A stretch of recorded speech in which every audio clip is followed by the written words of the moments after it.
it seemed to it. I knew it had to be something electromagnetic because my hair was kind of like when you're, my escorts was doing the same thing. Well, a year later, he retired, and he came down into our main facility. He started a little side business, and I told him I wasn't going to give him a thing until he told me what it was I saw. And he told me that that's where the Star Wars project went when they said it wasn't going to work and became a black project. He said these things, there's about probably 40 or 50 of them up there. And the way he described the way it was propulsed was if you take your hand in a bathtub and pull your hand forward half into the tub, whatever's behind it's pulled into it. He said this thing projects a hole. And it projects it up, forward, back, or whatever. It can't be manned because there's no way that anybody could stand the velocity. And then falls toward the hole. It falls towards the hole. Yeah, wherever that hole is projected is where it falls. Got it. Heard that description of propulsion previously from actually, I think, Bob Lazar. Something very much like that. Well, I saw this in 1989. So this caller is clearly full of shit. And part of the reason is because he's saying he's a civilian contractor. Even with high level clearance, you don't have high enough level clearance where they would let you down into that place unless you're actively working on that project with them. And even then you would see it piecemeal. You would not see that. And it sounds to me like this caller right here, he listened to the Bob Lazar story back in the day and is just kind of parodying it. Wah, wah, that's a shame. And at that time, he said there was probably, I think he said there was 45 of them or 48 of them or something up there. And he said, and that's just, he said he couldn't talk about it or anything else, and, you shouldn't really say anything about it either. Well, I'm surprised you got that close, but it sounds like you really had that experience and really saw that, and I really believe you. But to hide something in plain sight would be probably the best thing I to do really there, believe sitting on top of that this mountain. caller is full of shit, Art. Don't listen to him. Thank you. He's a liar. He's a liar. Of course, I'm sure you wish you'd had the brownie with you at the time, but if I could have had those pictures, I'd be in the Enquirers all over the newsstand. Good morning, sir. very little time, but what's up? I was just letting you know that I'm calling from the darkness of Washington, D.C. Our nation's capital, yes. I've been working in the government for quite some time, and one of your callers did touch on a very important topic, Edwards Air Force Base. Oh, yes. He stumbled on something that we're going to be working on here for quite some time. He's found our new propulsion systems, basically, for spacecraft. And you know this, Sir, from, you're a fucking liar, too. In Washington. You could put it that way lightly, yes. I am putting Hey, it that way. this is You're in a Gam from position to know what 2026, that man caller. saw. You are a fucking liar. Even to this day, we don't have a propulsion engine that looks anything like that. So, yeah, you're a liar too, sir. You could say that, yeah. I did. Basically, what he was looking at is it's a gravitational field. In effect, it's creating a very, very small black hole in front of an object, which will pull the object along. You can create it above, below, beside, get your craft to travel in any direction you want. Basically, what he discovered was a experimental UCAP. And where did we derive this technology? I think you already know the answer to that. They've been here. They will be here. And we work with them quite closely. Well, you'll have to be our deep throat from here on in then. So you obviously know quite a bit.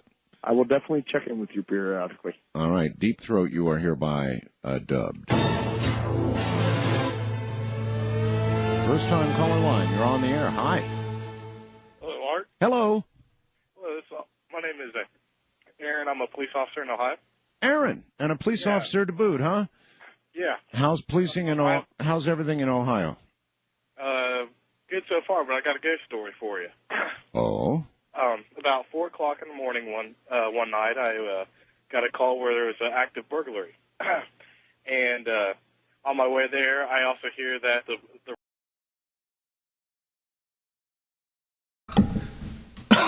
Good Lord. Good evening, Rebel. How are you, brother? Anything good going on? I'm watching that stuff in Spain. Yeah, I always love it. Rebel drops in. That means I'll be here till 2, 3 in the morning at least. But yeah, last I saw with Spain, the military and the police were escorting. I think it was like 20,000 of those immigrants that ran across the border out of Spain.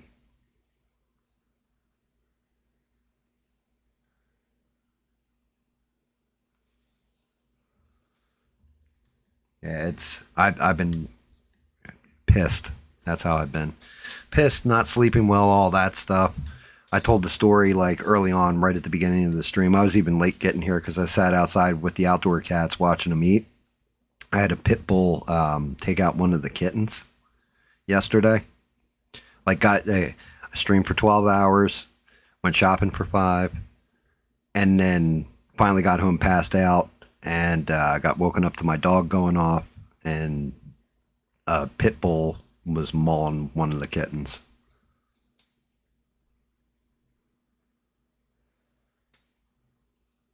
Yep. Yeah, exactly. So I've been kind of on edge. My dog's been laying behind me all quiet tonight, so therefore no issues. But if it hadn't been for my dog, I would have gone out there to find it. You know what I mean? Instead, I saw it happen like in front of me, and I was like, "Oh my god!" Ran it, made it out the door fast, yelling and everything else, and dog growled at me and all that kind of stuff. Got aggressive, but I ripped up a piece of fence and started swinging it at him. And he took off, and I can't, if I can find who the owner is, then I can actually sue him. But I don't know who the owner of the dog is, because what it seems to me is like these people it's because it's a pack of 3 of them. So I think they get home from work, they open their door and just let the dogs out and let them go run. Yep, he said the same exact thing. I called the cops because animal control does not work weekends. So the cop, I was saying this, I'm probably either going to write a letter or call into, write a letter so it goes onto his file. But the cop was awesome. Like, he came out and was actually fantastic about everything. Patrolled the neighborhood for the rest of the night, whole 9 yards looking for him. I know because I had to bury the cat and all that kind of stuff. And I'd see him drive past here and there. I don't know, but I find him, definitely probably going to have some words with him. And if they catch the pit bull, then that pit bull's probably going to get put down. Because of their owner.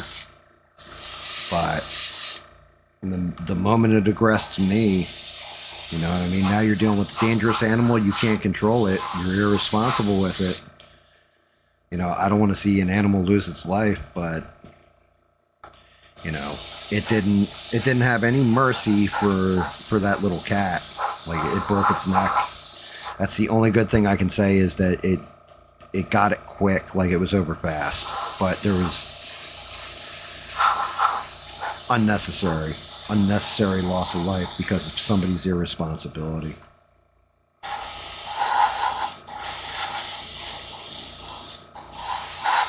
Still doesn't make me any less angry.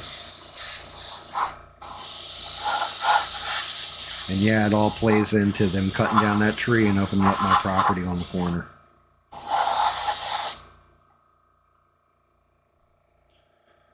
But yeah,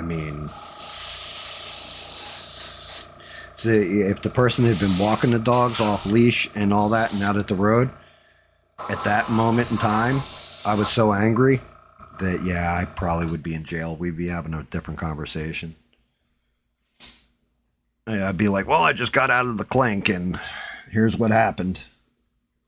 I was spitting fire. I was so pissed.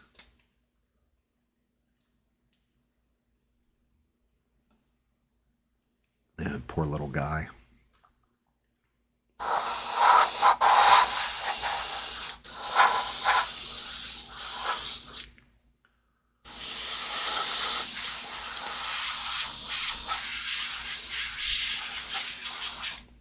you know, and then there's the other part of it too.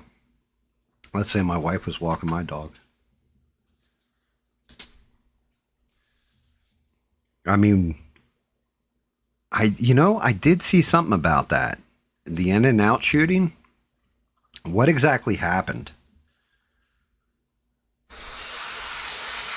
Dude didn't like his order, or they got his order wrong and he just went ballistic? Like,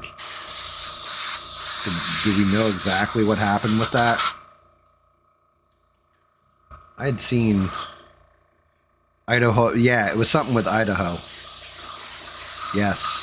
I did see something about it, but I didn't see, like, I couldn't tell you the details on it.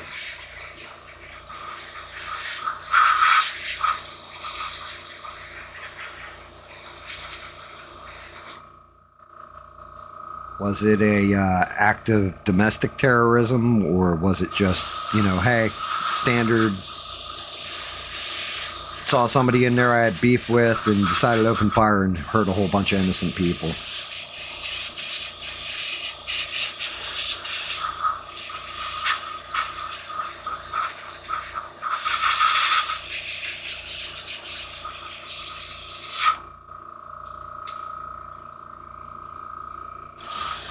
I mean, Idaho, you never hear about that kind of shit, so I'm sure it was shocking to everybody. Like, if you're like, oh yeah, in LA this happened, everybody'd just be like, yeah, it sounds right. But Idaho, nothing ever happens in Idaho.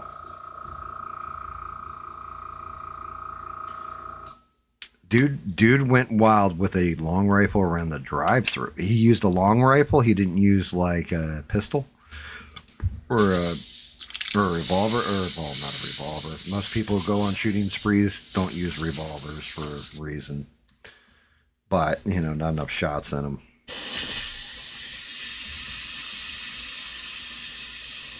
Got 2 people charging their Tesla.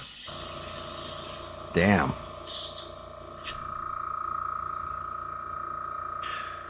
Those people were trying to help the environment and being eco-friendly and see what happens.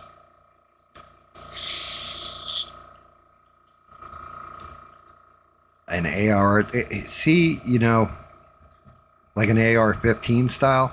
I mean, technically, if you use a screwdriver to take someone out, that would be considered an assault weapon because you assaulted them and used it as a weapon, right? So, but if you mean like AR-15, like M4 type rifle,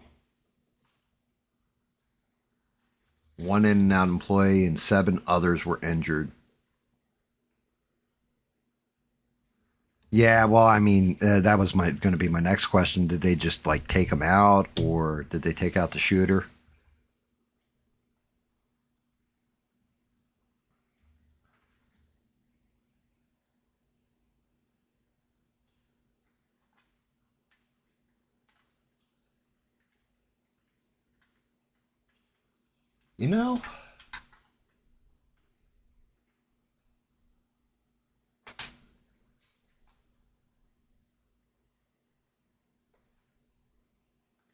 You know, thinking about this, I had this conversation earlier. What the hell do we need all these AI data centers for? What are they building towards and everything else? Maybe that combined with the flock cameras. Maybe this is the way they're going with things. That our government is going to become totalitarian. Or is it authoritarian? I don't know. Some kind of tarian.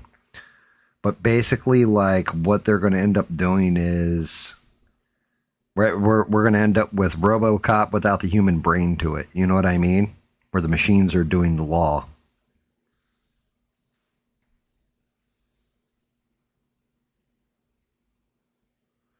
Dude, that's awesome. A good guy with a gun will beat a bad guy with a gun any day of the week most times.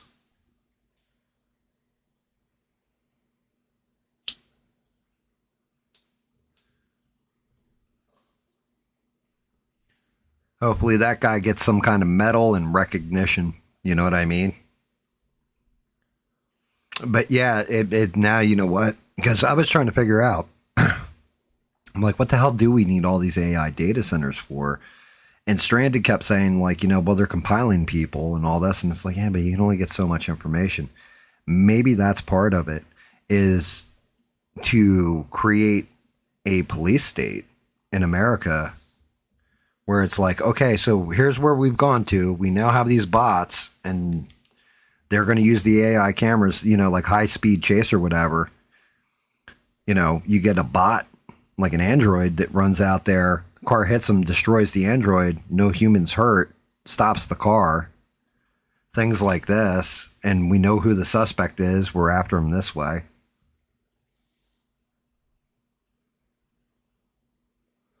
You know, we used the flock cameras to track this dude's movements before or after. AI compiled it in a matter of seconds, knows who it is, and is taking him out. What's fucked up is that reminds me of what I was bitching about with the Lanterns trailer, right? The Manhunters, that was the idea on OA before the Green Lantern Corps. The Manhunters, that's what their job was. They were robots that did that. And then the robots started going wackadoo. As robots always do for some reason. Yeah, I mean, that's just it. It's imperfect. It's perfect and imperfect, you know? Because what if you're innocent and you get nailed and they're like, yeah, you got false ID? Like, you know, like, we flagged you and sorry, that was a mistake, our bad, but does that ruin your life immediately? Next thing you know, you're catching, you know, all of a sudden you got a robot just like pinning you to the ground. Like, I don't understand. I just went to the store. And it was really somebody else wearing the same type clothes. Could be bad.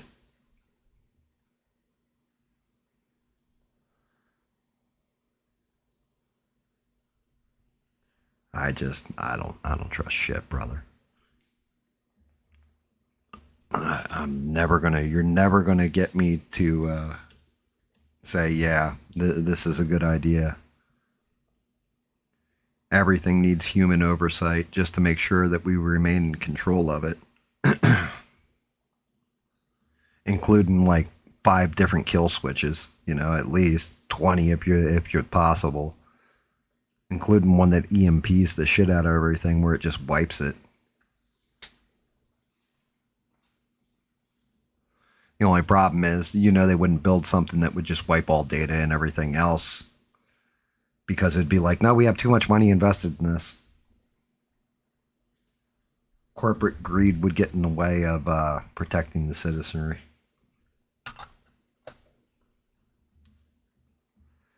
Yeah, that's going to definitely need another layer. Prime. Yeah, that'll be fine once that gets blackened or darkened.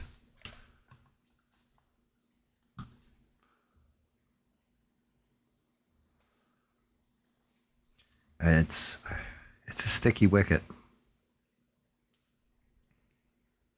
The one thing we can never have again is open borders.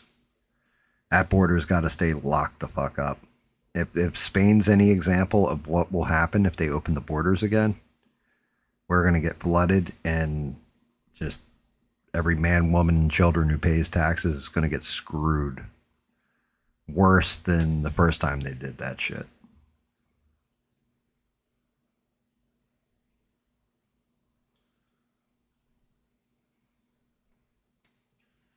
But yeah, the In-N-Out burger, I definitely saw a shooting in Ohio. I don't know that I saw it was an In-N-Out burger, so that's a good call out on that one. I know there was supposed to be like huge military action too over in Iran this weekend, like a massive bombing campaign, and they called it off because the Gulf states, the Gulf states came out and basically asked Trump not to do it, like don't do it, and so he paused it. I don't know what that's all about. It's going to be interesting though.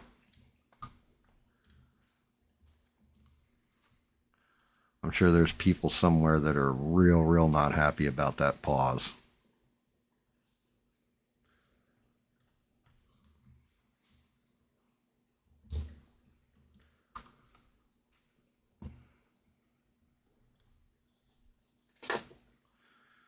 But yeah, I was saying this earlier.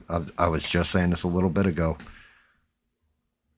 think it's been like 22 hours worth of streaming this week so far before I started this one, Reb. So I'm like, I don't even know what the hell to talk about. So I was just listening to the Art Bell like best of and all that shit. Turn the place to glass.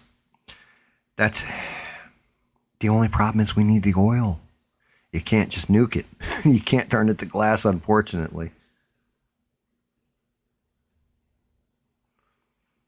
You know, I don't want a massive.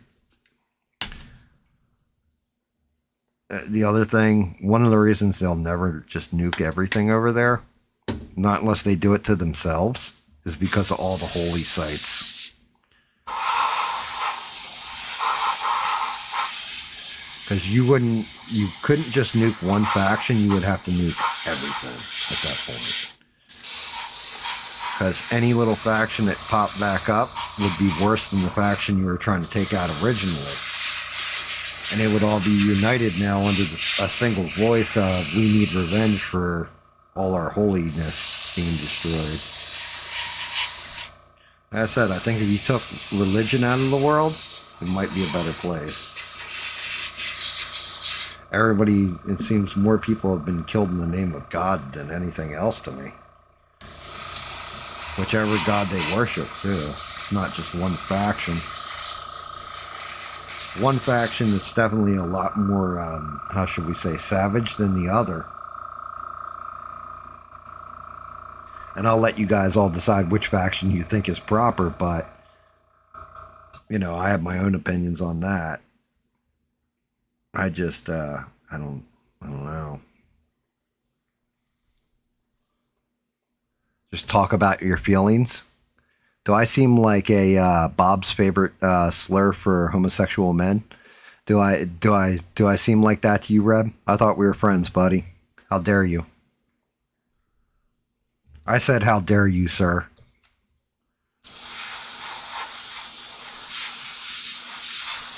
I was kind of talking about my feelings, though, like a goof. But those feelings are rage, anger, and trying to contain it so I don't lose my shit and end up in jail. That's right where I'm at with most things right now.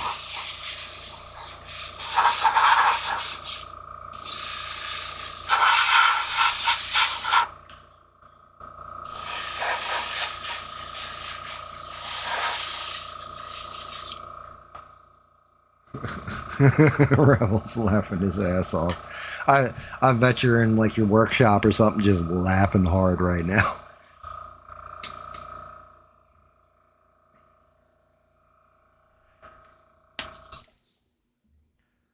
Yeah, I have to keep that part of myself checked. I think that's one of those things where I think every kid should have to take martial arts to an extent, just for the discipline aspect, because there was a point in my life where I didn't have that restraint and everything else, and I really could have hurt somebody really, really, really bad. I mean, I hurt people bad, but you know, like where you can't come back from it, just based on rage and emotion.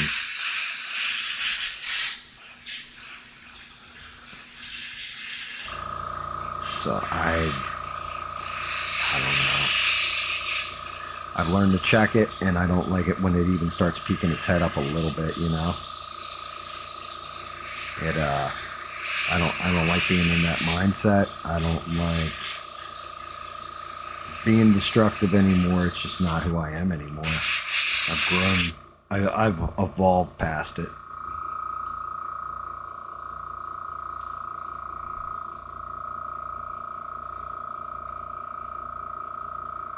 Well, if you're trying to wind down for the night, I'm not going to say some crazy shit that's going to get you all wound up then. I mean, most of my discussion, I've been trying to keep it as light as possible.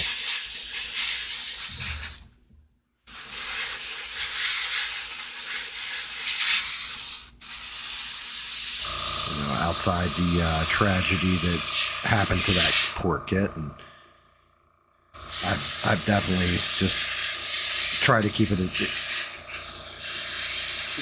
it even keel and just relaxed. I also don't want it really coming through with what I'm painting, and that's one of those things that will happen. It will come through in the paint job if I start working on like actual paint, not just prime.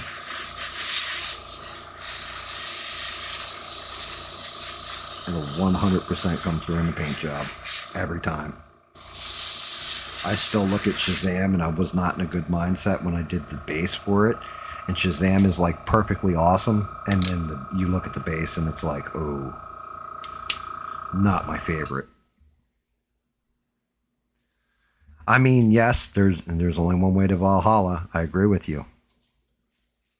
But make sure it's a war that is worthy, or a battle that is worthy. Because if you're just beating women and children, not another great warrior, then you would get to the feasting table in Valhalla and start to tell your story, and the other warriors would shun you and toss you from Valhalla. So yeah, good call on that, Francois. But yeah, you have to have a worthy adversary, in my opinion. It's got to define you, even if it's overwhelming odds. If it's just a more powerful enemy. I mean, hell, even if we go with the Bible stuff, right? Like stuff out of the Bible. King David, I mean, he went out and faced Goliath down. And Goliath was a giant and a monster. And he took him out. But that was step one on his way to greatness, was overcoming great adversity. So, me going out and taking out a dog or stuff like this, that wouldn't be, that wouldn't get me into Valhalla.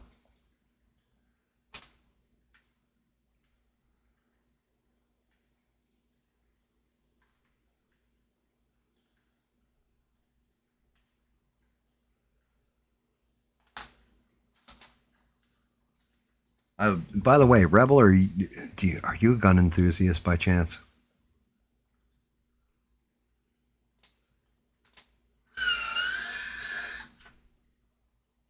No, Francois is, I'm pretty sure. You just yell bonsai. Bonsai, Danielson! Bonsai! Well, that's just it. I don't want to. It's the same kind of thing.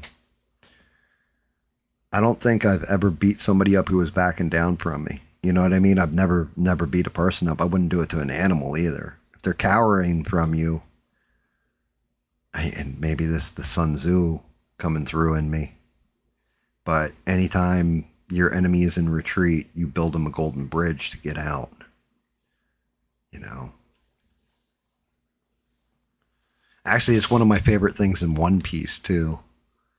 Which I know you guys probably don't give a shit about anime, but in One Piece, you had this badass pirate, and his name was Whitebeard. And he takes off his shirt right as he's dying, and there's not a single scar. There's like maybe one little scar on his back, because every enemy he's ever had, he faced them head on, and only cowards have scars on their back from running. Like it's the theory in the show. It's pretty cool, though. I always liked that. Yeah, you got a triple barrel shotgun. Holy shit. So my question for you then, Rebel, is have you ever fired the Smith & Wesson Governor or the Taurus Judge? And it could be any version of the Taurus Judge. You got the Public Defender. You got the Toro. You got the Magnum. I'm just curious if you've ever fired any of them.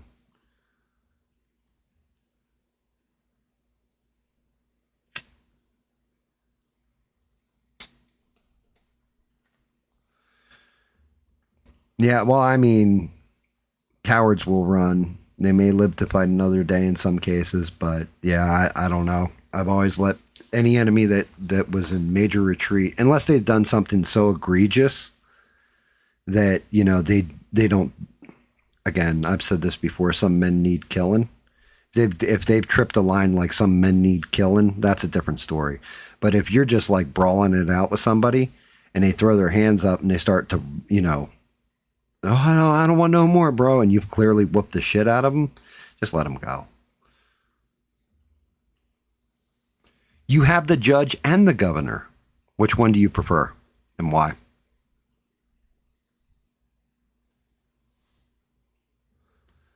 That's awesome, Rebel. I'm actually really happy you came in because I was looking at the Taurus Judge Toro with where I have the option for red dot sighting.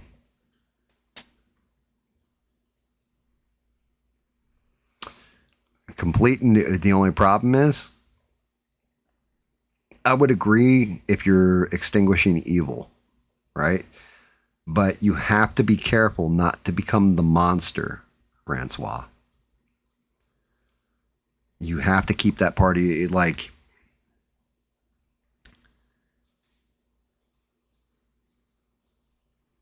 It's kind of the same thing with anything, I guess. You can't bring something back to life and you can't undo what you've done when you destroy something totally. You know, if you cut down the evil for good to thrive, that's one thing. Yeah, and granted, your opinions can just differ from mine, but the way I've always seen it is I've had enemies I've spared that became very good friends and good allies, even better allies. I've had enemies I've annihilated too. But yeah. You know, again, some men just don't need to be here because they're not men. They're monsters.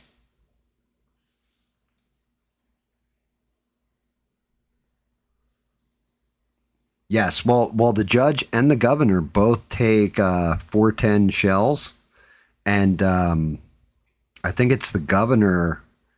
Both of them take 45 Colt, but I think it's the governor can take 45 ACP too.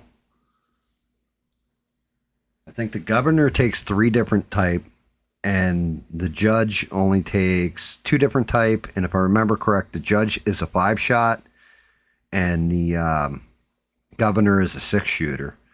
But how about weight, recoil, all that kind of stuff?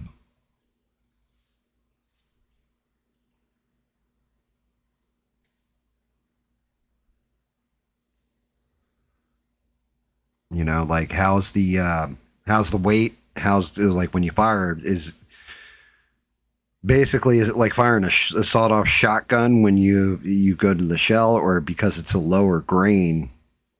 You know, is the recoil not terrible on it?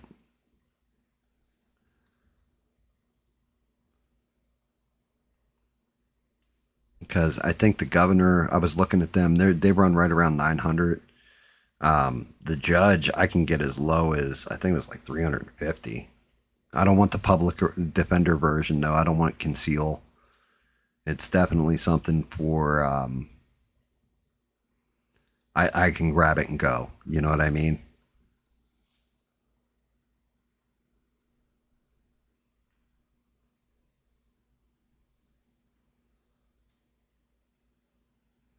Oh, no shit, really? Why did I think the grain was the powder charge? I mean, look, remember, guys, complete fucking idiot when it comes to anything guns. I know you pull the thing on the bottom called a trigger, and a lead pill comes out of a barrel that's rifled. That's what I know.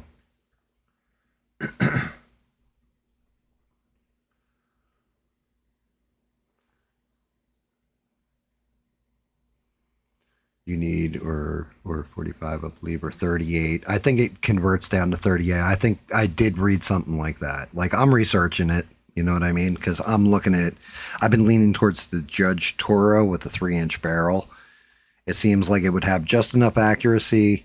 You have to be up close and personal. You know, I don't want to hit something from a mile out. If so, then I just use the rifle I already own. Okay. Well, I appreciate that, Francois, because I don't know. So, again, we're in a topic. If you guys want to compare like blade steel and shit like this, all right, we can get into it. But when it comes to rifles, pistols, revolvers, stuff like that, man, it's to me, it's all like I'm learning.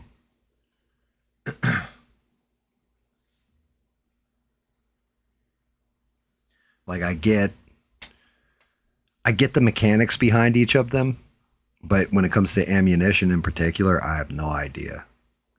I just know you have a primer, you've got powder, and you've got compression on the lead to the brass, so that when it pops, it creates a reaction, an energy reaction, rifles it down a barrel. That's about it. I've looked at 9mm.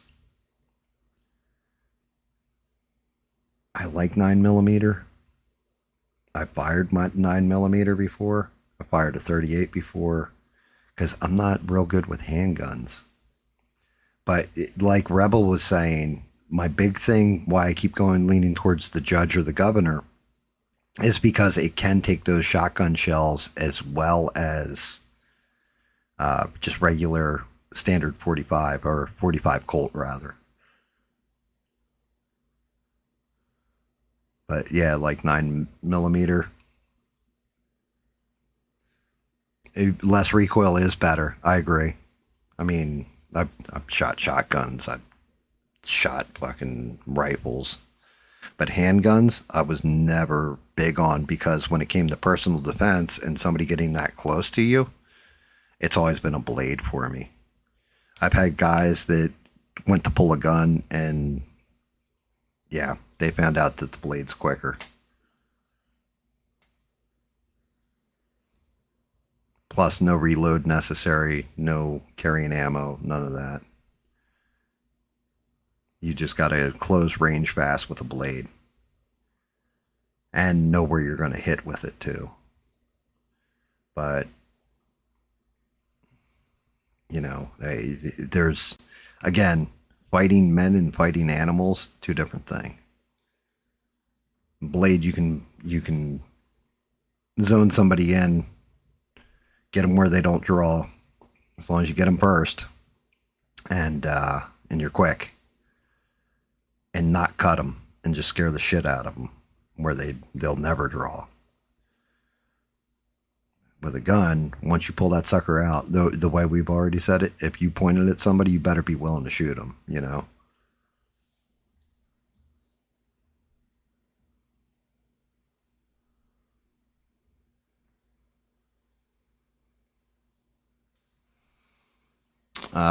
Yeah, see, and that's where I'm at, though, is with the revolver. It's kind of that mix, because it's double action. I do know the difference between double and single, where, you know, single, you got to cock the hammer. But it's double action, and it's 5 shots. So at worst case, it is, I can say I was personally defending, and 5 shots going off instead of 16. Or 15, depending. PX4 Storm 40 caliber. Wow.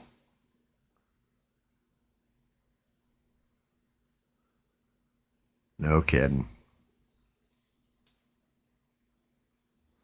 Yeah, the whole thing is, I mean, when it comes to like gun safety, all that kind of stuff, I'm well versed in it. You know, we didn't treat them like they were toys when I was a kid. Well, we did at certain points, I guess you could say, when we were first learning to shoot, but we all learned gun safety for important reasons.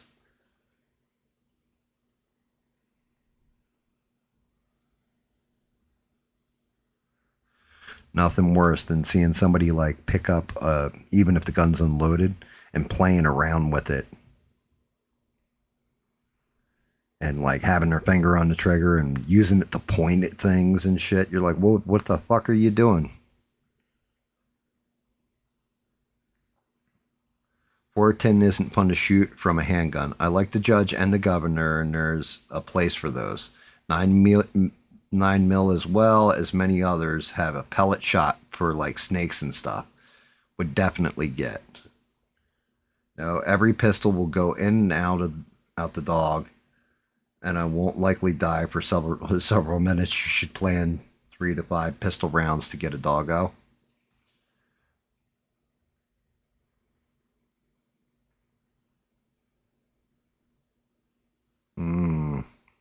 So Ian, you're saying like 9mm, they make it where you can load 410 into them too?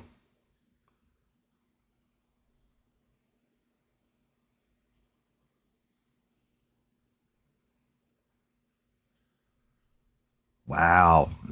And 9mm ain't. I mean, really, the person to ask would probably be my father-in-law. He's got a fucking arsenal. He'd probably take me out and be like, okay, here's this, this, and this. He probably owns all these, everything you guys are laying out.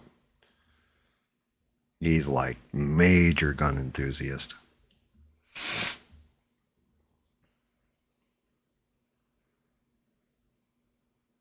I mean, not everything will go in and out the dog. 410, if you just go to the double lot, I think it's only like 9 pellets or something, so it would penetrate and fuck the dog up.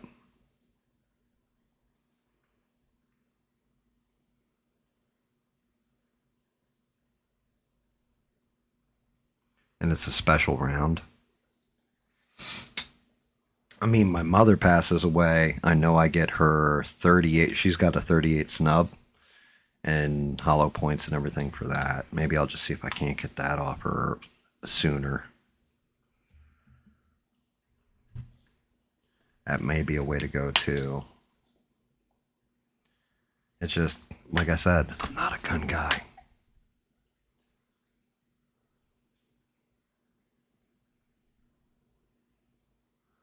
.235 caliber round balls. Wow.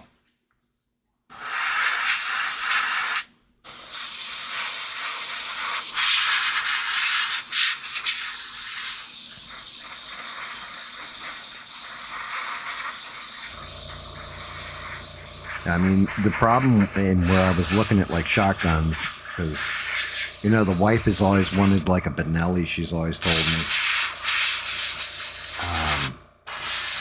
My only issue with that is, again, if it's the front yard, I don't want to miss a shot and have the bullet travel and do unwanted damage to a person or somebody's property or any of that stuff. Like, I'm being thoughtful here. Maybe I should stop being thoughtful and focus on just laying it out. I mean, there was one 9mm that I don't think anybody really would even give a shit about, but I actually like the way it felt in my hand. I like the recoil, the weight, and everything else. And it wasn't, like, it took me a minute to get a little accurate with it, because it is a little bit different than firing off like a Glock, we'll say. Glock style, where it's kind of boxy. But it was the 9mm, Browning 9mm. Browning makes a 9mm, and I actually enjoyed that. It's probably my favorite gun to shoot as far as handguns went.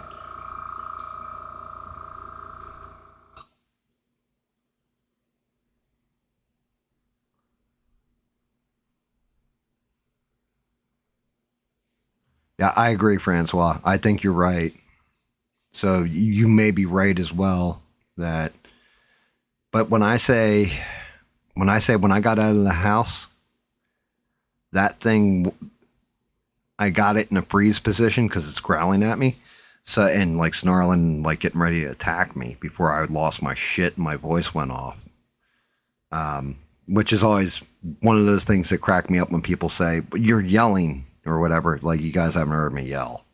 Like, my voice goes deep and I go all fucking Batman on it. Like, it's fucking hysterical.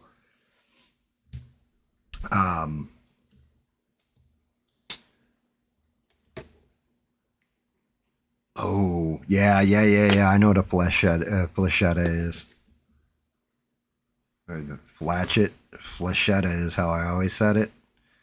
But yeah, I know exactly what you're talking about. It's like shrapnel.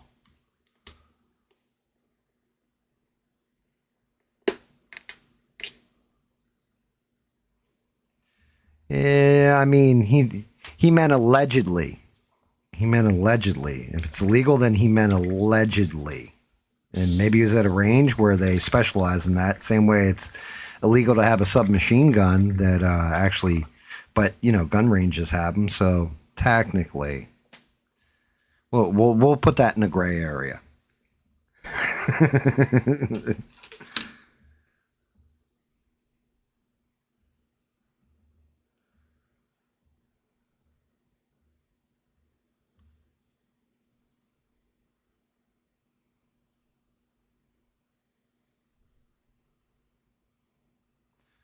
Yeah, I mean, at that point though, why don't I just take one of my blades and, you know, just take them down with that? Because guaranteed I can, if I can cut through 2 pig carcasses with one of my blades, I'm pretty sure I can take out a dog. But the whole point is to keep a little bit of distance between me and them. Wound them and then finish it. Because you never let something suffer. Dude, you got dragon's breath? How fun is that shit to fire? It looks like it would be kind of crazy to fire that.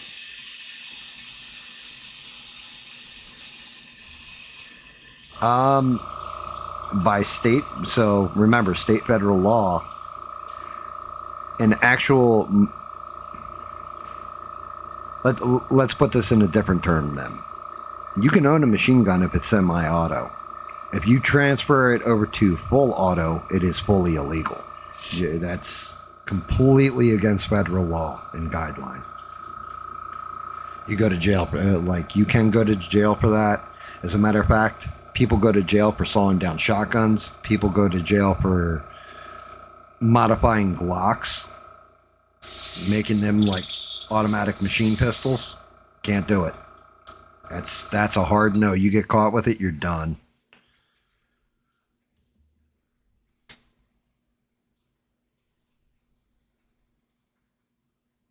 I'm the red coat. Yeah, fair enough, bro. Fair enough.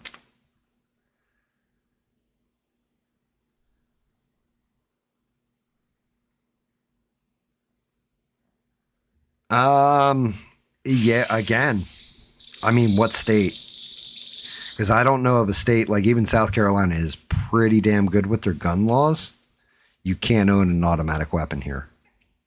It's pretty much instant jail time for modifying a weapon from semi-auto to auto. Same way I know somebody who, actually the guy got in trouble because he had the gun in his possession, and the guy who lent him the sawzall to saw down the stock on the shotgun, they both went to jail, and the barrel.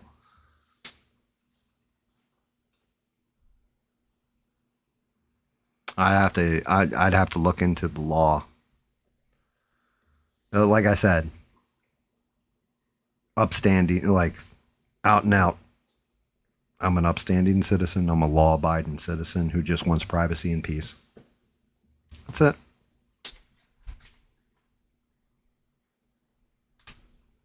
Yeah, I'm not working that hard at it either to go get like a higher tier permit and everything else. I'd have to be an enthusiast with it, and I'm just not.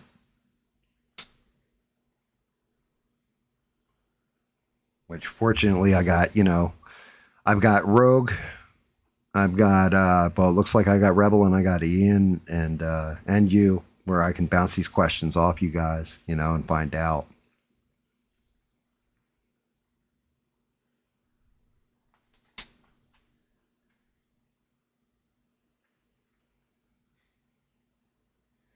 Yeah, you can buy them already cut down. The only thing is, we're talking state of New Jersey.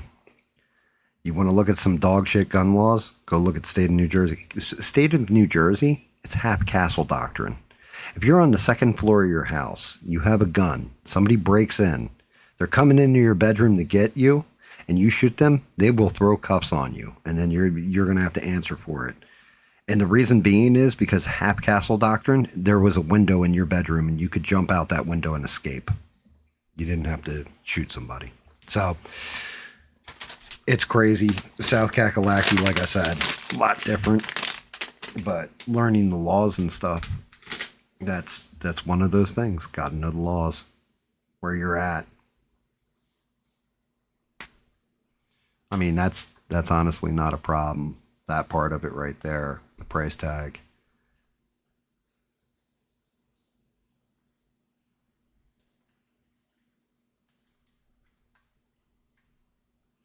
And you better up that to like $20K nowadays just for the ammunition that you would need for it.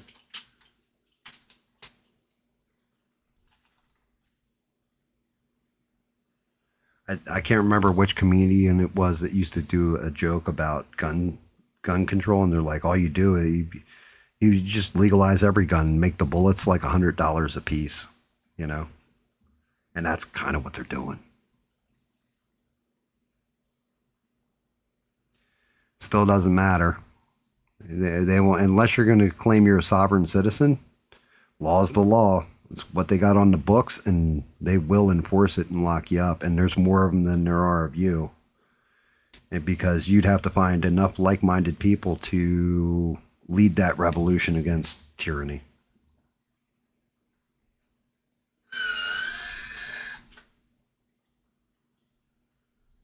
I mean, then again, the state of our government, you can apparently overtake a Capitol building with like 10,000 people that don't have a single gun between any of them. So, you know, there is that too now, isn't there?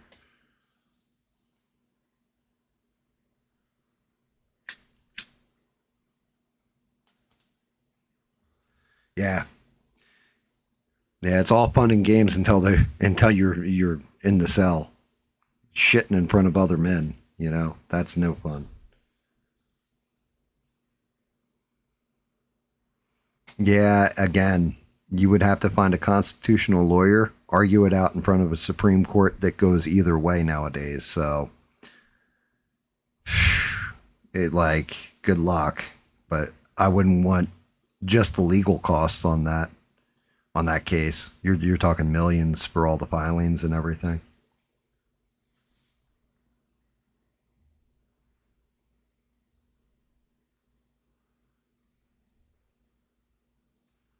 Really? That's awesome right there.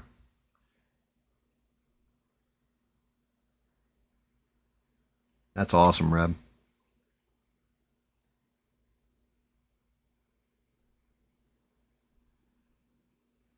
Dude, New Jersey does not let you pump your own gas. That's correct.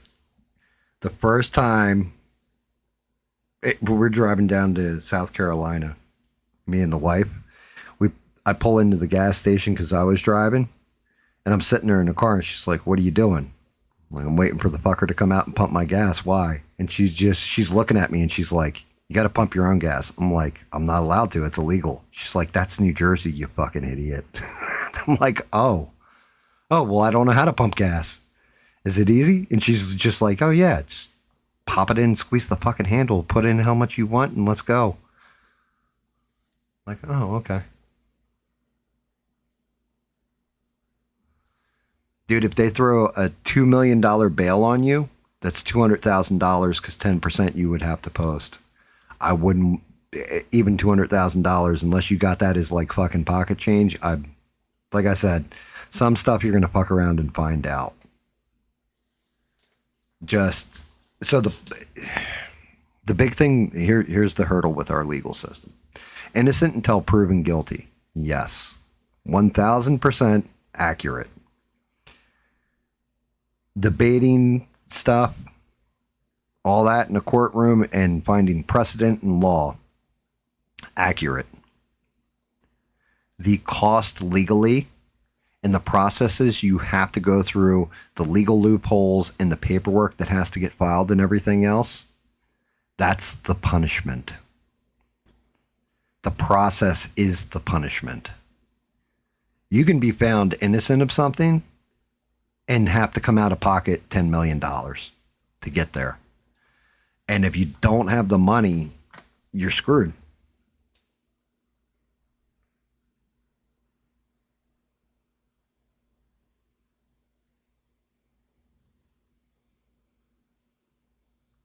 That's awesome, though. I mean, like, I didn't realize you guys were this big on guns.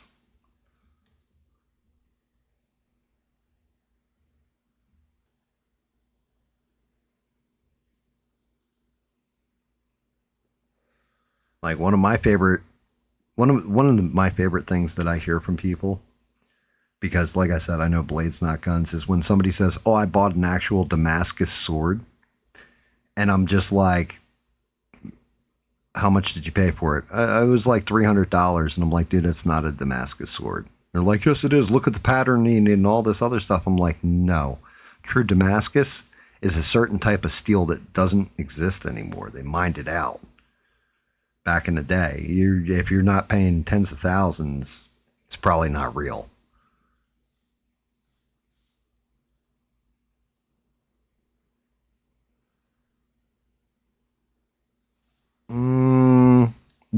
Okay, so presumption of innocence, though. So, like even Tyler Robinson right now, or Carmelo Anthony, until that verdict, we'll use Carmelo Anthony because that trial's already settled law. But found guilty by, by a jury of his peers and proven guilty. But he gets the presumption of innocence even if we all think he fucking did it. That's guaranteed.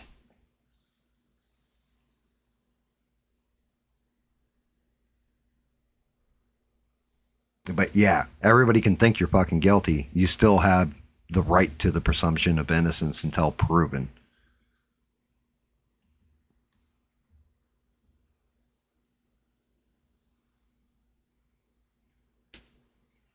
Yeah, when I was like, I wasn't 5, but I think when I was like 12 or 13, that's when I got my first 22 long rifle. It was a Marlin.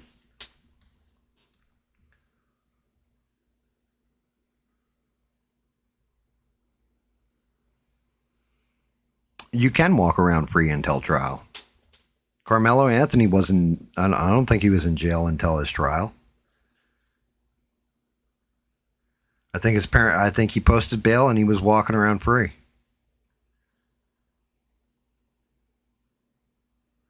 think that's most people, unless they, if they can make, you got to make bail though,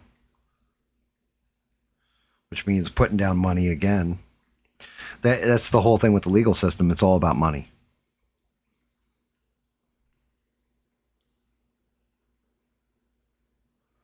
Yeah, everything's about basically, yeah, when it comes to our legal process, it's all about money. The filings, all that stuff. In a way, I kind of wish, shout out to Devin Popcorn in the chat for Devin, but she was here. She could tell you, like flat out, because she's a court reporter. Everything is about the loot. It's all about the money.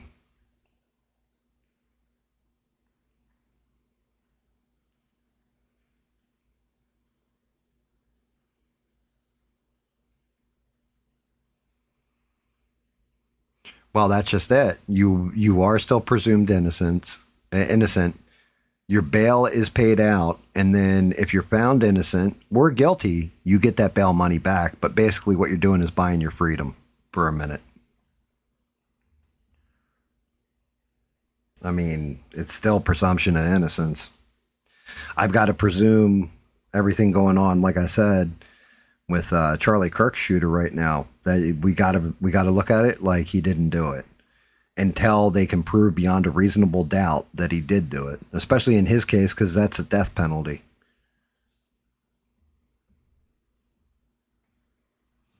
Well, that's just it. So then are you arguing? Okay, hold on. I want to see if I've got the logic in your argument right. So then what you're saying is we should have no bail and let you out until your trial date. Because I'll tell you what, that shit hasn't worked in New York. That's what's going on with New York right now. Cashless bail.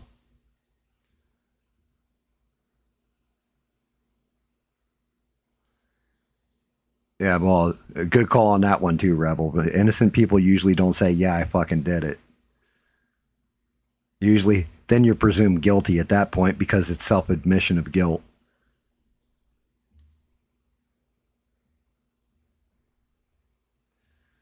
I don't know. I guess that depends on state to state. Ian, I'm not sure. But you're supposed to get your loot back. As long as you make all your court dates and everything else, you're supposed to get that loot back in your pocket.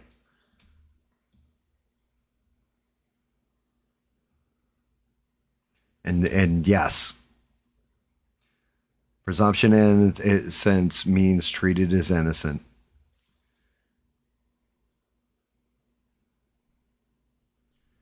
DNA is convicted and proven a lot of innocent people. Yes, you're correct, Ian.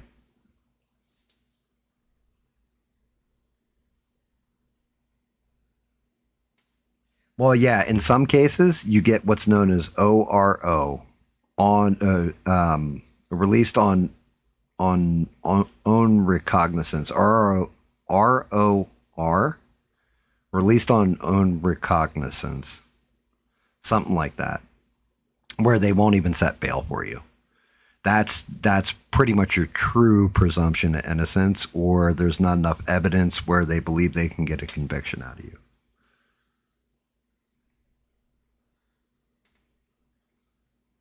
Let's face it, more times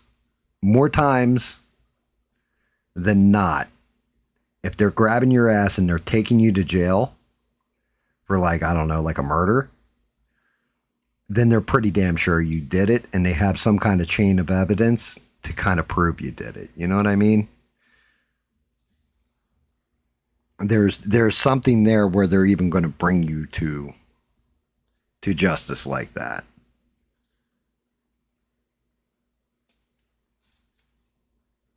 I mean, the easiest solution here is don't fuck around and find out, right? Stay on the right, know what your laws are locally and federally, and stay on the right side of those. Don't go making it where you're going to be that issue.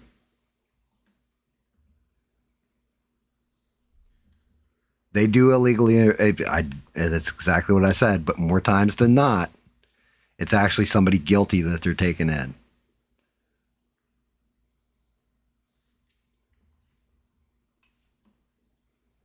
Like statistically speaking, I'm going to say a lot more people that get arrested have done something fucked up than are just completely innocent, minding their business, wrong place, wrong time kind of scenario, whatever.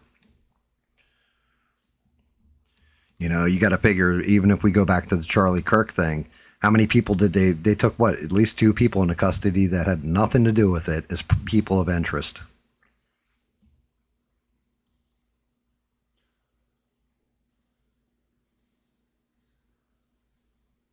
I mean, the whole thing is, though, you're right, unconstitutional laws.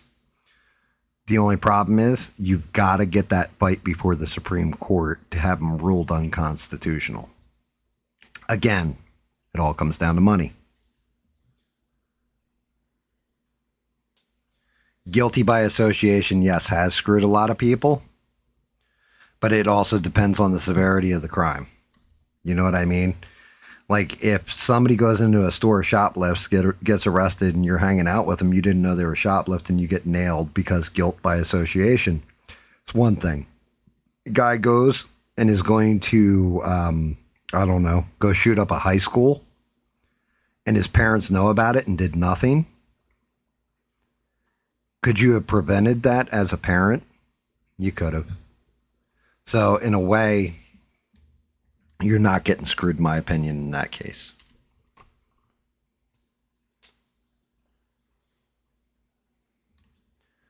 You can, and again, you can disobey laws that are legitimately unconstitutional, but you're going to have to get it to a point where you can fight that out in court.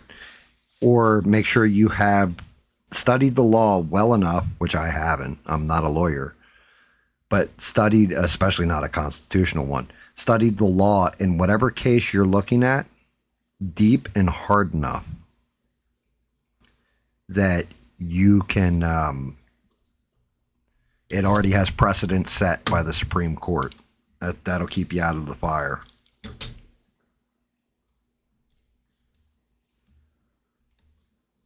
Open to the public is defined by law as a public accommodation by civil rights act. No business can trespass a person without a conviction of a crime at that location signed by a judge. It's called a merchant's notice of trespass. Yeah, I mean, so that's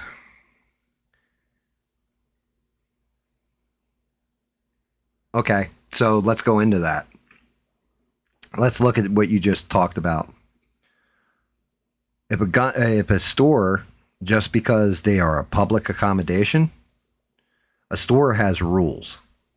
The corporation that owns that store has their own set of rules. So, for example, if a store has, and we have them down here in South Kakalaki because you do have constitutional carry, but you do have stores that say no guns allowed inside. Or they have a little sign right on the door, no guns. So if you walk in there with a gun, they trespass, you call the cops or whatever, technically you're in violation of the owner of the store's policies. You have a right to carry the gun. You're legally allowed to, right? But that store is saying, no, you can't do it. So are they violating your constitutional rights? I guess you could technically argue yes. However, and people getting trespassed from places down here,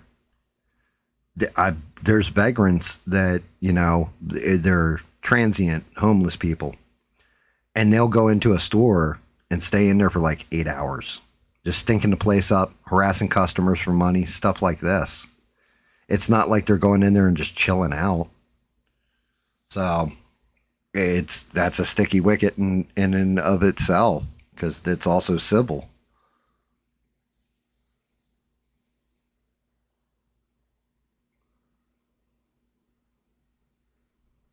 I don't know, Reb.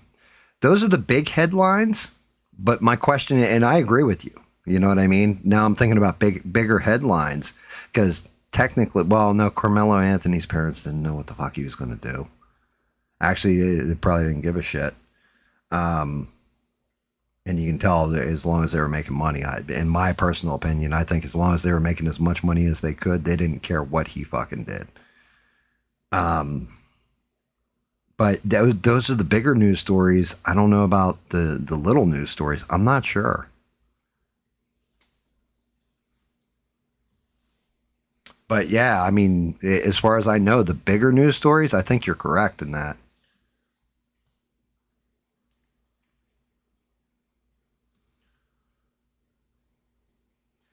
It is moral to deny access to certain people. Absolutely. And if you can say that, you've clearly never worked retail in a section of a city or a town or something where guys will come in and ask to use your bathroom and then OD in it.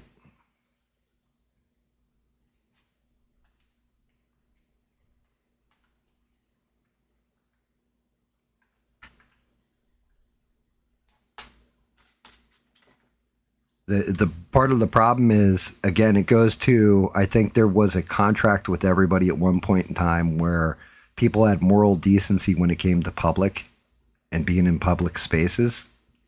They don't have that moral decency no more. So you get junkies and stuff like this, or, people are going to rob you. And vagrants and stuff, this type of stuff, the riffraff of society. And they don't care about that moral judgment. They don't care about your moral decency.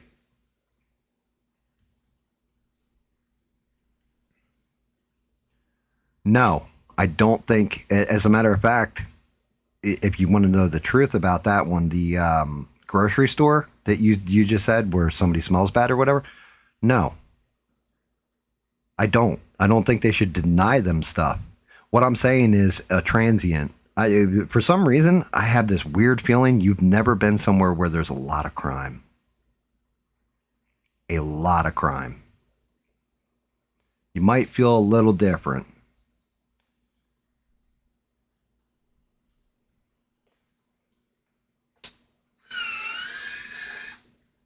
But as a matter of fact, when it comes to the grocery store, Walgreens, we would sell stuff. If a transient person came in and grabbed like a jug of milk because they needed it, you know what you did? You let them have it. And then you called the police, not to nail them for shoplifting, to try and help them. It's part of Walgreens' policy, was trying to help the community. But you gave them that milk. You didn't like call the cops to have them nailed out.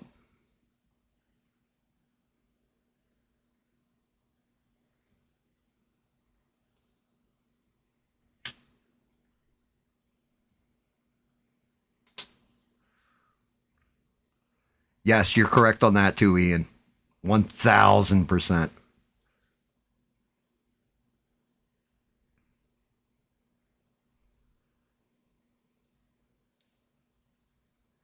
I think as a shop owner, if I own the gas station, right, your ex-girlfriend, and it's the only place in town and all that shit, hate to tell you this, he has a right to refuse service to any customer as long as it's posted. What's up, Biggie? How are you?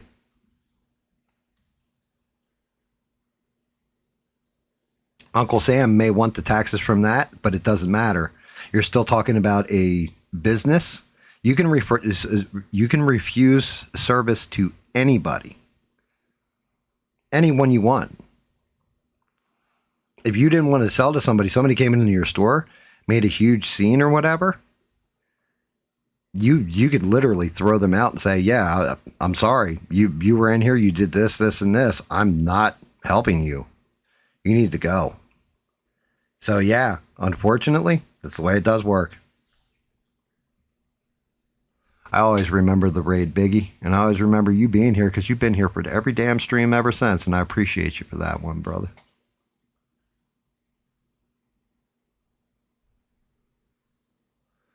Yeah. Rebel. Rebel, you're fucking great. I love you, Rebel. We're friends for a reason, brother. Yeah, bet me on that one. Good luck with it, too. Like, seriously, good luck. Because I'm telling you, again, I can tell that you were military and you work with the public, yeah, but I can tell you never ran like retail, especially in like an inner city or anything else. You have policies that you can stand on. That owner can call the cops on that guy, have him escorted out in handcuffs for trespassing. You can argue it's unconstitutional, whatever. They don't give a shit. They're still, you can yell all that stuff while you're in the back of the cop car and you're going off to the clink to get, the soap on the rope so that Bubba doesn't get you in the shower room, because that's how it actually works.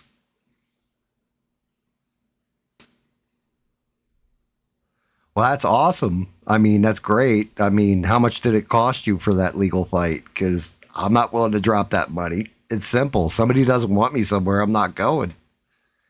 And as somebody who's run multiple stores, I can tell you now, you post, yep, no public bathroom. You post, I can refuse service for any reason. And then you refuse service to somebody, they don't have a leg. They're done. No commerce is taking place. They're just stealing. That's true. You can trespass somebody and have them removed from the property too. Look at the Bricks and Minifigs situation. Look at everything that just happened with Bricks and Minifigs with that kid. Right? Like, he went in there and was asking questions and they fucking trespassed his ass and the cop showed up and trespassed him. Now you can say that's unconstitutional and all this stuff and go fight it out in court and everything else. Man, you've wasted your time, their time, and a whole lot of money for no reason.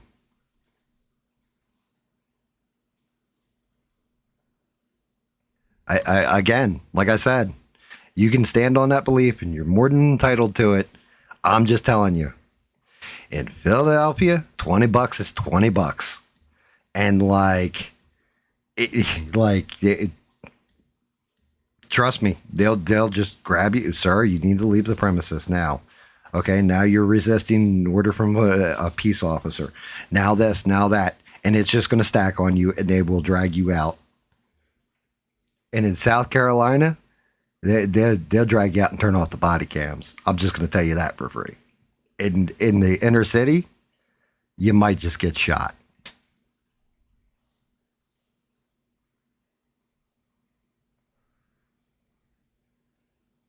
Yep, $0 you can read. But I'm telling you, you get the right prosecutor, like Ian said it. There's certain places, like especially smaller towns, the prosecutor, the judge, the cops, all friends, play golf and everything else, including some of the defense attorneys. They all play golf with the judges, this kind of shit. They will fucking run you up a flagpole, regardless of what you think it is. Like, whatever you think your constitution is, they will fuck you up.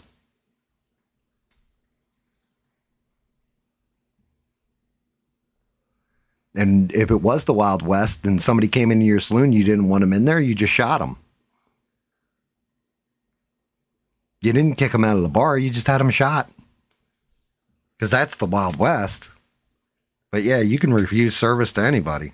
It's absolutely. If not, then anybody could go anywhere and do anything they fucking wanted. And it would be bedlam. Like, it would be bad. Oh, yeah, I knew that was going to happen. This airbrush is jammed. I didn't clean it. Yeah, you lived in Portland, Oregon. Whoopity fucking doodah. I meant like a city. Portland's pretty big and all that. That's well and good. Did you ever live in LA, Chicago, New York, Newark, Philadelphia? Like, we're talking armpits of the world. Portland's got a lot of blue-haired weirdos. You know, no, sorry, Melissa, because I know Melissa's from out there. But yeah, it's a lot different. It's a lot different down here. And the richer, because the whole thing is, like Detroit. Detroit's another good example. I mean, a place with a lot of crime. To me, that doesn't constitute like a lot of crime. That's it's a lot of bullshit is what it really is. I mean, you're talking about Portland, Oregon. You're talking about a place where they legalize like everything, including methamphetamines, crack cocaine, heroin. Yeah, well, good on you. Good on you, Francois. You are no fool then. I didn't live, like, I lived on the edge of a really, really bad city and worked. Like, it was murder capital of the world when I worked there. Like, they had more murders per square mile or something like that than anywhere else. Because I'm like, how's that even possible? You know, I'm sure there's a lot more murders here, there, or whatever. But I guess per capita and all this, the way they do the statistic, they called it the murder capital of the world. And I was a white boy working there, too. And yeah, there's places in that place I couldn't go after dark. I'll just say that. If I did, the customers and like the people that I knew that lived in there that I was friends with were like, yeah, you can't come down this street this time of night. Why? Well, go. You want to walk down that street and find out?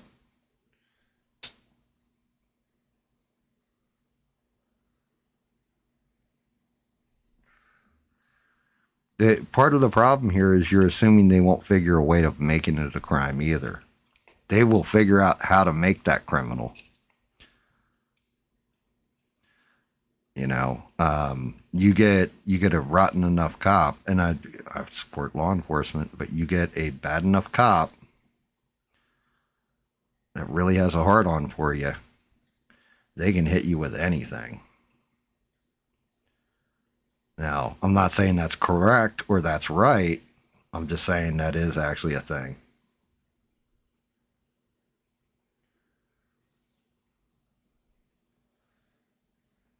They may go missing, but they're not outlined in chalk on a regular for playing a pickup game of basketball down at the local court, you know? Like, they don't, you know, I'm pretty sure they don't just shoot Pookie and Ray Ray for wearing Nikes so that they can wear those Nikes instead. All right. This thing is really in there.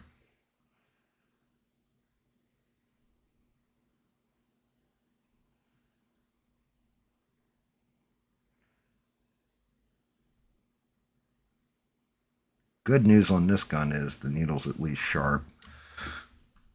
Bad news on this gun, the needle's also frozen in there. I need to look at something.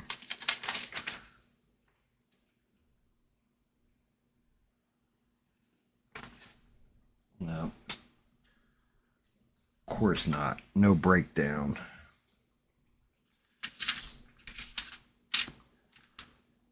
As I'm pretty sure this part comes free and it's jammed, which means that I must have enough paint sealing it.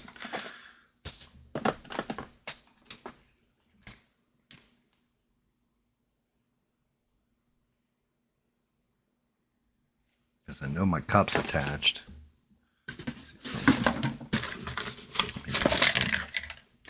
Yeah, that tip has to come free. I just don't know if it's a screw in. I don't think it's an auto center. Shit. I don't want to pull the needle back so I'm not fucking this thing completely up. There it goes. Got it.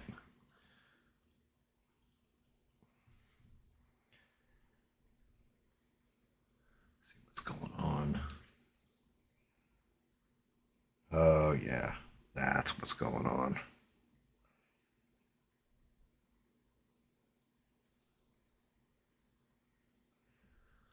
That's what happens.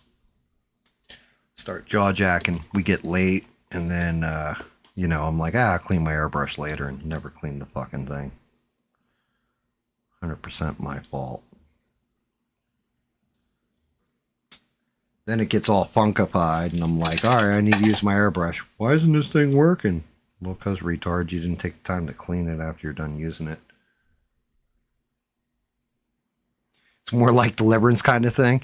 I can understand that too, because like I said, when I was a kid, it was all country living. And then as an adult, it was all city living.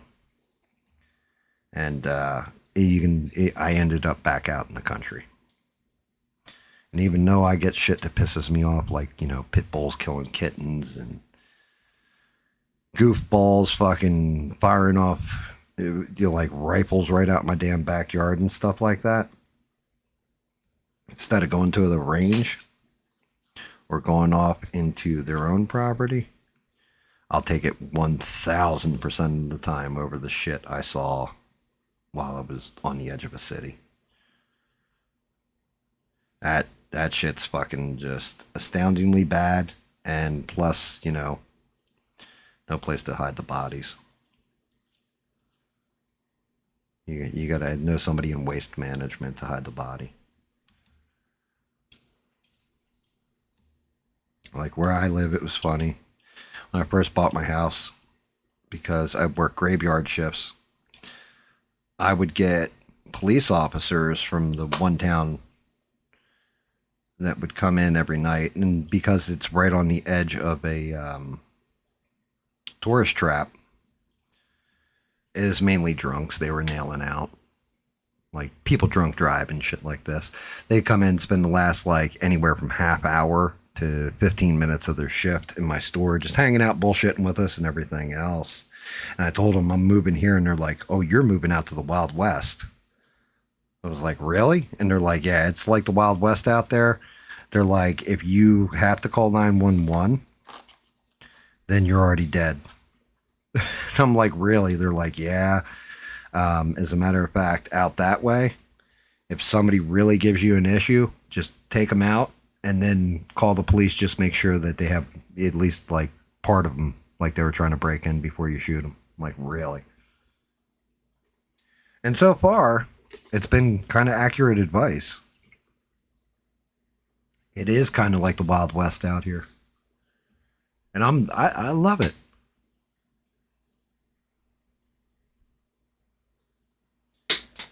You know, there's stuff that angers me, but I'll take it any day of the week over, oh, well, you're on the second story of your house. Somebody broke in. Why didn't you jump out the window? Why would you beat this man with a bat? Like, what? The fuck is wrong with you? Because he was going to kill me, you asshole. Well, can you prove he was going to kill you? I don't know. He had a gun, a mask on, and everything else. I'll never understand that part of it. I'll never understand states with those kind of laws. It's like guys that have robbed a house and like fall down like a flight of stairs and like break their back or something. Homeowner comes home and all that, and then they sue the homeowner because they broke in their house and they win in court, and you're like, how's that even possible?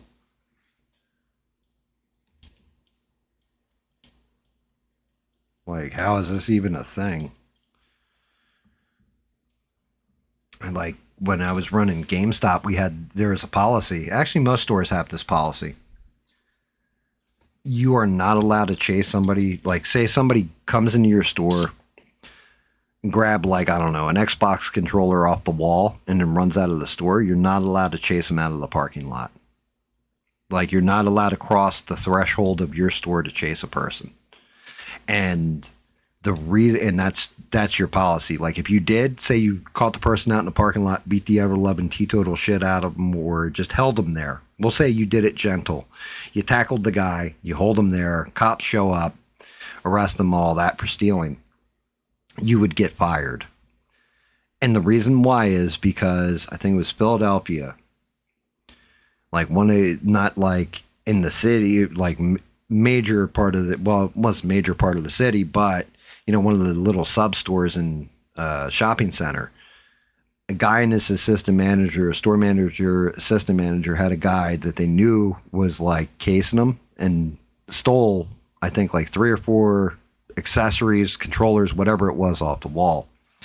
Goes running out the door. The store manager and the assistant manager chased him out into the parking lot. The guy was looking back at them as he was running. He tripped on one of those like concrete parking spot markers, fell, hit his head on the other one, broke his neck, and paralyzed himself. Sued GameStop and won millions. Can't make it up. Like, how the fuck you tripping and fall? Because apparently, I guess, I don't know if he just had a good lawyer, what the deal was. But yeah, he won that case in court, and GameStop had to pay out millions of dollars. So it was like policy. If somebody steals, you just let them go.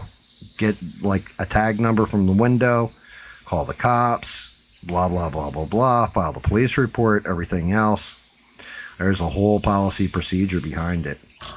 And that was the reasoning behind it, was they don't want to get sued. People are litigious as hell on everything nowadays. You know, how did this become a universal thing too, guys? Because Francois said it. Oregon doesn't have Pookies and Ray Rays, right? Why is it whenever we want to talk about like a criminal and kind of an urban environment, it's always Pookie and Ray Ray? My mind always goes to Pookie and Ray Ray too. How come we always call them Pookie and Ray Ray though? We never come up with other names. It's always Pookie and Ray Ray. Like, it's nothing against you either, Francois, because I'm like that too. I always say it like Ray Ray and Pookie. You know, why don't we ever call them Smokey and Jamal or something like this? You know, it's always Pookie and Ray Ray.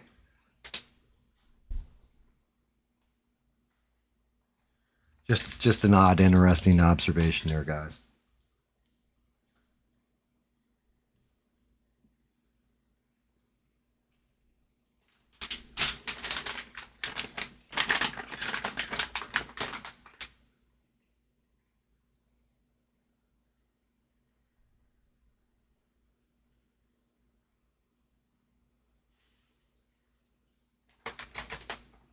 But pattern recognition. Yeah, exactly. Like, right. But my whole thing is, I actually do know somebody named Ray Ray, and I do know somebody named Pookie, and they act exactly as they sound, like those names sound.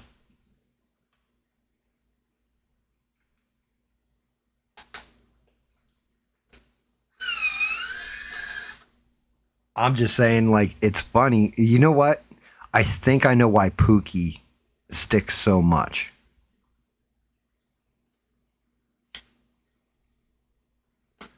Ray Ray, I'm not sure of. But Pookie? Can you guys think of a movie with a character named Pookie? I can. I mean, outside of like Garfield, right? With his little teddy bear, I think was named Pookie. But I actually think of a movie, now that I'm thinking about it, the image it paints in my mind is a character from a movie. Yeah, that happens too, Ian. You're 1,000% right there.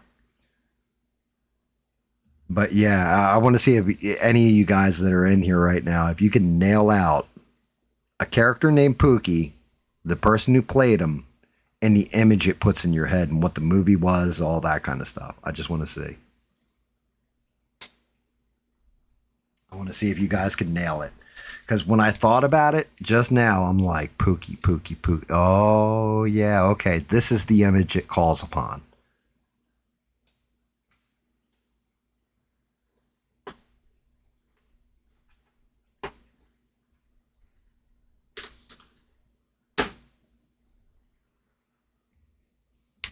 But I definitely want to see if anybody else can nail it. Like if you run through your memory bank. Because guaranteed we've all seen this movie. Everybody knows the actor. And he was phenomenal in the role as Pookie. Pookie, Dookie, and Cookie were all bad dudes. And Cokie. Pookie. All right, you guys ready for this answer? If you remember back, there was a movie, and it had Ice-T in it. It had Wesley Snipes in it. It was called New Jack City. There's a character in there named Pookie. Same thing with G Money. G Money was the right-hand man to Wesley Snipes. I don't even know the actor's name, but I know his name was G Money.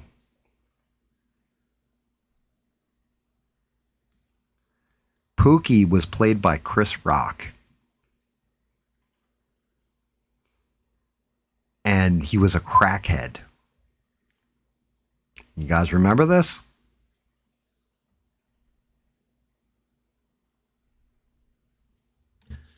And like thinking about it, just me thinking about it by myself, shit's fucking great. Yes, Chris Rock's character, Pookie. His name was Pookie.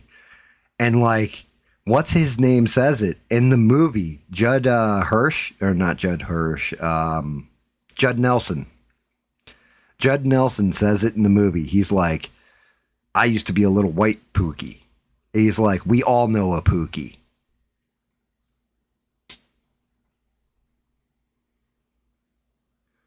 Dude, New Jack City is an epic movie. That thing encapsulated the, it was like Scarface for the crack epidemic. But yeah, Judd Nelson's just like, yeah, I was a Pookie. I was a poor white trash Pookie, but I was a Pookie too at one point. And that's why I hate drugs so much or whatever. I hate this crack shit so much.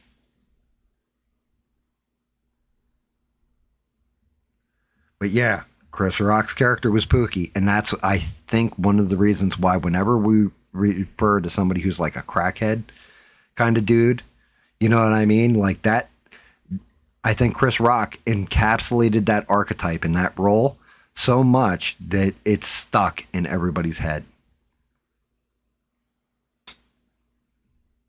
Which shout out to Chris Rock, because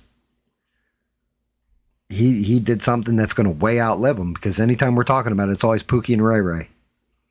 And that's just it. I do know a lot of people named Ray Ray, but I can't think of a movie where the character's name was Ray Ray and he was like a Pookie, you know?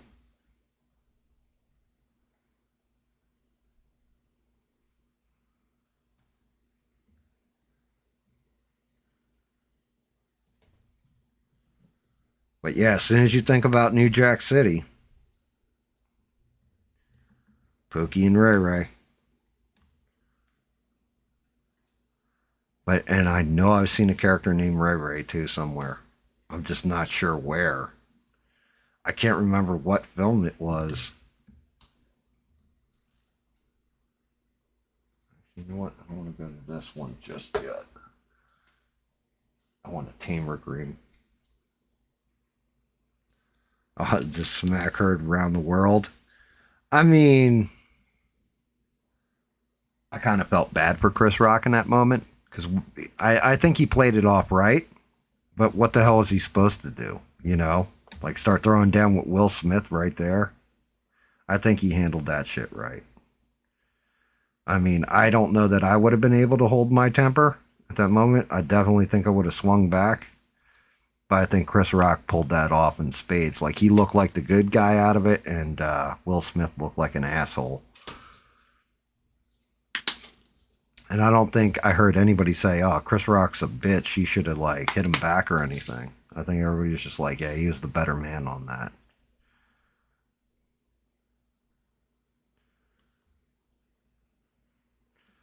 Now, Chris Rock, his stand-up is fucking hysterical.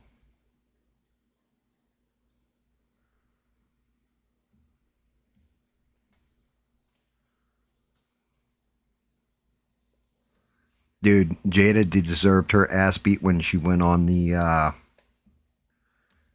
she was on her podcast and flat out told Will Smith, I banged our kid's friend. That's just evil.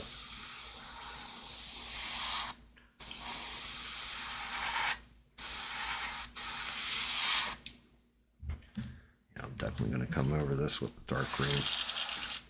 Ooh, jamming.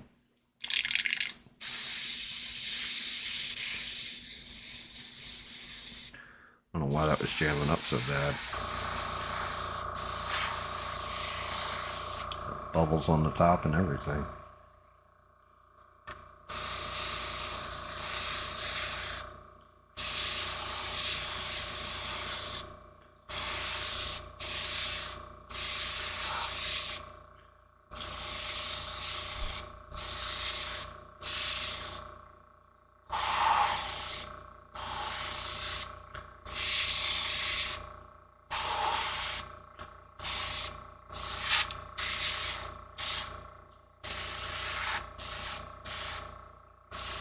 But yeah, I do think that is funny.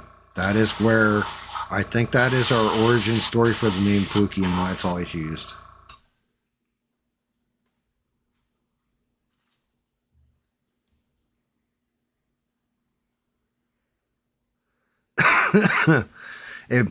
To me, it just makes sense.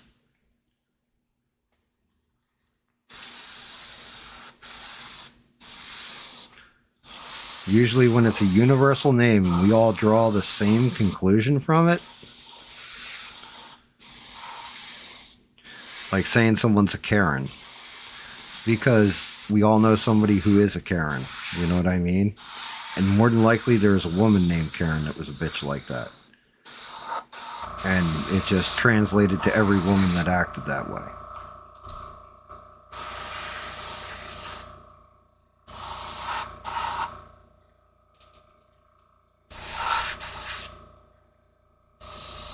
So, yeah, I do think that's funny.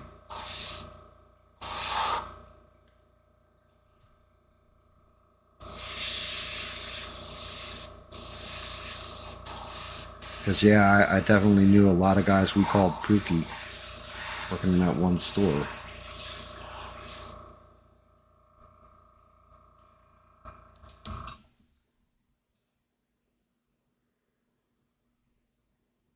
I'm definitely going to... This paint is spreading very well and nice. definitely going to have to go in with the darker green over it and then blow back out.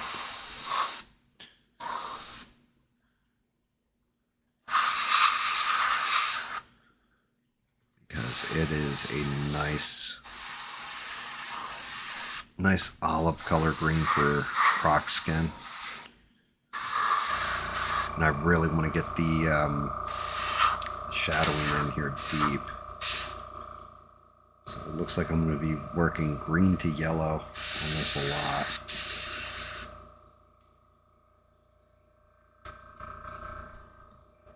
Oh God. Yeah, New Jack City. Good Lord. I mean, it's basically Scarface. Well, they're even watching Scarface in the movie because that's who they're trying to emulate. Which I always get a kick out of it because I didn't really catch it when I was younger. And later on, it's really, if you go back and look at the game, it's very noticeable. Grand Theft Auto 3 is basically like they wanted to make it feel like Scarface. Even the one radio station plays the soundtrack from Scarface on it.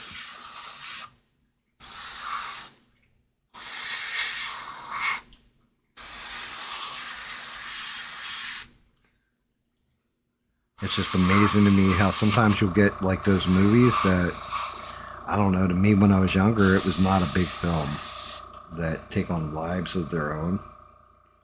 The people are so memorable that they inspire them to do other things.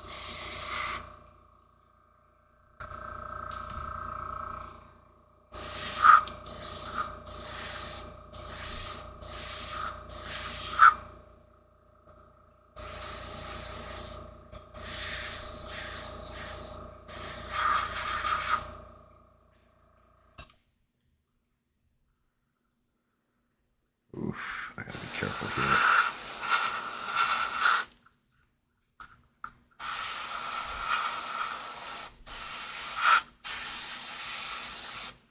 I'm hoping this dark green comes across the way I think it's going to once I go back over this olive green.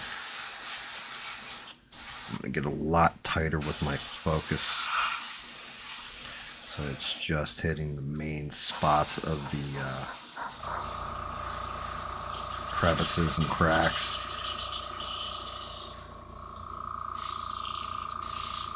Make sure I'm blowing through.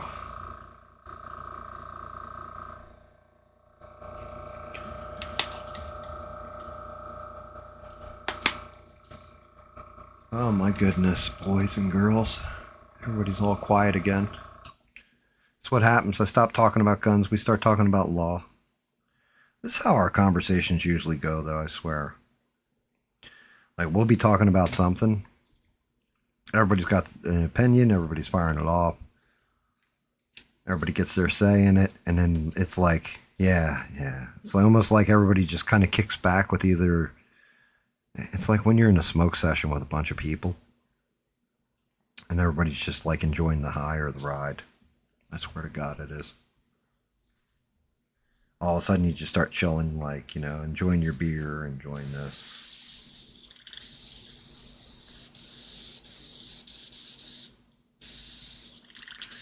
Damn it. You better not tip dry me, you son of a bitch.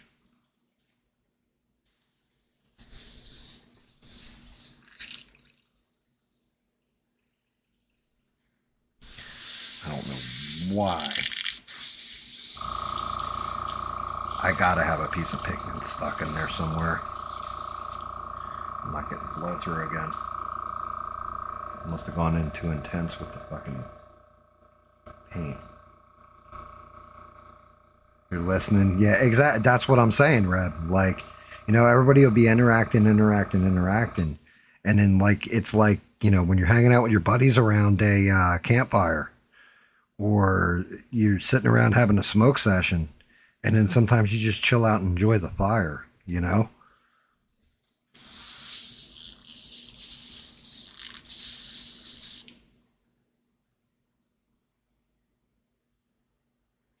Look. Oh I'm not, well, I am a little mucked up. Yeah, that's what it is. It's the flow filter at the tip. It's got a piece of pigment. It must have a piece of pigment stuck in it, because that just blew paint out like no problem, like anybody's business. Nobody's business. Oh, my pokey tools. Fuck it, I can get it with my...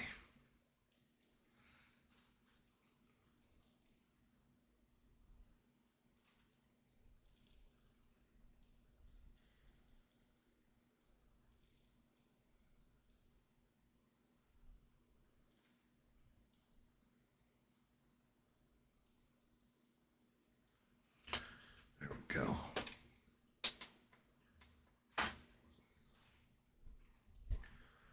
Little nozzle guards, Joe. Gotta work, unfortunately. That's okay, Rob. I mean, worst case, it goes quiet. You know, I just put on Art Bell. But you came in and I was like, well, Art Bell's done for now. Anytime you jump in, or like, you know, old school misfits. Francois is usually is always chilling here, throwing his opinions in and everything else too. Ian, same thing. But everybody just kind of chills after a minute or two. Like, conversation will happen. Everybody goes into chill mode, relaxes. Partly my fault, like I said. Talking 22 hours before I came on this stream, and blew through like a lot of topics that I probably could have gone into tonight. Like, just Spider-Man. Like, I could have done Spider-Man for hours, and I've already covered it, and I don't want to keep launching the spoilers out there, or keep repeating the same shit. I try to stay away from it, or at least pace it out where we're not talking about the same thing all the time, because it's boring.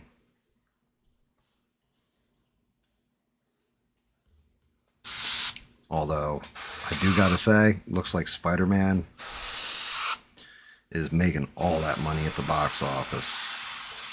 They're doing all right. I think it like tripled Supergirl's opening or whole run or something like that already. So we'll definitely be getting more movies like that, hopefully. So I didn't think it was a terrible movie. It just had issues. I have issues with everything, so that's all right.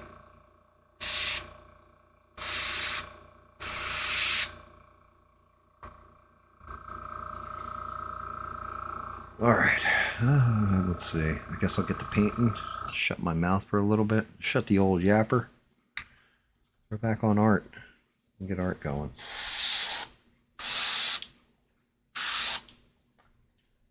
Okay. I'll chime in on art too, and call balls and strikes on the bullshit that they're going to talk. Because you know it's going to be a lot of, I saw a UFO and it was this, and this is how the power system works. And you're like, yeah, we're in 2026, bud. We already know that you can't even do that now. So, where this place was already blown open, we know that that's not what they had going on there.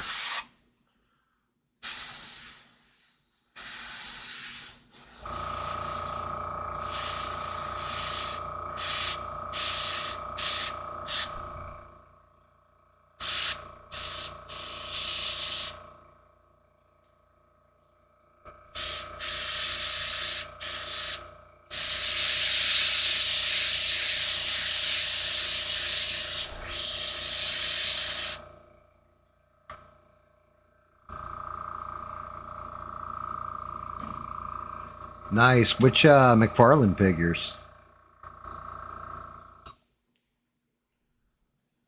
Dude, really?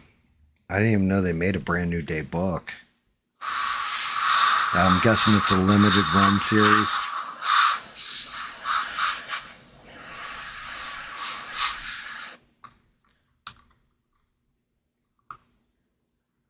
Because,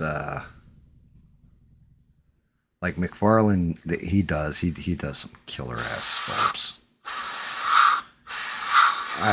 Todd McFarlane's probably one of my favorite comic artists of all time too. There's the reason why we got the eye thing, the emotive eyes on Spider-Man. That was all McFarlane did that when he had to run on the character. He brought Venom to life. Like, just everything I think he's done. The Spawn series was good. Spawn series got a little crazy there, but it was good.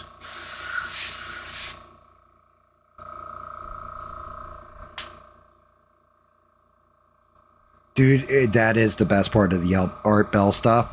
Is one, they have no idea. Like, when they're talking, if I'm to be real honest about it, it kind of makes me miss like the 80s and 90s, you know, and even the early 2000s, because they're talking about stuff and you're like, you know, like, especially when he starts going into politics and you're like, bro, you're not ready for what the fuck is coming. Be glad you passed away when you did, because it's going to get bad.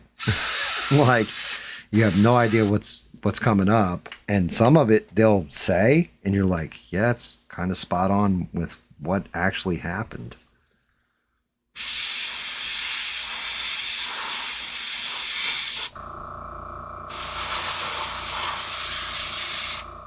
Oh, that's one you wanted from me too, right, Rob? Something I got to work on for you.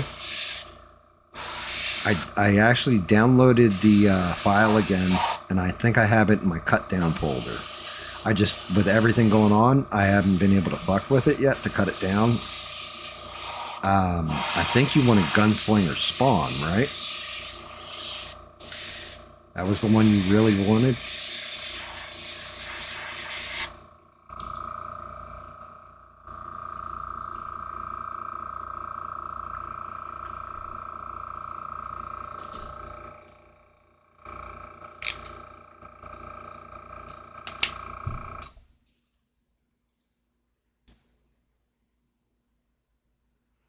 This thing want to double clean real quick, so I don't fucking get that tip dry again while I get the dark green ready to roll.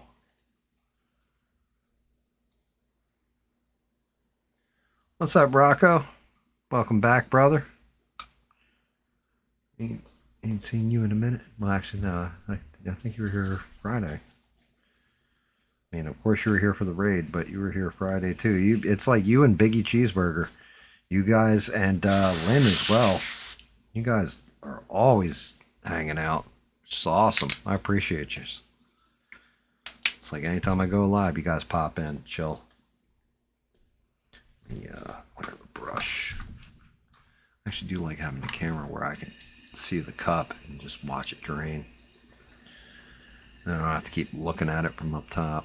I can just watch it on camera. There it goes.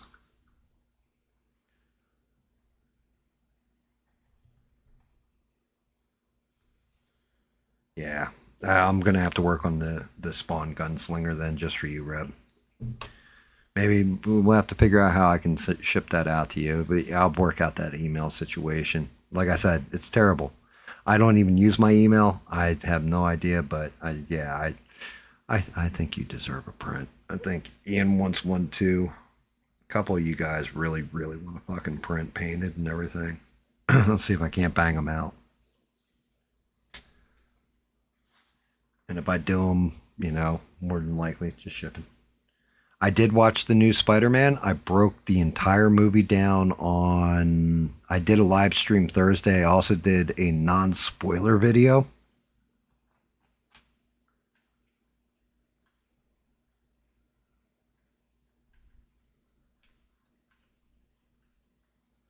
But yeah, I went through the entirety of the movie, what I liked, what I didn't like. And at first I said it was a 7 out of 10. The more I thought about it and discussed it, it became a 6 out of 10.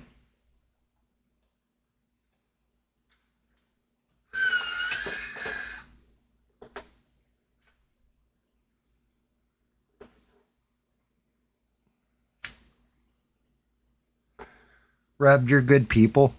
You know, there's a point in time where when I was first starting out and everything else, and you'd come over from ABL here and there, like, you've stuck with me the entire time. Like, even when I'd say jackass shit, you still stick with me, and I appreciate you. So It's one of the least I could do. Plus, I think that'll be a fun one to paint.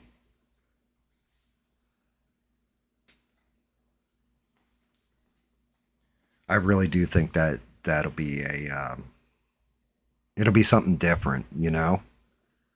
Because I usually don't do image comics, which I'll have to go in the back, pull some of my issues of Spawn out to get the color right on it.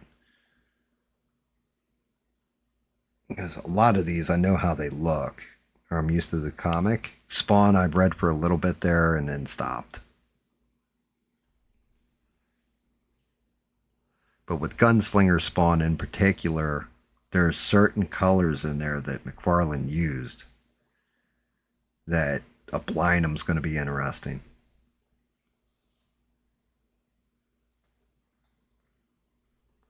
It's a lot of these heroes, you know, it's like Killer Croc. It's going to be a lot of green.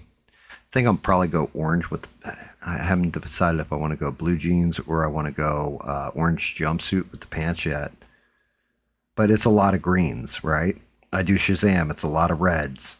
I do Superman, it's blue and red basically. You know, like his suit's just blue, red, and a little bit of yellow thrown in. Batman's all black, gray, blue. You know, depending on which version you're doing of Bats.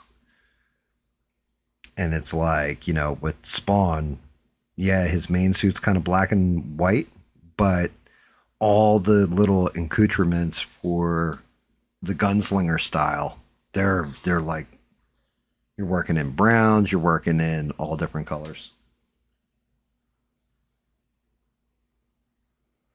I have, I think, issue 1 of RoboCop for some reason. It's like him standing on the front cover with the gun pointed out. Like the actual Marvel Comics run, not the like adapted from a hit movie or, you know, anything like that, like where it's going through the plot of the movie. It's like after the movie they did a RoboCop series, and I want to say the cover is like pink in the background and he's like in the foreground with the gun out.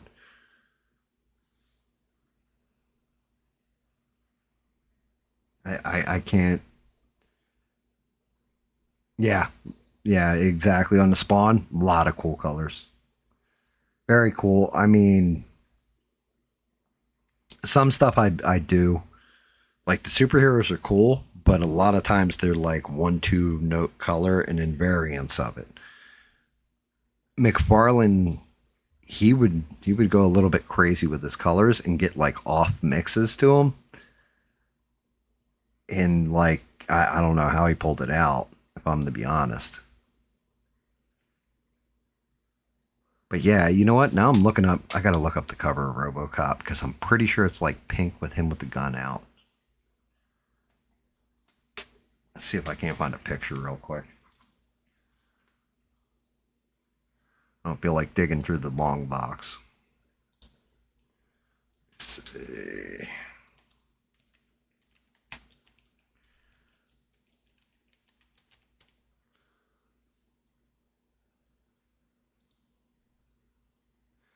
Yeah, I mean, it's kind of pink. Doesn't sell for all that much. Let me see.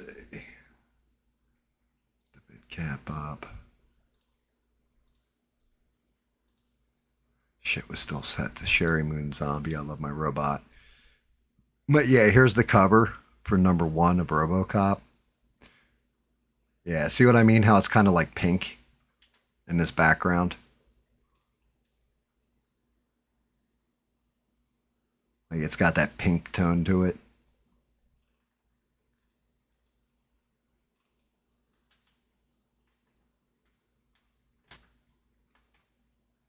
RoboCop. I'd buy that for $1.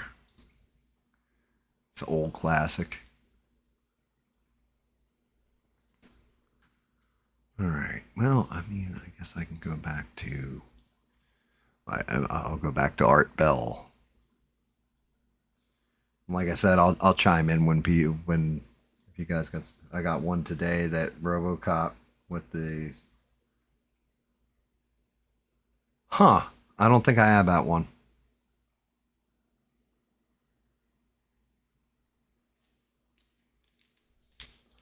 I don't know. It's so much.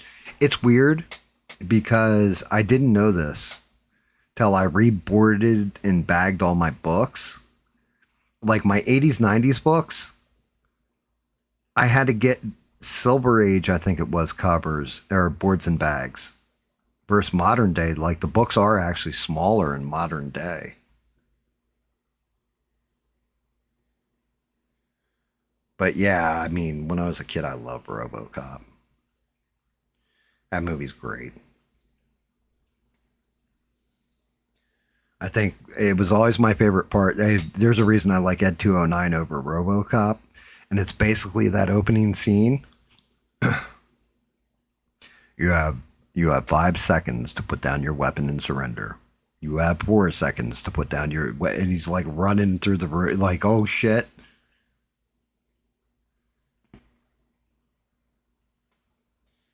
I mean, it was a well executed concept in my opinion, and it was a parody of crime and everything else.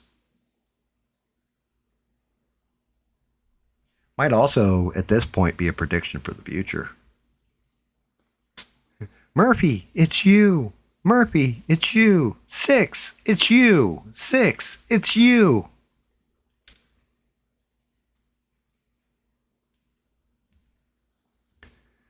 Yeah, Nancy Allen. She's actually she was a hottie, in my opinion. Kind of a little puggy in the face, but she was still attractive. You have 30 seconds to comply.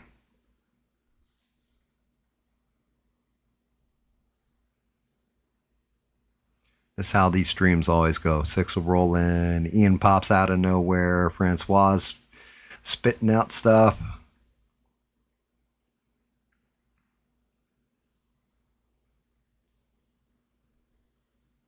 Every now and again, you'll get a heart floating up the screen.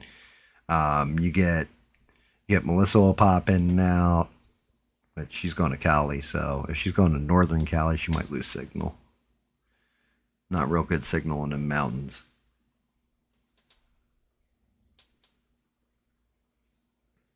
It's the whole thing.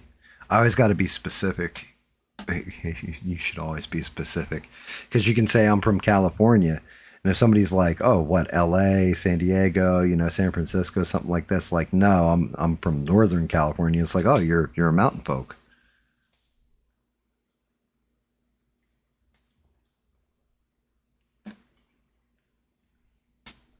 And every time I say I'm from New Jersey, it's like I gotta usually specify it with,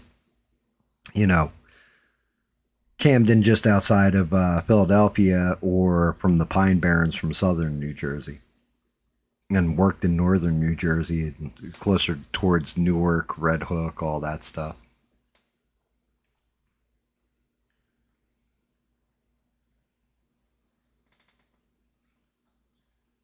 Because not every state is just full on like one giant city like Judge Dredd or some shit. Sometimes they a lot of different parts to a state.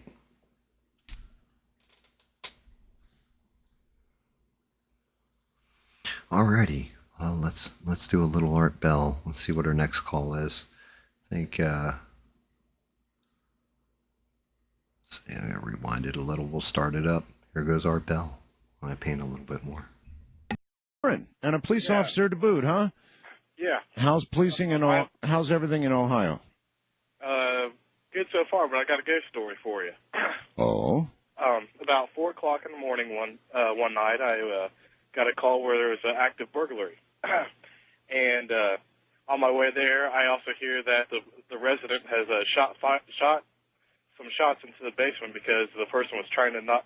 The basement door is in their bedroom and was awoken by some pounding and somebody trying to get into their bedroom. And so when I get there, they say that they hear somebody run out the door. Well, the door never opened at all. And so I start searching around the house. There's no signs of forced entry, no sign on the doors, no broken windows. Go inside. The resident's got his gun still pointed towards the basement door. He's afraid something's going to come running out of there. And my backup arrives, and we start searching the house, go downstairs. I know the cop said he's from Ohio, but he has almost a Pennsylvania accent. You can tell by the O's. O's.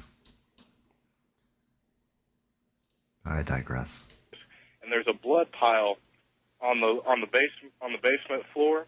Oh. And when we collect it and send it off to the crime lab, the DNA comes back, and they cannot identify the DNA at all. Oh my goodness, really? Yeah. They couldn't identify the DNA. Now you've got my attention, my friend. You've got my attention. They couldn't identify the DNA, you mean even as human or animal or anything? No, it was just a blood pile, maybe about 4 inches long, 5 inches wide. Uh-huh. Just piled up, probably about an inch thick. And bottom what? of the basement. And it wasn't, they could not identify it as human blood, animal blood, anything like that. What? Huh. But they were sure it was blood. Correct. Uh-huh. What's been done with these samples? That I don't know. So, but the resident swears up and down that somebody was in their house. Uh-huh. We went down and checked all the doors. Everything was locked, bolted, and, criminals usually don't lock the door on their way back out. Oh, no. So, Oh. there was no sign of anyone ever being in there. Nothing was gone, nothing like that. They have dogs, and the dogs were quivering in a corner just freaked out. Oh, that's some story. I sure would like to get my hands or have, a further look into what would be blood but not animal or human. I mean, that really is intriguing. Yes. Well, what's really intriguing is there's no other sign other than that right there that there was anything in there. Yeah, but that's quite a large sign. Correct. That something was there, that much blood. I mean, right. How much blood would you have estimated that to be? Well, like I said, it was about 4 inches long and about 5 inches wide and about an inch thick. That's quite a bit of blood. Yes, it is. But there's no way that anybody could have got in or out.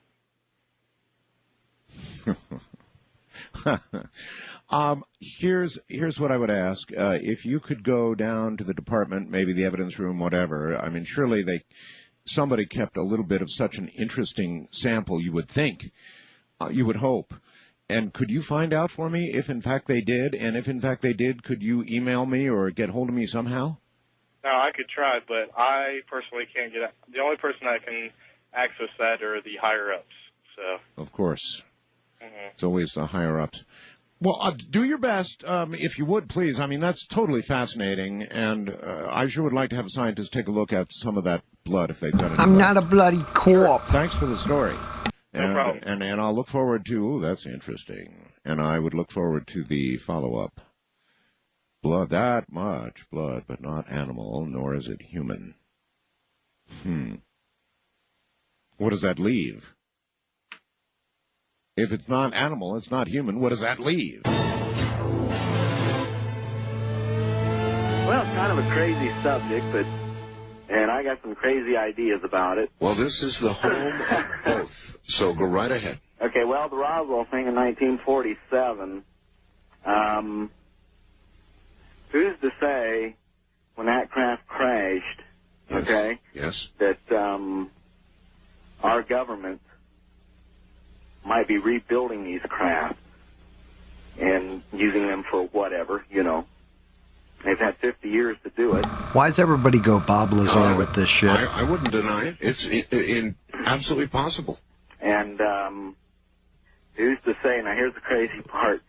Well, they would have an evidence locker somewhere if it was a active, still like under active investigation or a cold case. Cloning is going on. As a matter of fact, there was a story on the news this last hour. It was a Democrat. The Clone Valley already being asked to clone. Shit. Yeah, I heard that one too. Yeah, so there you go. And you just know damn well that it's going on. Yeah, sure it is. Our government's into a lot of things they shouldn't be into. Yep. And probably far ahead of the private sector. But even if you just look at the private sector, you can depend on the fact it's going on. Right now, for $200,000, right, you can be cloned in the Bahamas. Right. So this genie is out of the bag, and it's not going back. Oh, yeah. The only question is where it's going. Yeah, you take a spacecraft or any kind of craft that flies at the speed of light or, 18,000 miles per hour, people like you and me don't have the, the response to maneuver one of these craft, split-second decisions. Our mind is on something else. You can't fly a craft like that. You have to have a trained, a human robot, basically, that knows nothing but how to operate that craft.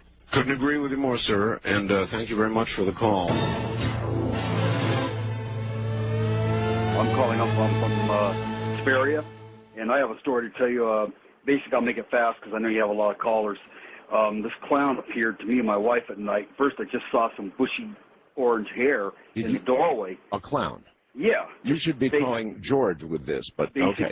Basically, I hadn't seen it, so I know that my mind wasn't in that mindset at all. And then it just stood in the doorway, and it had the big shoes and a half moon and star kind of a configuration on its outfit. Yes. And then it moved over to where my wife was, and it just stared at her. About this time, my heart started racing. You know how it does, and the adrenaline starts rushing, and you start kind of panicking, and I said, I'm not in my right mind. I was even saying that to myself. I'm going to go see a doctor tomorrow. This is what I was thinking to myself, because I'm crazy. So, damn it. Set the mouse down there. Sitting there painting. Listen to Art Bell, and then I hear some shit like this, and it makes me pause, interrupt, and everything else.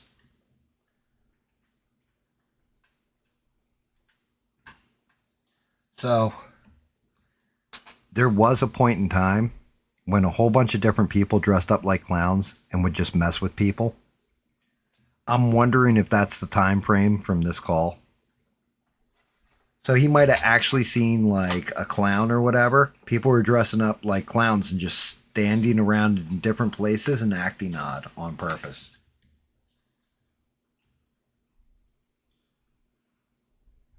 And like everybody thought people were nuts and all that, and it turned out it actually was a thing. It was just to make the public nervous, you know what I mean? Anyway, I digress. Tapped my wife, and I go, and he says, just tell me. I'm not going to tell you what it is. What's at the foot of the bed? Yes. She got up, and her eyes get big as saucers, and she screams, and she dives underneath the covers. And I asked her, what did you see? And he said, there's a clown at the foot of the bed. And so I became kind of angry at this point, and then I got up, and I went to squeeze the clown's neck. And right when I went to squeeze the clown's neck, there was nothing there. It disappeared. All right, now this guy's lying. I want you to make sure and try and call George and tell him the story. He loves clown stories, so plant that one on him, all right? That's a good one. I appreciate your call, sir. Thank you. All right, take care. And so he gave the clown a good old choke. That is indeed kind of a weird story. What do you make of all this? These things that happen to people that we're hearing on the air, these things that cannot be explained, these things that, I don't know, you say, well, they're as crazy as a loon. But, these people are not. I mean, in this case, we have two witnesses. So what was that? An apparition? A spirit? Something manifested from his own mind or that of his sleeping wife? Well, who knows?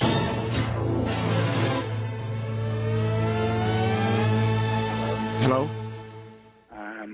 I'm calling from the U.S. That's all I can say.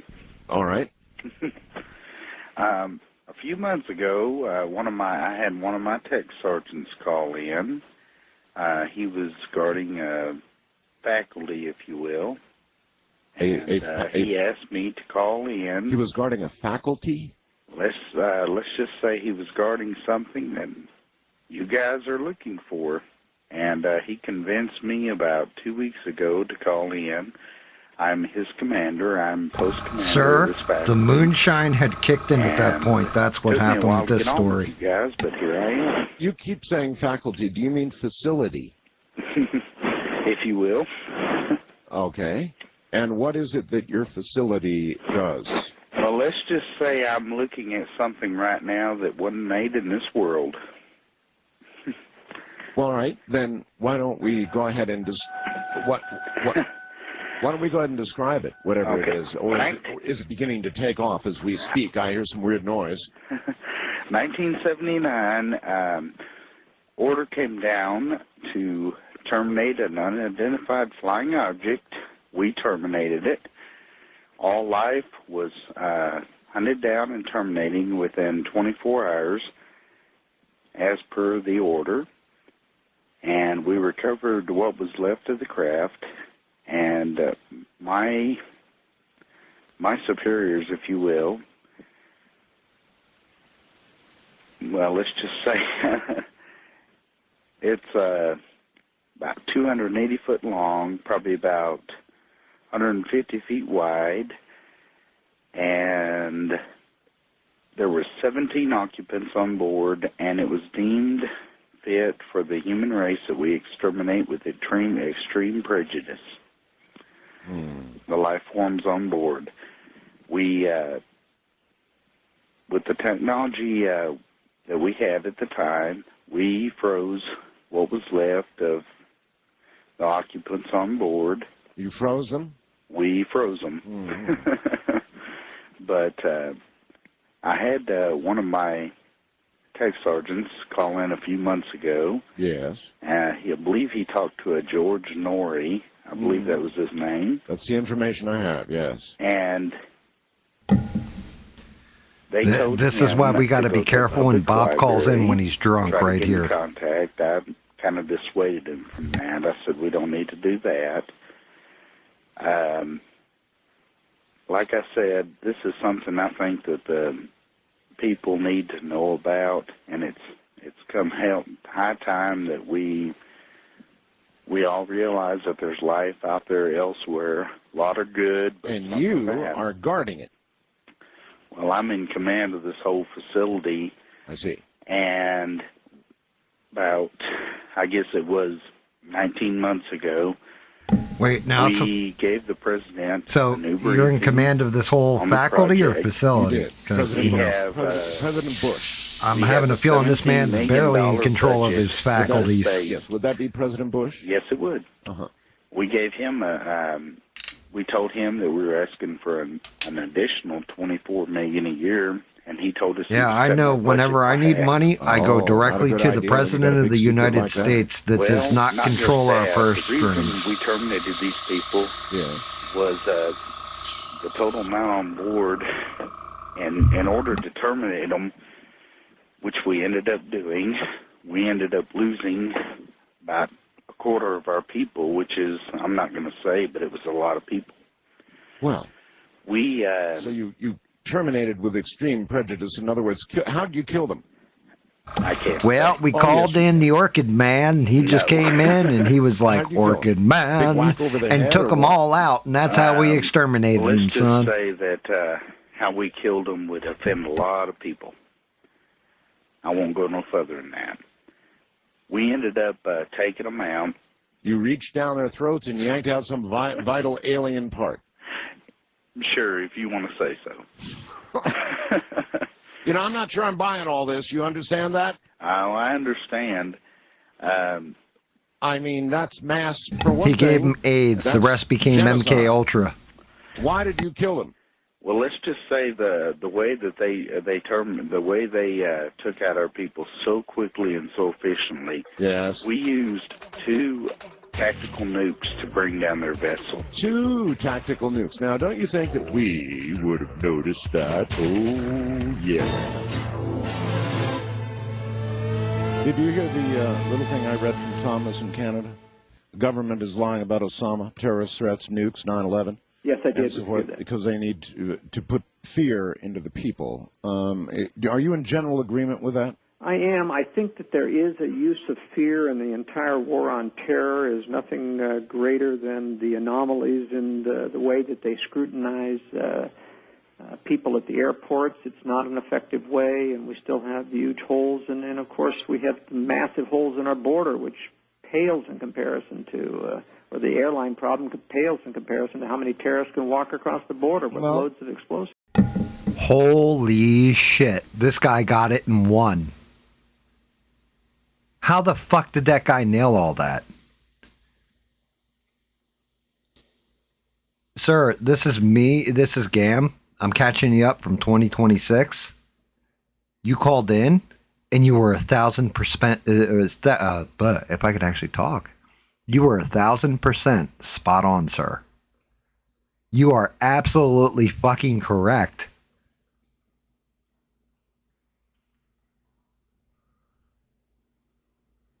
How in the fuck did he nail all that? Like 5 seconds in, this caller already is like, and he's calling like a hotline where we just had a guy say, I was in charge of everything in this faculty. You mean facility?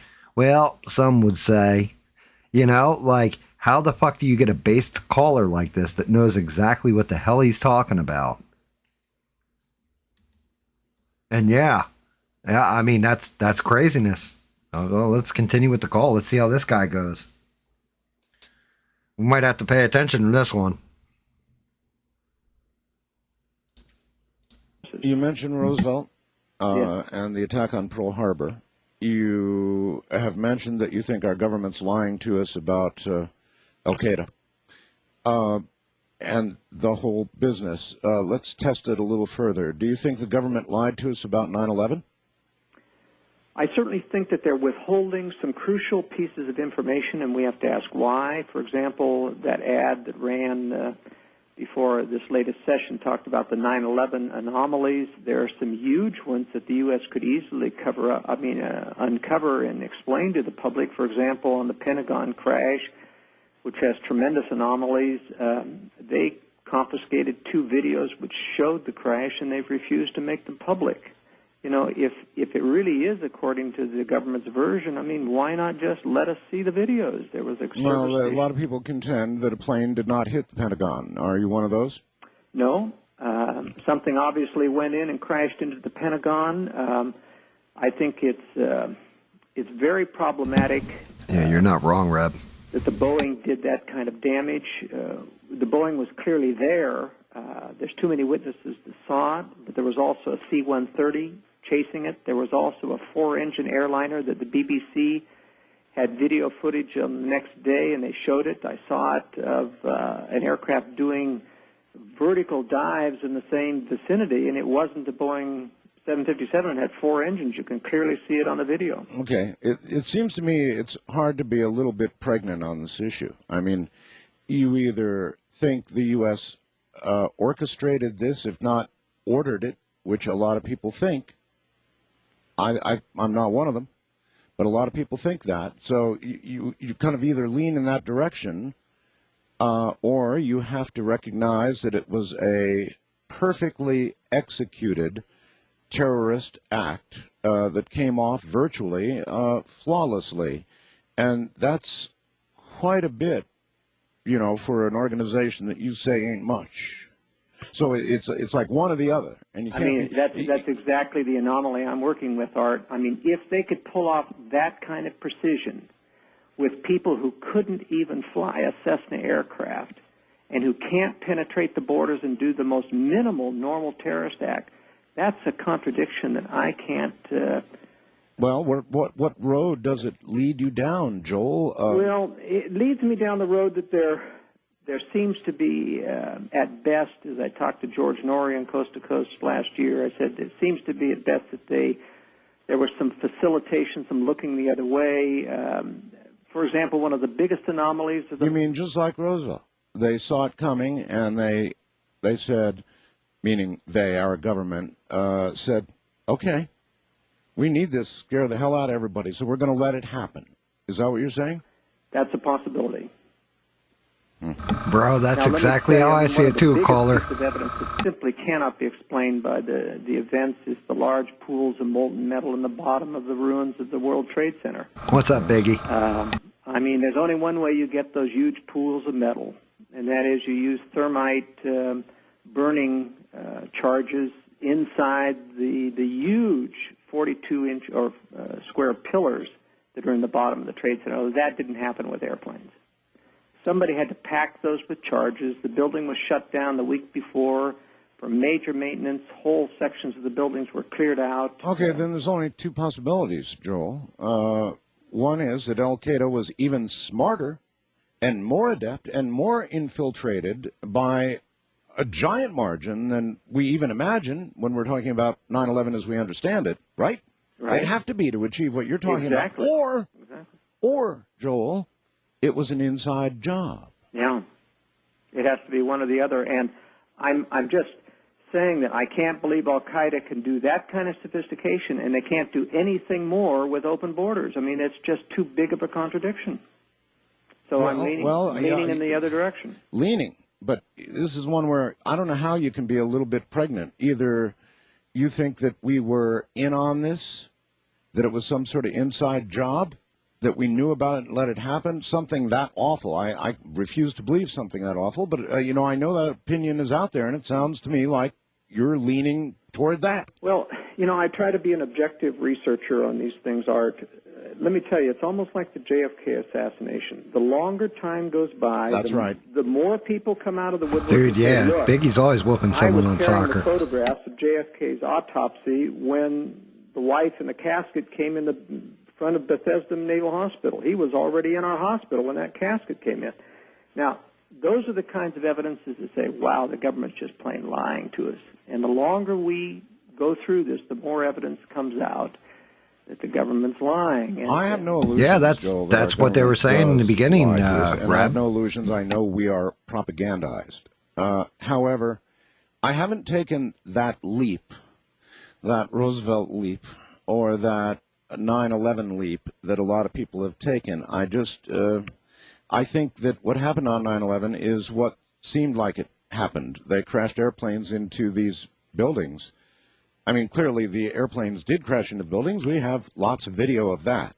Sure. But you're saying there's so much more. Yeah, we know that there were hijackers. For example, even though the FAA has got a gag order on it, it did not release the tape recordings of the pilots talking to the ATC centers. We have a private airliner who was recording their own airliner's conversation with Cleveland Center as they were discussing the hijacking of Flight 93 that crashed in Pennsylvania. So we have the recording of the pilot of Flight 93 pressing the wrong button and telling the passengers, he was actually talking to the whole world at Cleveland Center, that there's a bomb on board for the passengers to prepare for it. And we have also a lot of expletives and shouting and yelling coming out over the microphone. We also have one of the aircraft that saw the plane explode in the air. Now, that's right there.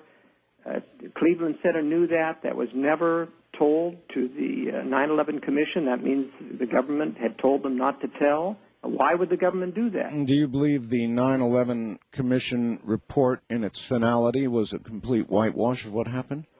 I think it was about a 50 to 60% whitewash. It did tell many correct things, but it carefully omitted the weightier evidence that would point to the things the government needs to tell us about that they aren't, like vectoring the F-16s to Flight 93 and shooting it down. I mean, New Hampshire Air Traffic Controller testified that he vectored them to. We knew there were F-16s there. The engine was found 6 miles from the crash site. Well, there were two stories. One story was the heroics of the passengers of Flight 93, and the other story, told more quietly behind the scenes, is that it was shot down. You're saying it was shot down? Absolutely. But I just say what I feel on the air, and the consequences, I guess, be damned. George W. Bush, I am sure, is a... I gotta pause this, because that call,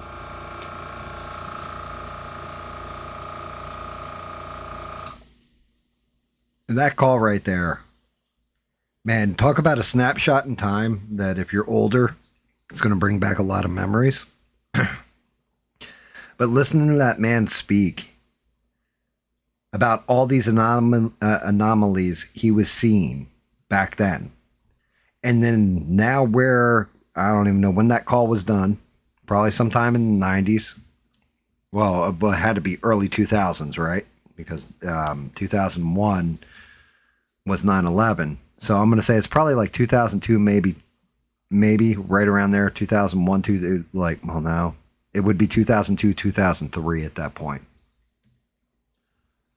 The amount of stuff that he spit out in that phone call about anomalies that he was seeing back then, and we're in 2026, 25 years later, and like we're almost to the 25th anniversary, right?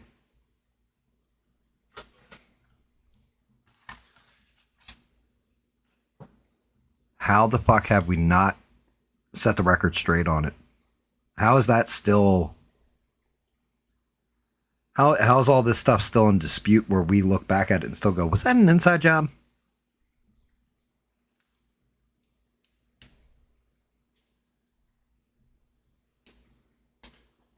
Yep, the American hero story. I know when I remember Let's Roll, I think is what he said, the last thing you heard from before the plane crashed.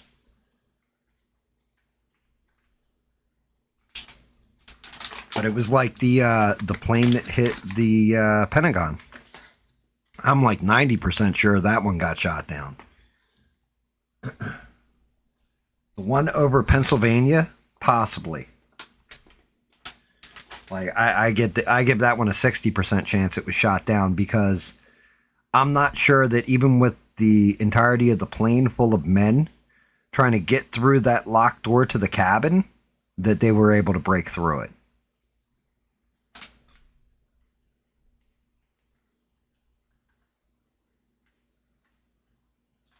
So there's a good chance the Pennsylvania one was shot down. But when it came to the Pentagon, if you looked at the debris field, you could see where one wing went and the other wing went. Like somebody shot the wings off of it and then it crashed.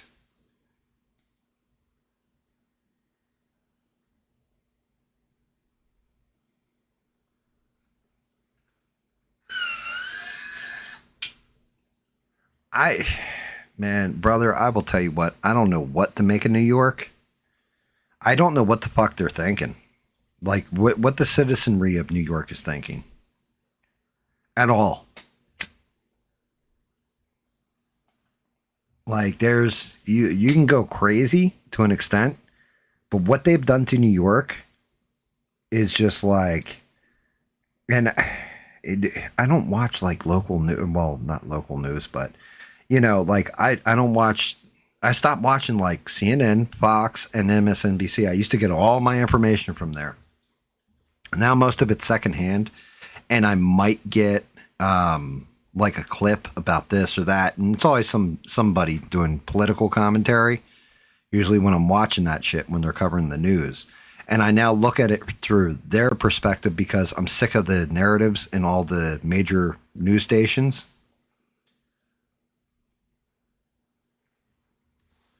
But it's like, I don't know, man. They've been lying to us for about a lot of things for a very long time. And it's coming to that point where I don't know what to believe and what not to believe anymore. You know, like I just try to go the logic route, take all emotion out of it, and put everything in a perspective of, okay, they shot down these planes. Why? And then, you know, you start running it through your head. It's like, well, you got a terrorist plane in the air. You don't know where it's going.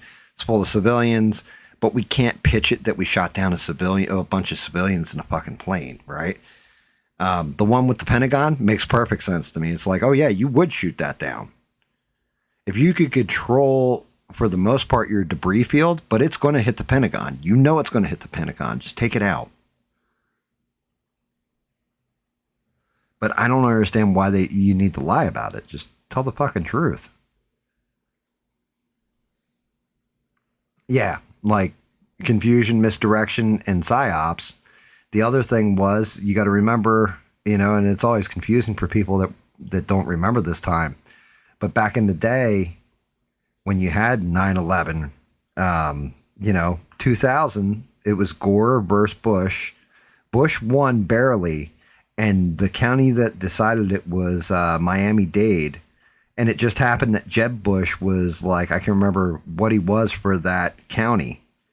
But he was like one of the ones that controlled everything in that county, and he won. So it was all controversial. And honestly, I don't know. It was a shit sandwich and a sewage sandwich next to each other. Take a bite of one or the other. between those two assholes. But, you know, looking at it, there was one thing that was definitive. If we get into a war, nobody wanted Gore in there. But with Bush, everybody wanted Bush in there if there was a war. So it's kind of like, well, we know this plan's coming. It's going to happen. We're going to lose X amount of lives, but it's a drop in a bucket. You know, I'm not saying every life is valuable, all that stuff, but from like a giant statistics point of view, it's not millions of people dying. It's maybe we'll lose 2,000. And I think that's how the government looked at it, but it will solidify a presidency. Plus we'll be able to go back to war and make Cheney and his guys a whole lot of money.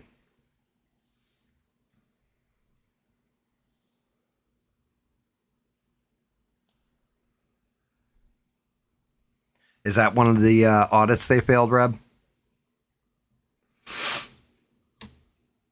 I mean, why go for the Pentagon and not the White House? I mean, I don't know. It's a good call too. I know going for the Trade Center was just basically, that was just to show off. It was symbolic of Western, you know, money and all this kind of stuff. Fool me once, can't get fooled again. Mission accomplished, y'all. All right, I'm going to let him talk. Let me get this paint on here before my brush dries out again like a fool. And I just fucked up. Fine man. I got to stop doing that. But fuck up the chat every time. Me out. There it goes. He's there's something about his eyes. Maybe it's that he looks so much like his dad. It's deja vu all over again. I'm not exactly sure what it is, but I'm just not fully comfortable with man yet. Maybe I should interview him. Hey, George, you want to come on and be interviewed up here?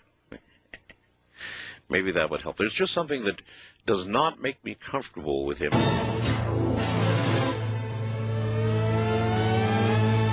Hey, Art, let's talk about the NRA. All right. I received a letter a couple days ago, and wait a minute. Have you called before? You have. You're not allowed to call again on this line. I've never called before, Art. Oh, you've never called before? No. Oh, okay. All right. Anyway, the NRA. Yeah, I received a letter a couple days ago, and I got to reading it, and the content made me, as a member of the NRA, kind of look like an idiot. You know, it's almost like they're afraid to say, to come out front with members and tell us exactly what's going on. They run about things, and it's difficult to explain, but they don't treat you like a grown-up. You know what I mean? No, I don't. Exactly what did it say that made you feel like an idiot? Like I was friends with a guy named Jim Baker, and I've never even met him before. Good night, brother. What? Always appreciate you, Reb. Oh, you got a letter from the NRA saying you were friends with Jim Baker? Absolutely. Who's Jim Baker? I don't know. I'm not exactly sure. But anyway, the letter... This sounds a little too strange. Why is that? Well, because why would the NRA write to you about being friends with anybody? Okay, I'll fax you the letter then, Art. I've got your fax I'm number. just asking you a question. I'm not exactly sure why.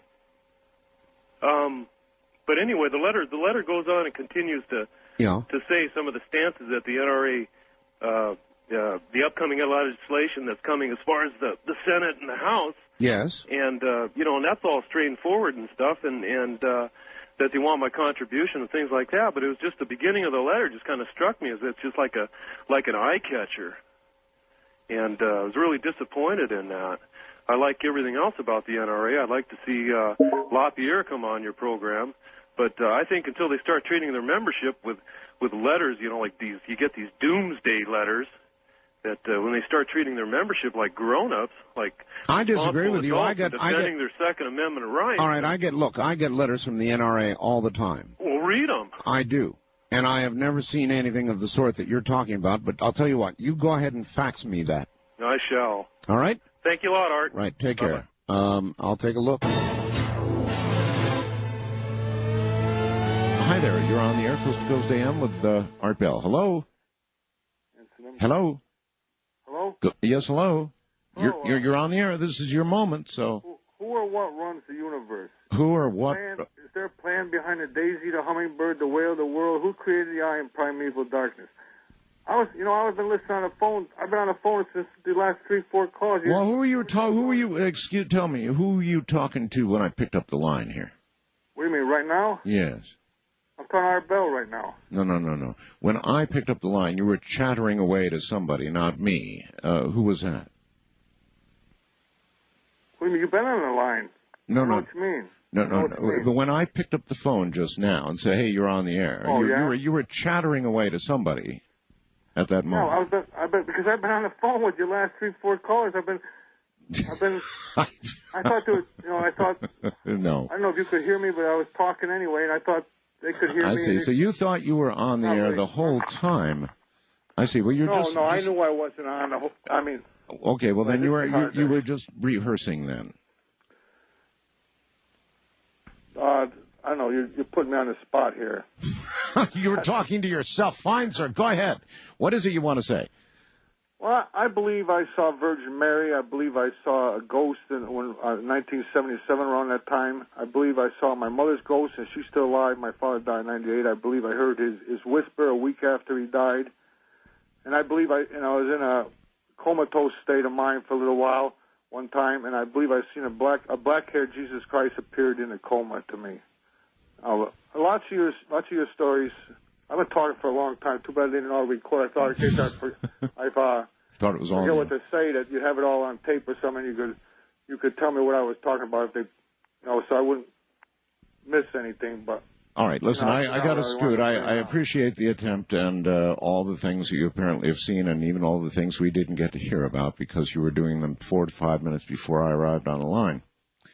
But you've apparently seen quite a lot, and who are we to say that you did not? This caller took being an Art Bell time traveler literally. A wildcard line, you're on the air. Hi. Yeah, Art. Hello. Yeah, I was talking to you earlier about Billy the Kid. You told me to hold on. Yeah, I did. But go ahead. Billy the Kid. What about Billy? Okay, well, there's supposed to be, there's a sheriff of Tobacco County. Can I say his name?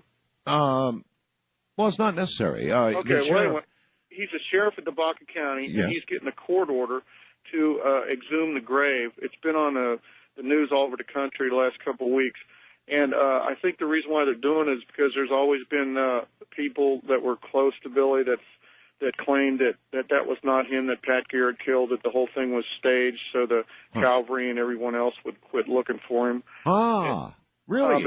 Yeah, I wish you could get the sheriff as a guest on And so the sheriff is asking for the body to be exhumed so they can straighten out whether that's really the body of Billy the Kid? Right, because apparently they're getting the DNA from his mother. Really? So I think she was buried in Silver City, New Mexico. And then there's 2 guys that claim to be Billy the Kid in 1950 when they were like 92 years old and get ready to die. Right. Did you know about that, Brushy Bill Roberts? No, I didn't follow the story. Yeah, this is the plot line to Young Guns 2. Did you see the movie Young Guns and Young Guns 2? Yes, Young Guns I saw, yes. Okay, well, in Young Guns 2, it starts out in 1950, and this actually happened in 1950. This 92-year-old guy comes out of the desert, and he met an attorney, drives up in a 1949 Chevrolet, and he's getting ready to die, and he wants to go before the New Mexico governor to get the pardon that Governor Wallace promised Billy the Kid in 1881 if he would turn state's evidence against the bad guys, the Lincoln County War. And he had several older people that identified him, the real Billy the Kid, but he was not given his pardon. So anyway, I guess they're trying to settle this once and for all, but I wish you, and I think there's a lot of your listeners out there, would wish that you could get the sheriff of Tobacco County as a guest on your show. All right. Suggestion noted. Has anybody noticed that Westerns are coming back? Have you noticed, in fact, with a vengeance? All of a sudden, we're beginning to get Westerns again. I think it's great. You seen the one on HBO yet? They kind of hope to follow up The Sopranos with their new hit. Yes, we have. It's called Deadwood, Art. Deadwood. Any moment now, and tell me. At any rate, Westerns are definitely. What was that? Yell that again. I get a yell 6 seconds later, I said Deadwood, Art. Deadwood, thank you. That's the HBO hit, Deadwood, and I've yet to decide about it. There was a fair amount of gratuitous violence in it. However, there was a fair amount of gratuitous violence in Deadwood. We have a unique history in America, don't we, with our Old West? There is, I suppose, the samurai warrior in Japan might be a parallel of sorts, but I mean, it is certainly our American Wild West, and Deadwood was right in the middle of that, does have a very, very unique history. And of course, I'm in the Old West right here, in gold mining country, actually. Before this experience, I was agnostic and probably more atheist than agnostic. I lived in L.A. in 1980, in Manhattan Beach specifically. Pass the joint, we had man. A party around Christmas, a few days before Christmas, and the easiest, quickest way to get to Linwood, where the party was straight down Imperial Highway. Well, if you go down Imperial Highway, you go through South Central L.A., which is a pretty rough part of town. Sure it is. But I left during the day, so I wasn't too concerned. Well, when I left, there was a little bit of fog in Manhattan Beach, not much. I drove all the way there, no problem, went to the party. Left about 2, and it was the thickest fog out that I'd ever seen. I've lived in Frisco, up and down the coast. It was just the weed smoke, man. We were hotboxing the car while we were driving, man. So I pulled in this restaurant parking lot and sat there going kind of waiting. Dave's not here, man. And I hope your dick's bigger than this. So I took off, and I'm going down Imperial Highway. And it was, you're doing like 20, 30 miles an hour. There weren't too many cars on the road, but I was following one, kind of following his taillights. And then he pushed on his brake lights, and I noticed that there was a red light on, the stoplight. Mm-hmm. So I'm sitting there, and I noticed a little movement in the rearview mirror. And then I looked over suddenly to my left, and there was a guy standing there, and he had a blue bandana around his face. And he looked at me, and I was like, oh, boy. You mean like a highway robber? Yeah. And Yeah? he says, yeah, can you give me a ride? Oh. And I said, sure. And I'm thinking, well, as soon as he gets in front of me, Excuse me, you said sure? Sure. A guy with a bandana on his face, and you say sure? Well, what are you going to say? Oh, well, all right. So then about that time, he reaches in and shot me right in the chest. He shot you? Well, that's why you don't let people with bandanas in your car. He didn't get in the car. He just said that for whatever reason. He just said that and then shot me. I was like, And it's the fuzz, man. Right under my heart. The bullet. Blood started going everywhere. So by this time, the car was gone in front of me, and I took off, and I was trying to remain calm. I didn't want to go into shock or anything, and I'm thinking, wow, blood just splitting out. And I made it. I was going to try to make it towards home. I'd have never made it, but I'm driving down the road. I just ate the most acid you've ever seen, man. Never pay attention to. You were seeing him. Yeah, you were paying attention. Well, not really. But this big beam of light was shot right towards. And that's when I met Jesus Christ, man. His name's actually Mark, and he's from Uptown, man. Big beam of light. Lights up. My God.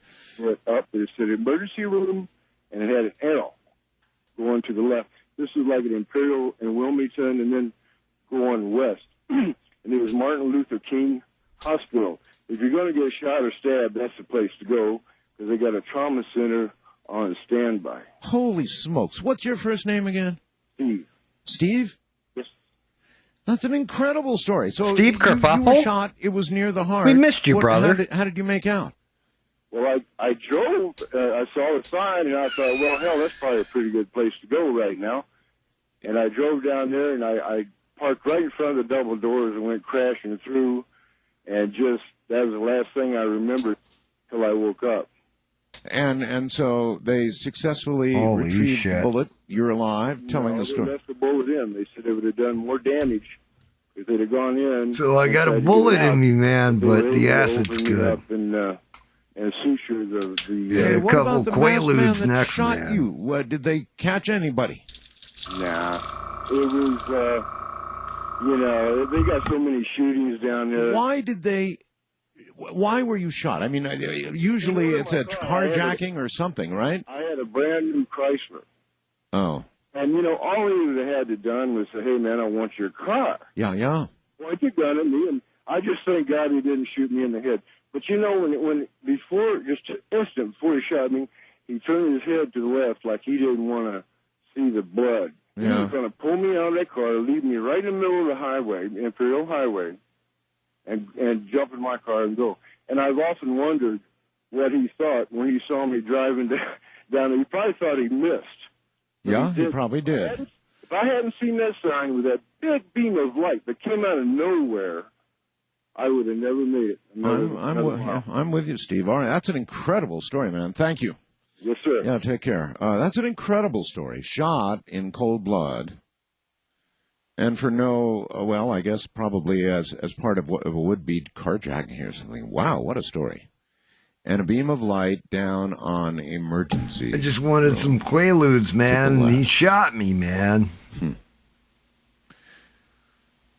I wonder who does. Is that Freedom Rock, man? Turn it up, man. Who is it intervening in those kinds of cases? Who would that be? Would that be an angel? Would that be a relative of yours now passed on? Would that be God? It was Dr. Timothy Leary. Today, I'm going to tell you 3 stories about people who experienced huge changes to their lives. That shit kicked right into a Mr. Ballin video. It started doing it. All right, let's see. What do we got? Best of Art Bells, Open Lines 1. All right, let's check it. Date. The main calendar. Hello. Hello. Yes, sir. You're on the air. This is Robert from New Jersey. Robert, time has come. Welcome. Hey, how are you? Just fine. What you are asking is about a physical time machine that is built with nuts and bolts and the traditional methods, and yes, they do exist. Wait a minute. You said, yes, they do exist. Again, that's a statement of fact. How do you know that? I know for a fact because I've seen and worked on them. You've seen and worked on them? What you are asking about, everything is based on the theory of Tesla. Tesla had these theories. He was by far in advance of Einstein. The first time the Americans tried this was the Philadelphia experiment. Tesla had backed out by that point. Well, now, the Philadelphia experiment was not an experiment about time travel. No. It was an attempt to make a U.S. ship invisible. That's right. Now, the effects, however, may, in fact, involve time travel. No question about that. But everything was based on the work of Tesla. You're talking about frequency and laser light, where the speeds have to... What you are talking about is energy that is required that is phenomenal, because the speed that you have to go at light is incredible. Light has to reach startling speeds and frequencies. You're claiming you've worked on one of these machines? I can tell you I've seen them, and they're... All right, well then tell me where. There is one in the New York area, and the Nazis were working on time travel before and during World War II. Yeah, I've heard that too. Those were the two experiences. The Soviets also tried, but failed miserably. Can you tell me how you got access to see such a thing? I can tell you no more than what I'm telling you now. But most of the people that have gone through the portals to travel have never come back. Yeah. So the vast majority, what you are asking, the vast majority of people that have gone through those portals, probably like the 2 people that you said who were working on these things, where they would have gotten the energy and the parts, because time is a third dimension concept. It does not exist in any other dimension. Well, I don't know how long you've been listening to my program. Sorry, sir, it's a 4th Madman dimension concept. Was, in fact, modulating the field he created with a laser. Did you know that? Yes, and I heard that tonight. Oh, you did know that. What you are... Well, see, the concepts, they do have the physics because all of this was based on the work of Tesla, who was by far ahead of his time. Most of his writings that were confiscated later on have never been seen. That's right. So he had a plan to light up the world with electricity as long as it would be free forever for humanity from his Tesla World Tower, which never came to fruition because there was no money in it, and he was squashed. But he did talk about these things, so all of the things that you are asking are based on his work. Number two, when you go through the portal, you don't know where you're going to actually wind up. You have rough estimates. You don't know exactly. How rough? Sometimes days, weeks, or years. So you could miss your destination in time by days, weeks, or even years. Yes. So what you're asking about is that most of these people who have gone through have never come back. Number two... Well, the ones that I've experienced, that I've been talking to about time travel, have not come back. And you're telling me that's a truth of time travel? You know that to be a truth? That it's a one-way trip? It depends what kind of machine you're using. Some are one way. Others you can get back, but you make the mistake of assuming that once you're there, it's going to be so easy. You're going back in time, different languages, different clothing, different customs. There are universal laws about interference in these things that cannot be broken. What, for example? Well, you make the assumption that the government and other people make who want to control destinies, that things can be changed. There are certain very small things that can be changed, but major things cannot be changed. Time flows forward as it flows backwards. So in reality, there is really no future and no past, but just the eternal present. So you are asking various questions. If you would ask me more detailed questions, I could give you more detailed answers. Well, you said there's really no future and past, but just an eternal present that is ever flowing forward and backward. Then there is, yes, but you seem to be destroying your own contention that time travel is possible. Let me just tell you this. What you are asking is based on something called sacred geometry. Bruce R. Cathy did work on this. There were other people who've done work on this, Tesla, and there were a few others. You can travel back 2,500,000 years in time before you hit a time wall.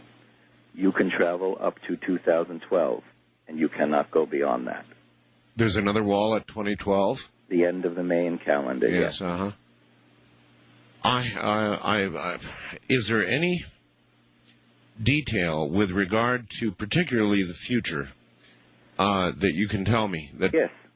Other than the wall, I mean, it sounds like it all ends then. Otherwise, between now and 2012. Let me answer some questions for you, Art. Go. You go back to 2,500,000 years ago. That is the end of Lemuria.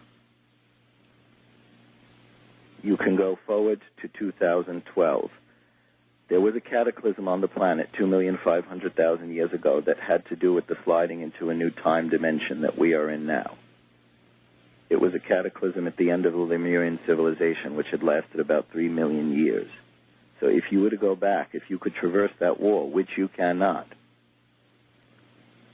it's a different race. It's actually a different type of time and a different type of dimension. Is it another cataclysm at 2012? Do we know anything of the nature? 2012 is a positive date. Krishna gave that date, Buddha gave that date, and Christ gave that date. The Mayan calendar gives the date because we're going into fourth dimension. There is no more time in fourth dimension. It will be what Krishna talked about, the end of Kali Yuga. And probably the Christians regard as the Lord coming back and, Christians all getting sucked up like in a vacuum. Yeah, okay. Well, there's somebody who claims to know that a machine exists among other places in New York State. Hi there. Sorry, caller, I wasn't buying that one. You're on the air. Hi, Art. How are you today? I'm all right. Where are you, sir? I'd rather not say if that's okay. All right. No, that's perfectly fine. We allow anonymity here. You're calling this line for obvious reasons. You believe you've traveled in time. Oh, I know I've traveled in time. That's the attitude. And All I've traveled back in time exactly. I'll try to keep it short. All right, you've traveled back in time to this time, or you've traveled from this time back? From this time to some type of start of creation. Sir, did you play Chuck Berry at the Mystical Nights Under the Sea dance? What had happened is Get your parents to unite. A doctor had bought a home. He was, his name is Dr. I don't know if I should Well, all right, say. no, don't. We don't Okay. need the name. It's not important. All right. And he invited us to a barbecue as a housewarming, and he had dozens of birds and whatnot in his garage. And I thought nothing wrong with this. And my wife and I, we had a great time. We were, joking and laughing. And there were several other neighbors. And he came up with a, for instance, of have you ever gone back in time? Oh. And after the dinner and everything, I thought it was a joke. And he pulled out a contraption and put it. Hey, in the this is backyard. H.G. Wells' The Time Machine, guys. A small triangular phone booth. And I laughed. I thought it was ridiculous. And I said, how can you travel in time back on that? And is this Bill and Ted's Excellent Adventure? And, or is this Doctor Who, sir? 2 or 3 birds. I think it was 3 birds, actually, in the contraption. Were you the only other one there? No, my wife was there. Your wife was there? And actually right. another couple was there. Okay. You put birds in. And he started up a generator. And it made a horrific noise. And it was like a lightning bolt. It was something that I can't even describe. I couldn't even see for about 10 seconds after it illuminated in the corner of the backyard. Uh-huh. And I thought it was a trick. I thought it was a magic trick.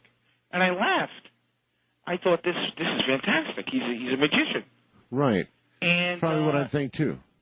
Well, about 10 minutes later, he said, no, watch it. It'll return. And with almost the same energy, not quite as much, it did return. There was a flash, and the birds were back. The birds were back. And I thought it was absolutely ridiculous. Was this a regular physician kind of doctor? I mean, sir, retarded was the word you were looking for there. Or was he? He was in physics, I believe. Some kind of doctorate. That kind of doctorate. Okay, all right. No, he takes the dog, his own personal dog, and he does this. Now, to try to speed up the story, I know you're on a time frame. No. Let's take this as it unfolds. I'm just nervous. I never really spoke about this. I understand. No, go right ahead. Let it actually, unfold. it's quite scary because I'll get to the point in a minute. He put the dog into this booth. Was the dog's name Einstein by chance? And he did it again. Just curious. Just asking for posterity's sake. Goeth and cometh. Now the dog has gone. Approximately 10 minutes later, he makes the dog return. Now he asks, do I have any volunteers? Now, again, I think this is a magic trick. And so? I volunteer. Having probably a few too many Budweisers. Okay. At that particular time. And I sit so this was one of them there classy parties. Well, I've never been so scared in my life. It's like somebody put a flash bulb on a camera in my face. Right. That's all I can remember. I don't remember anything else. And then I woke up and there was this greasy stuff all over my cheeks and my anus was hurting, sir. In my face. That's all I can describe it as. And the next thing you remember? Well, a thump, like I fell out of bed, a type of, like boom, I've landed somewhere. Right. Now, I look, and I'm in the middle of some forest. I don't know where I am. I have no idea. I can't tell you where I am. I have no idea. And I get out, and I'm like, oh my God, where am I? I don't know where I am. And now I'm in And I fear prayed to God and baby I Jesus, please save me. I don't know what to think. I don't have any inclination. The only thing I can tell you is that it might be at dusk or dawn. You could have been in the jungles of Brazil or something, for all you know. I don't know. I can't even tell you. I don't know where I was. So- All I know is I was in some kind of forest. Can you remember what you did? Did you Well, walk? Were you able to function in this world, or were you just Yes. there and gone, or what? No, I was able to get out of the vehicle, or whatever you want to call it. It was there physically with you. It was with me. Gotcha. All right. And next thing I knew, I heard, dun, dun, So I just stepped around, and I didn't want to go away too far power away of from the vehicle, love, figuring that it's a curious thing. Good figuring. It was good on there, Smurfy. Again, I don't know what time it is. It was either dusk or dawn. I don't know. And I got back in the vehicle. Maybe 3 minutes had taken place. Right. And there was like a little small. It's like a door. I don't want to call it a door, but it's an open. It really there was nothing there, but it's like a door that you could open and you could walk out. I thought it was a joke. Uh-huh. And then again a flash bulb. Bam. Discord's up, by the remember way, anything. Smurf. And I remember people laughing, and that's all I can remember. Like, hey, look, he's back. Ha ha. Yeah, and that was it. Ha ha. I was like, oh God and baby Jesus, thank God I've returned. Hopefully I can find all my shoes and all my glasses. Supposedly, this doctor that had invited us over, he just bought the house, he'd only been living there for a month, commit suicide in his garage. The doctor yelled, Great Scott!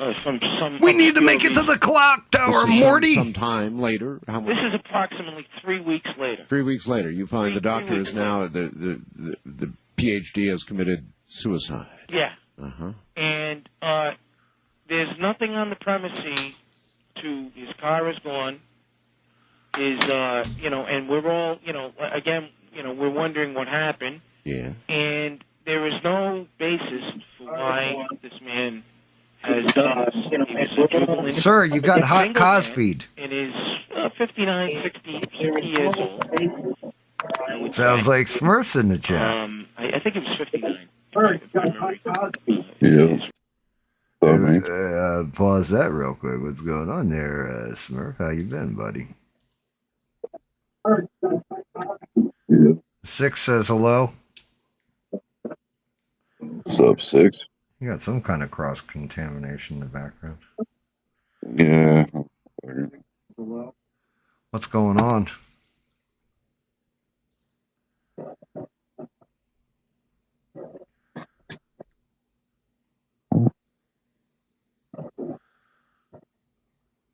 Smurf's floating in and out right now, guys. He'll figure it out. You're right there. You ain't lost Yeah, it. I'm trying to get my headset to connect. But... Oh, I got you. Yeah. So I'm sure well, no, I'm not sure that you did. Did you see the beginning of the stream at all? No. Yeah, I got it. it. So we get done playing, right? Were you still in Discord with David and I when my wife came in and was like, what the fuck? No. And I had to hop out and go shopping. I left actually just before the stream actually ended. So the wife and I, right? Because, I've been all stressed out about this fucking fence shit. Go out, go shopping for 5 hours, get home, I'm fucking shot. I'm like, I just need to fucking pass out, right? Pass out. Wake up to the dog going the fuck off. And then I'm like, what the fuck is wrong with you? And I hear it. I hear a cat screeching. And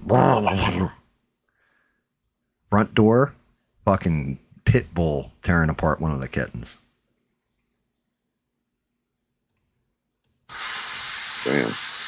Fucking lost my shit. Chased them off, tore up a piece of the fence line. Lost my shit. Chased the pit bull off. There's 3 of them or whatever. And they've been in my yard before, but yeah, man, fuck that kitten up. Had the cops out here, everything. Yeah. Fuck. Either keep your dogs in your yard or they gonna get picked up and dealt with. Well, that's just it. Down here, we've called in before about the pit bulls coming in the yard. They're like, you can't shoot the dog. You'd actually get arrested for doing it, like all this stuff. And then when the cop came out, he's like, nah, I just checked with my supervisor. If he's on your property and he's like snarling at you and growling and all this kind of stuff, put it down. You do what you I was have gonna to say, do. and if the cat was actually like your pet, like your personal pet, like yeah, dude, like that's it for me. I'm gonna shoot the motherfucker. Right. So now I'm looking at. Actually, Revel was definitely good at helping out with it. Francois was. So was Ian because they were in here. I'm looking at either getting a judge, a tourist judge, or a Smith & Wesson governor. Jesus.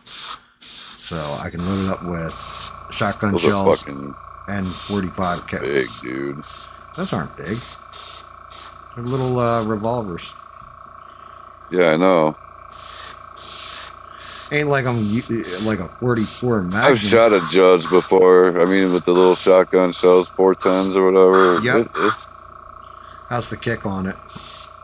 It's a good kick, dude. I mean, you're literally shooting a little shotgun shell out of a little pistol. Hope you don't have to aim. So is it kind of like, when you haven't had sex for a while and then you just fire one off and it's like everywhere? Is that what you're saying here? That kind of kick? I'm saying hold on tight, otherwise you're going to fire that thing and it's going to end up pointing right at your face. Really? Yeah, make sure you hold it tight. That's all you need. You'll be good. Yeah, well, I mean, the muscle lift on those are pretty good, dude. Really? Yeah, I was looking at it. It's more than you think. More than you think.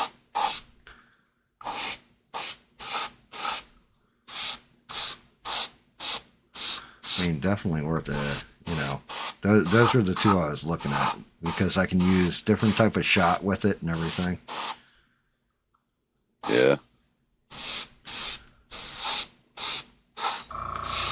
Yeah, it'll shoot bullets or shells. Yep. Yeah, 45. Francois was like, go with 9mm.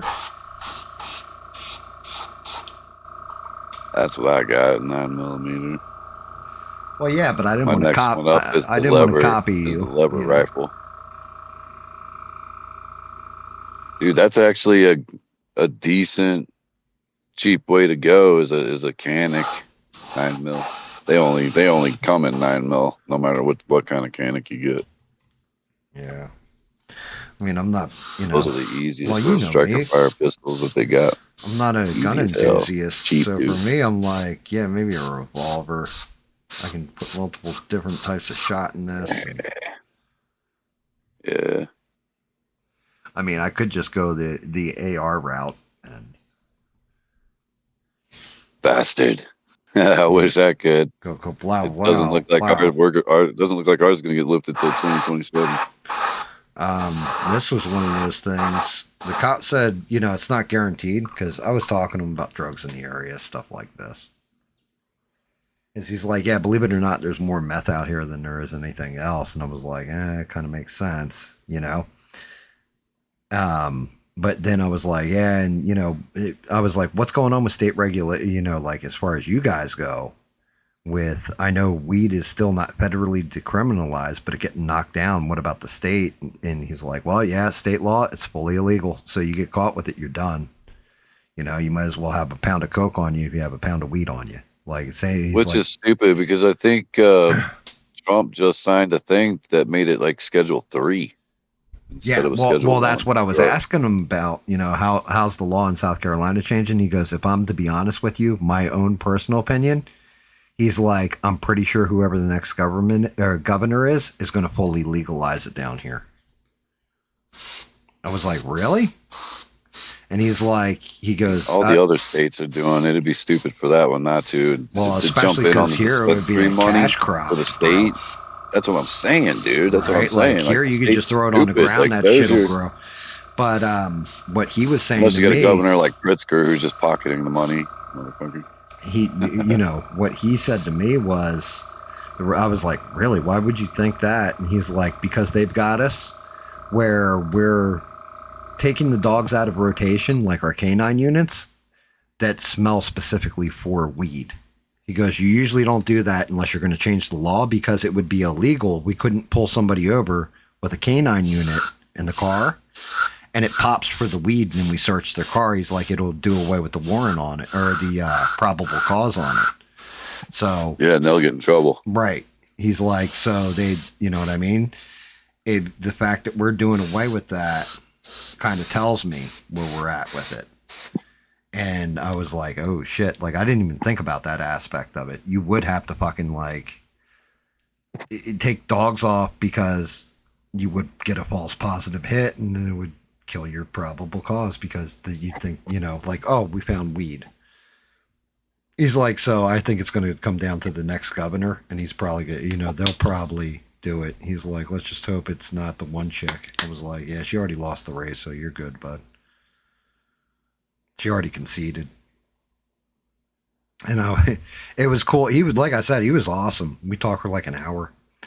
But some of the shit he was saying, he had me rolling because I'm like, yeah, I was like, you know, he's like, well, you're not from down south. Cause he, you know, Rogue, he looked like Rogue of the Leaf, but with gray hair instead of, well, like black gray hair, you know, like Salt and Pepper. Instead of red hair. And, but he was talking to me like it was like talking to Rogue. And, what was it he said? He had said something that just had me in fucking, oh, I know what it was. I said, yeah, part of the problem here is I moved down here 15 years ago from New Jersey. I was like, moving down to the South, you leave all that shit in the North behind and you adapt to the Southern lifestyle. Relax, chill, follow the law, you know, like I was like, I do everything letter of the law, officer. And, you know, so you adapt to your place. There's a reason you left where you're at. And he's like, yeah, he's like, you know, but we got a lot of people moving down here. I was like, yeah, and they want to change it and make it like up north. He's like, exactly. He goes, but the whole thing they don't realize is, and they ain't never going to change down here. I was like, oh, really? He's like, not without a fight, it ain't. I was dead. So yeah, it was, but yeah, I have not been able to sleep right. Like I barely got any sleep today. I got like maybe 3 hours and then woke up to the, you know, the 7:30 alarm instead of the 7:15 alarm. Had to rush, jump on and fire everything up while feeding the cats, standing out there with the cats, making sure nothing came to fuck with them. All that shit. Oh yeah, it's all fucked up, but I mean, I fired up the stream, just hit my intro song, and it played for like 4 minutes or something. So, and then had to apologize because I was running late. And you know me with that late shit. I'm just like, when it comes to the stream, now we fire at 8 every time. You know, we don't delay or we call the show. And I was like, you know, Smurf was always real good about that when you were in here all the time with me. I was saying this earlier, so. I was like, yeah, Smurf was real good with that. I told him, don't be late for the stream. I was like, that's why whenever Smurf got held up with something or something came up, he would either say, yeah, I'm not coming on stream tonight because he was late already. Like, yeah, bro, you know. But I was like, it was out of respect to the audience because you don't just fucking, you don't show up late to every fucking show or, you know, late at all, because you guys are investing your time watching us. So, and I was like, wasn't gonna pull an ABL on y'all. Yeah, exactly. Like start every show 15, 20 minutes late, you know. Wait for 800 people to show up first. Dude, yeah, good luck with that. I mean, you know, when I broke him down, like, because he did the whole video about why he's not doing live streams and all that right now. He wants to do other stuff, which was cool. But one of the things he said, and he was legitimate with, and I gave him a lot of respect and a lot of credit for, he was like, yeah, you know, streams used to be like 1,500 to 2,000 people tuning in. Now it's like 400, 500, 600. So he was like legit with his numbers. Like if he had said like, yeah, we were down to like 10,000 or something, but no, he was like a couple hundred.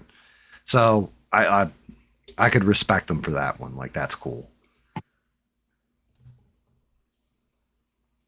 I was looking at yours. You could totally tell the one that you got stream sniped on because Oh yeah, dude, it's like it was up 1,000 to almost views. 1,000. Yeah, and those guys were good. Like I said, they still drop in. They're cool as shit. I mean, they'll slowly bleed out some of them. You know, they just did it for politeness sake. Yeah, this happens. It happens with every raid. That was cool though.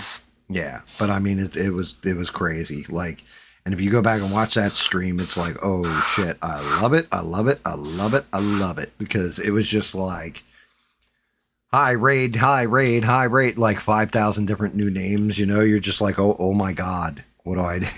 Like, well, bite down on this here stick. I'm going up your butt. Like, let's see if we can't be entertaining.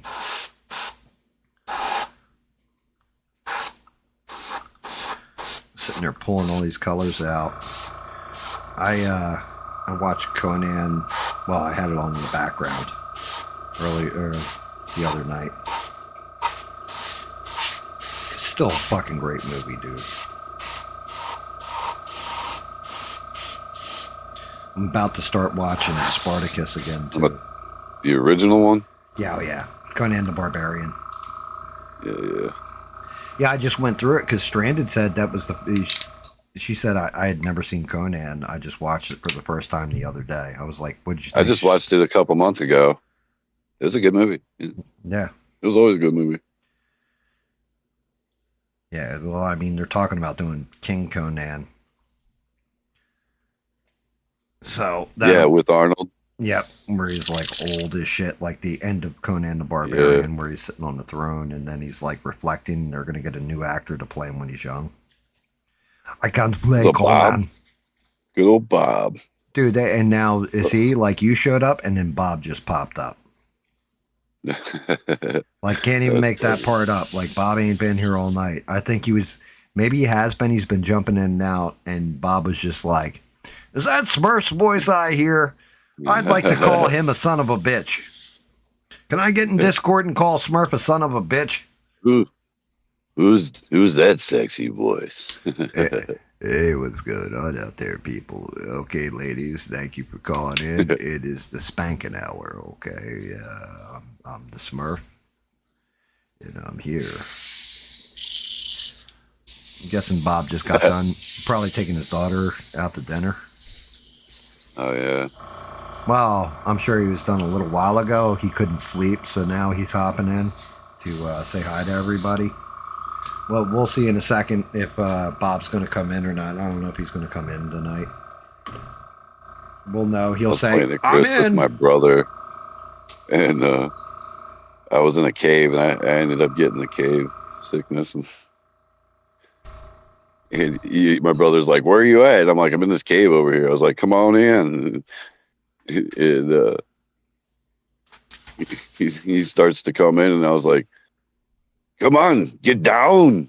He's like, what are you talking about? I was like, down with the sickness. Down with the cave sickness. Fucking Twisted built the entirety of his base in the cave. And we're like, I've gone to like carrying a dehumidifier with me and some coal so I could not get the sickness in the cave. Yeah, I was playing it. Actually, it was all right, but it's cool. I stopped playing Icarus a while ago, but I was playing a game today, like earlier today, like fucking ass in like 4 or 5 in the morning today on PC, and it's a demo. It's not even the game. I've got it wish listed for when it comes out. It's called Among the Trolls. Right? And you're basically a girl, you're sailing in or whatever to this island, and you're reading a letter from your brother and all this, and your grandpa's there, and he's talking about how the grandpa's not doing well since grandma passed and all this. And then you land on the island, and like it's Viking setting, but it's like it's a higher graphic version of Valheim is what it played like. Like you've got like a crafting inventory. You've got to build like his bow back. You got and all this. Have to hunt down deer, cook them, and it's supposed to be like a new survival game coming up. I don't know if it's going to come to Xbox, but I've got it wish listed. That would be cool. Bob Yeah, said I can't wait till they come. They're supposed to come out with Enshrouded as well on here. Yeah, I've got Enshrouded on PC too. I've been playing it. I played the shit out of it and then stopped playing it. Just too many other damn games to play at this point. PC's ridiculous. Like I downloaded another one that's called Blossom Seed of Life, and you got to terraform Mars. I haven't played that yet. I still got to play. Well, I played a little bit of Star Rupture. It was okay. That one was it was all right. I got to get Spider-Man 2's on sale this weekend. I got to pick that up. Like $40. Dude, I got more than 60 hours on Planet Crafter now. I got that game with you and David. I got one with my brother, and I got one with my kid. I'm the farthest with my kid, and I've only played it with her like 3 times. Bob said we're not cool enough for him to come in. Yeah, so... Yeah, he was like, I got nothing to talk about. You don't understand. I don't feel like having a song made about me. I'm sitting there smoking a cigarette, talking with you, in this chat and listening to you assholes speak. Although I do got a story for you, Smurf. Did I ever tell you about the time I went to a drive-in and sat on a hill and watched an adult film? Smurf, you ever been to the drive-in? If not, I'm buying. Yeah, I mean, I used to work at a drive-in. Did you? Yeah. Were you branded a fool?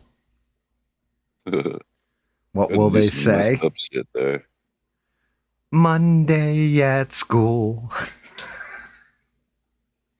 Yeah, I don't even know. I don't think you caught the joke I was going with there. Grease.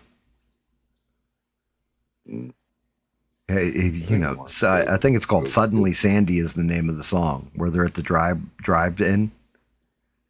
He's like, stranded at the drive-in, branded a fool. What will they say? Monday at school. Nope. Yeah.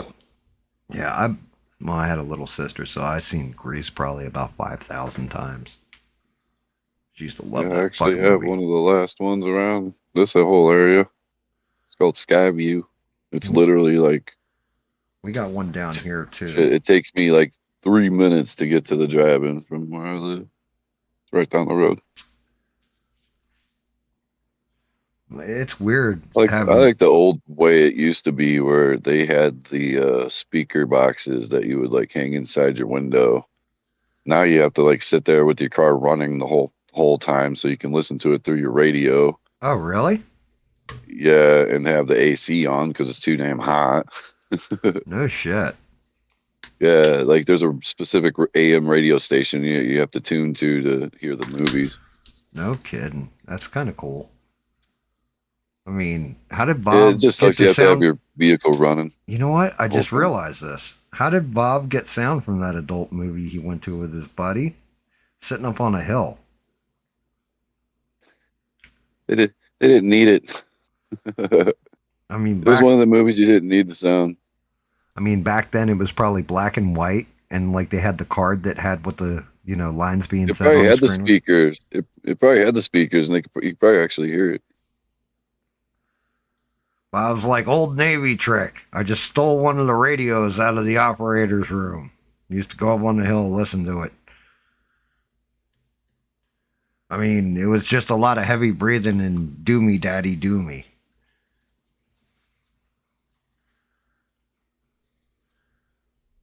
Oh, shit. I watched that movie Soulm8te. You've seen it before. We've all seen it before. Basically, killer AI girlfriend. Like robot AI girlfriend.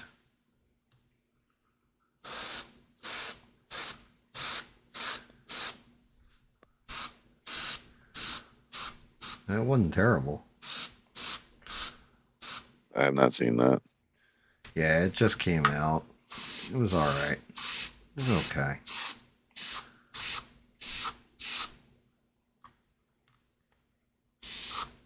The only movie I really watched about a robot girl was Alita Battle Angel. Oh yeah, dude, the anime's killer. It was pretty cool. I like Christoph Waltz. He's decent, but he plays the same fucking character in everything he's in. Like, we need a guy to be foreign and I loved him in condescending. Django. Well, yeah, and Django's his best role, in my opinion.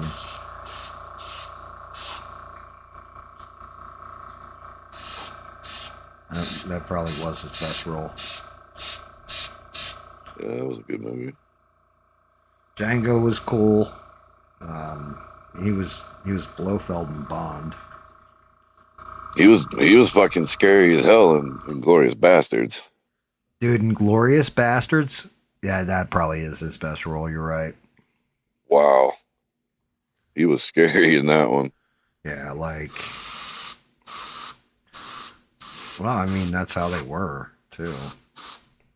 The SS guys like that were hunting people. Yeah, they were no fucking joke. Yeah, ruthless.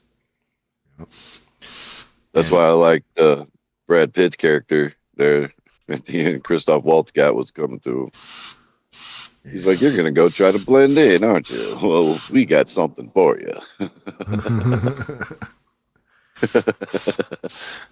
He gets done after he's all screaming and shit. He's like, "I think that's my best work." I think I don't know. Inglourious Bastards is probably one of my least favorite Tarantino films, actually.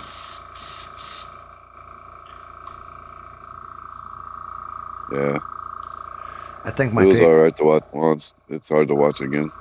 Yeah, like Kill Bill. I'm gonna say part 1 and 2. I don't separate them. Like they're one movie. Probably my favorite. I think Kill Bill might be my favorite.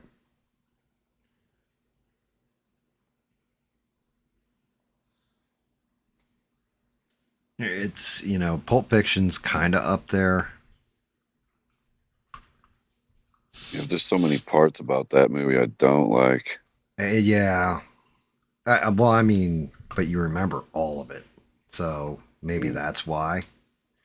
Like for me, it's like, are there a lot of memorable moments in this? There are. Like, you know what I mean? Like even the whole thing with the watch always cracks me up every time I see it. Your father. Such a shame about Bruce Willis, though. Oh yeah, dude. He was like up on top, dude, on top of the world, and then boom, nothing. Like damn, stripped to nothing. Well, yeah. Barely talk. Yep. Jesus. Well, I mean, who knows? Maybe he sold his soul to the devil to get there.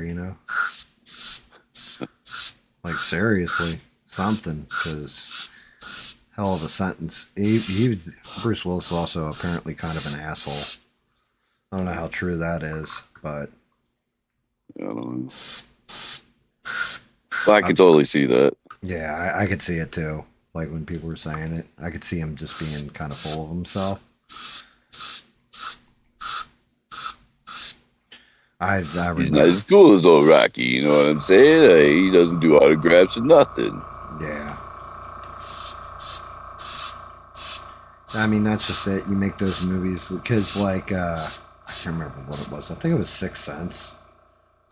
Somebody said they loved it to him. He's like, I hate that movie or whatever. It's like, bro. I don't know. I'd have to actually meet him. That's a movie also that's, I mean, you can really only watch it once. You already know what happens. Hey, dude, even the first time I watched it, I knew that it was such a happen. cool twist. That was such a cool twist at the end of that movie the first time I watched it. Bro, I nailed that twist in the first. I shit you not. It was me and my buddy Bones, and it had come out on DVD. And Bones got the DVD when it came out, and he comes over to my place. He's like, all right, I'm going to show you this movie because you didn't see it, right? I said, no. He's like, what do you know about this movie? I was like, the only thing I know is little kids looking at Bruce Willis and says, I see dead people. And he says, when all the time. He goes, awesome. You're going to love the twist. You'll never figure it out in a million years, all this other stuff. That kid's creepy. Man.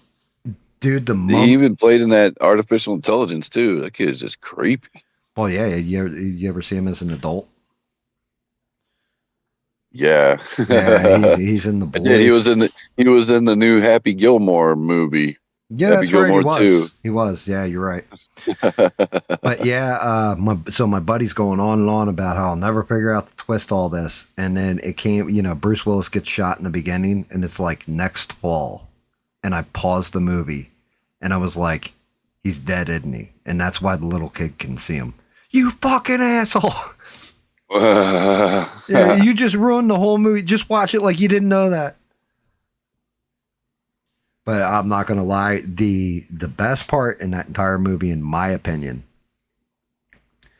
is when at the very end, when the guy gets hit and he's on the bicycle, and he's like, "Yep, that man up there. There was an accident up there. The man got hurt and all that."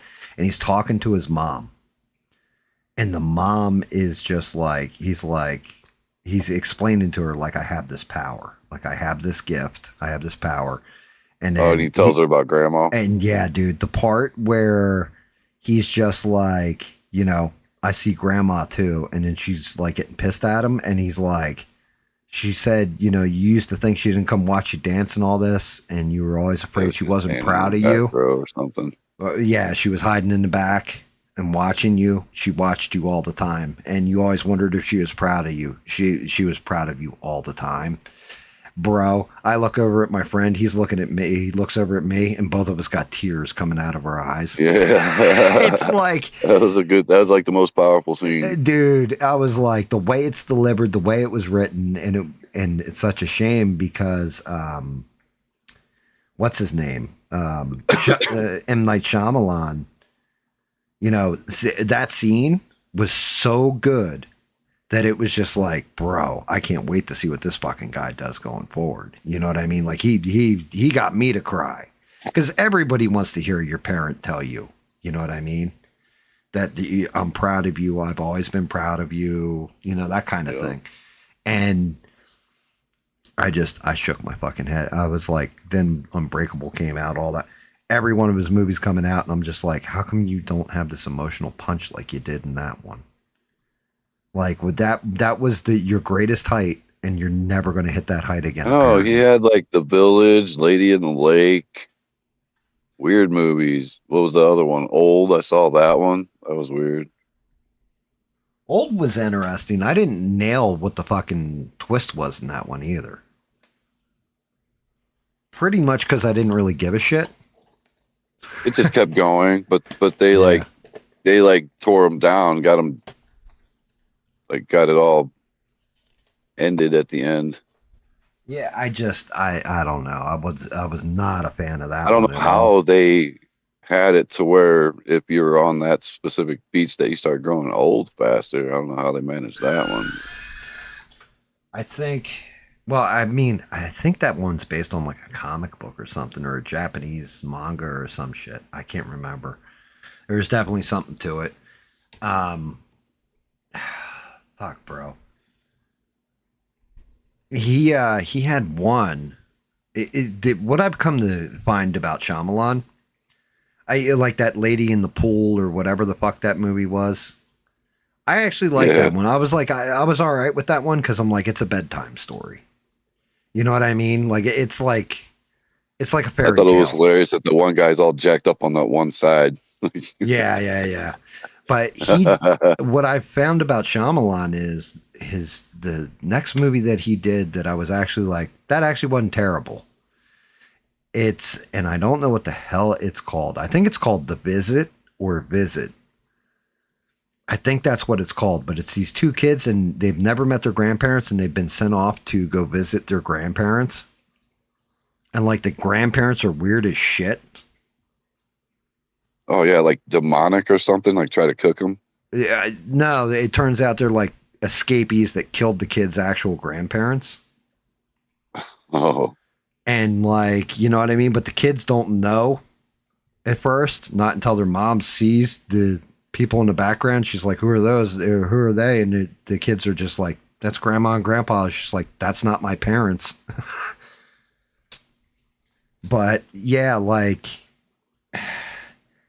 I think he works better with a small budget. Because The Sixth Sense wasn't a huge budget film. He was just starting out and cutting his teeth, so you couldn't do, you know what I mean? He wasn't getting the big budget money. It wasn't till that movie hit that he got the big budget. And then he did shit like The Happening. You know what I mean? Like, bro, you know, like, if you're going to go. Man, my wife didn't like that movie. That one scared her. Scared her? I thought it was good. Yeah, dude, we were she doesn't even like anything with aliens, like War of the Worlds. Oh no, that's no. You're on the wrong movie. That's not The Happening. The Happening was the one with Mark Wahlberg. The Happening was the one. Yeah, I know, with the fear of all the plants. Right. Yeah. That's right. She's afraid of that shit happening for real, and she's also afraid of aliens. Well, shit. Then I guess Signs must have scared the shit out of her. Yeah, she's seen it, but she don't like it. Yeah, I was gonna say, because The Happening didn't have anything to do with aliens. That was just the plants were finally fighting back. Yeah. No, I was saying that she's afraid of that happening, and she's also afraid of aliens. I mean, I don't know. She don't like those kinds of movies. I guess I kind of like the movie Cowboys and Aliens. It had Harrison Ford in it, you know. And yeah, it was all right. I mean, it's popcorn. It was all right, but she didn't like it at all because of freaking aliens. I mean, why is she scared of aliens? I don't know. You know, freaks her out. Proven, like, what's going on there, Smurf? She has no problem with Marvel stuff, superhero stuff. Well, I mean, they're all aliens.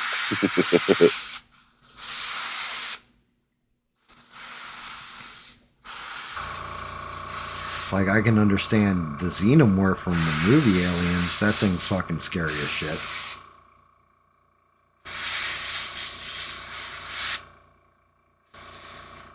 What about Predator? I mean, she's seen him because I watched them. I don't know if she likes them or not. Get to the channel. Dude, the first Predator is one of those movies everybody has to see at least once. Oh, yeah. Like, do it now. Come on, kill me. Kill me now. I'm right here. Come on, kill me. You one ugly son. I remember when that movie first came out. That shit was awesome, dude. Yeah, my mom took me to see that. That came out the same time that the Rambo and what was it, Missing in Action and shit. I give my mom actually a lot of credit for that. She took me to see the Terminator, Predator. No, it was actually my uncle took me to see Aliens. But like all the ones that would become cornerstone classics, I saw all of them in the theater, and she took me to see them. The only shit my mom would not go to the movie theater with me and me and my little sister, 3 years younger than me, right? Go to see by ourselves. She would buy 3 movie tickets to, like, say it was like Nightmare on Elm Street, Friday the 13th, and then she'd go to a different movie while we fucking went and sat down and watched, the horror movie. Right. Because she was just like, she's like, I don't like that slasher shit. That's not scary to me. It's just fucking nasty. But me and my sister, we watched everything like that when we were kids. Like, if it came out and it was horror, we watched it. Didn't matter how good or bad the movie was either. You're not a big horror guy either. Yeah. Commando was pretty good when it came out, too. Which one? Rambo? Commando. Oh, Commando? I don't think I saw that in the theater. I think I saw that on home video. I remember going to Blockbuster and renting it. That's the first time I watched it. It was on VHS. Yeah, I fucking still back in the day, but well, I think it was 7-Eleven we got ours from for some reason. I don't even think it was Blockbuster. I don't even think we had a Blockbuster around us at that point. That's going back a ways. I can't remember. I do remember going to my everyday, like wrestling was funny because we go visit my dad, you know, like parents are split when you're young. So you get those weekend visitations, like once every like 2 months, 3 months or whatever. My dad got it. It started off once every week. We'd see him on the weekends. And then, you know, it goes to once a month, once every 6 months, once a year. And every time me and my sister would go to my dad's house, he would go to the video store. We were allowed to rent whatever the fuck we wanted. And every time we would pick like a horror movie or, you know, an action movie, fantasy movie, whatever, like Legend or, you know, what have you. But then we would always grab whatever wrestling tape was there. So it'd be like, welcome to WrestleMania, like watching WrestleMania 1, the video of it and shit. I give my sister a lot of credit for that one too. She used to love Paul Orndorff, actually, Mr. Wonderful. It was like her favorite because when he got atomic dropped, he would stick his ass out and walk around like he shit himself. It killed her every time. She just laughed her ass off. But yeah, we definitely, like every time I went to my dad's. And funny enough, because my dad had cable and I didn't. So if there's something coming up, because, all right, for those out there that are younger, used to have this thing that was called the TV Guide. And it was like, and your local newspaper every Sunday would have this TV Guide in there too. Wasn't as good as the actual TV Guide. It didn't go into full description, but it just told you what was coming on television. Because you didn't have streaming, none of this shit like you do nowadays where you can pick and choose what you want to watch. It was, this is what you're getting, motherfucker. So we'd get the like weekly TV Guide and I'd look through it, you know, like out of the newspaper, I'd pull it out. I'd look through it. And if something was on cable, like Cinemax or HBO, I would call my dad and have him record it for me. And I only did it like a handful of times. But there was this movie that I had heard about and I always wanted to see. And I was like, shit, my mom will let me watch this, but my dad would not. I'm way too, like, you know, I'm thinking this when I'm younger. Like, yeah, he's not going to let me see this. But I got an angle. So I call my dad. I'm like, hey, Dad, there's a movie coming on midnight tomorrow night. Can you record it for me? He's like, I'll set the VCR timer. I'll get it for you. He's like, what is it? I'm like, oh, it's a cartoon movie. He's like, oh, okay, no problem. You know what movie it was? What? Heavy Metal. Nice. I'm like, because I had heard about it, and I was like, I really wanted to see it. Zulax. I love the beginning of that one. Yeah, I was like, I really want to see that movie was awesome when it first came out, dude. I was like, holy shit. It's still awesome today. Like all the different little parts directed by different people, and like if you ever saw the behind the scenes on how they made it, it was really cool. That was the first time that I ever seen like actual like cartoon boobies and stuff. Right? Yeah, like, exactly. I was like, what is going on here? Yeah, like, you can see your boobies. Like, yeah, the cabbie in the beginning with the chick or whatever, and that's just it. I knew it was R-rated, but my dad's like, "What movie's coming on at like midnight? You want to see?" I'm like, "Oh, a cartoon movie. It's called Heavy Metal." He's like, "Oh, okay, yeah, I'll get that for you," because he thought it was a cartoon. He didn't know what kind of cartoon. It was a cartoon. Oh, it was. Yeah.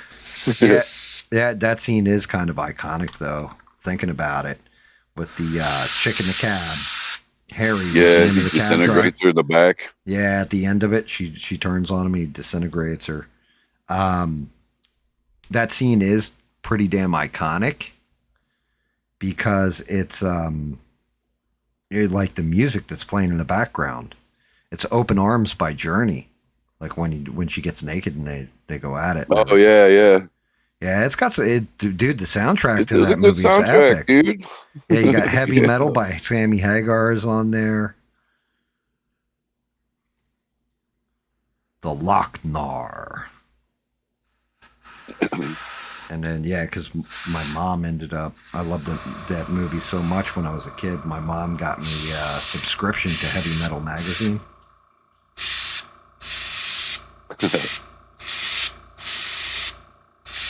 Fucking epic shit. Like I said, not exactly the best parent, you know, as far as like discipline and all that stuff. My mom did actually let me do the nerd culture, though. She let me embrace that part of it, so that was always nice of her. And everybody wondered why I was such a little fucking degenerate. I raised my kid right. I raised her to the 80s. Yeah, well, that's just it. She's mostly into all the same shit that I'm into, so. Yeah. Like, literally. I played Planet Crafter for a good 6 hours this morning, and then we played Rocket League right after that for another 3. Then we went and jammed the Rocket League. Yeah, I just... I was playing, I think, Fortnite earlier. Like, probably like 2, 3 in the morning. Like I said, I've just been on heightened guard, so I'm playing everything at low volume. This is the loudest it's been in this room since we got done streaming that morning. Because but yeah, man, like, that's just it. Those dogs come back in the yard. Now that I know I can flatline them, you know, and the rifle's in with the wife, so I'm not going to be able to get to that. But you know what I do have access to? Something that can cut 2 pig carcasses down. That's what I have access to. So it's going to be a fucking whole bloody mess out front if those fuckers come in my yard. Like, come at me and all that shit, or go near those cats. I have no problem at all. Just like, and it sucks so bad, Smurf. I don't want to hurt a fucking animal. You know what I mean? Yeah. But what am I going to do? Yeah, especially with all the problems you've been having with them cats, too. Yeah. Like, I mean, I've buried so many of these little fuckers. You get them where it's finally a healthy run of kittens where everybody's kind of doing good and all this. And like, that kitten was one of the healthiest, too. If I'm to be honest, it was also the biggest out of the kittens, so I think what happened was it sacrificed itself for the other cats.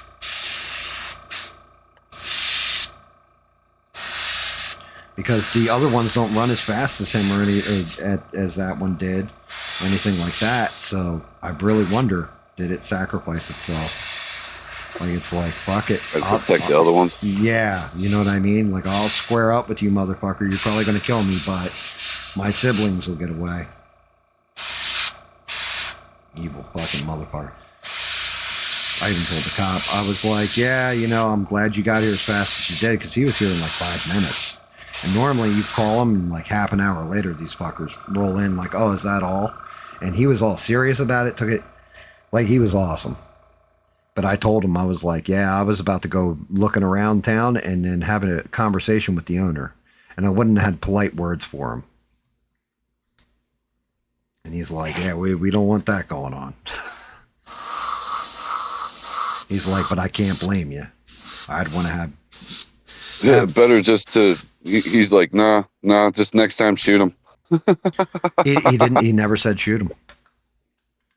I don't think he could. I don't think he's allowed to say shoot him. I think... I really don't think they're allowed to tell you that, what he's telling me, because then you get people with dogs just come in their yard and flip them out. He laid out a scenario, and he's like, it has to be this scenario. And the scenario was basically, it's, you know, if it comes onto your property and it's actively snarling at you, trying, you know, like that kind of thing. Like, it's being aggressive towards you. You can't just... Oh, yeah, well, why would like, you just shoot a dog if it's just sniffing around, not doing anything? I mean, and then it just leaves. No big deal. That's fine. Exactly. But I'm sure there's people out there that are just like, oh yeah, fucker came on my property. It's coming right for us. I knew people that used to do that with cats. Because I chased had like a one of them Crossman pump action BB guns, and every time they'd see a cat, just boom, there they go. They're trying to kill the cat. I'm like, damn. Yeah. Because I chased these fuckers out of my yard before. You know what I mean? Twice before they actually, ended up killing a cat. And the first time I was just like, oh, look at it, like, get out of here, you fucking dicks, that kind of thing. Second time was a little bit worse because I broke down the dog run and set up the fence line around like the perimeter. But I found out where the flaw was. The one gate so that the cats could get through. If you pushed on the gate, because it's the end of the run, it was up against the brick wall. If you push on the gate, it pushed away from the wall and the dog could get through. So I was like, that's how they got in. Like, I figured that shit out today. So what I ended up doing, I've got to do it tomorrow morning. Well, this morning. I got to go out there because I had to charge up I have a battery powered angle grinder. I'm going to go and cut little cat holes in the bottom of it so they can get through. Like, just big enough for the cat to get through, but the dog can't. Yeah, not the dog. So this way the cat can just sprint through the fence and they can't. And if the dog breaks through that fucking fence, they're going to be trapped inside the fence line. So there's not going to be any, like, oh, you think you're just going to come in here, fuck shit up and run away? You was asked to leave. You decided not to. Now you can't leave. That was a good movie too.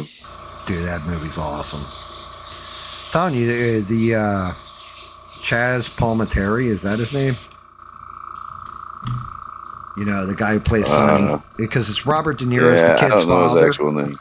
Yeah, that Robert De Niro is the kid's father, and then Shedsessions, I think, is the mob boss. That was the guy I worked. He was basically the guy I worked for when I worked in the bar. He was just like him, dude. Like, life lessons, you're a good kid, that kind of shit. Yeah.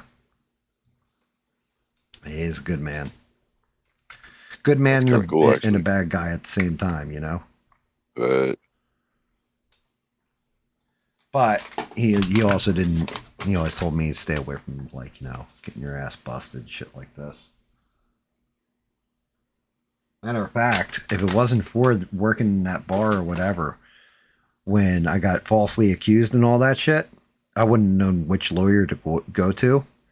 And the lawyer I went to wouldn't have taken my case. The only reason he did was because I told him I worked for that guy. At one point in time, he goes, and what did he tell him? He's like, oh, yes, I've helped him on quite a few occasions. I've got him out of some real sticky jams. What did he say would happen if you came to me? I said, well, he said you would get the truth. All charges would be dropped and I'd be completely out of trouble. And he told me to only find you if I found myself where I was in, like, I had no other option and I was in serious trouble. And he was just like, he goes, well, yes, it's going to be, it was like $2,000 or something like that, $2,500. But everything he said was going to happen will happen exactly the way he said it. And he wasn't wrong. Like, it was crazy, but I'm telling you what, if there were actual Sith lords in the world, that lawyer was a fucking Sith lord.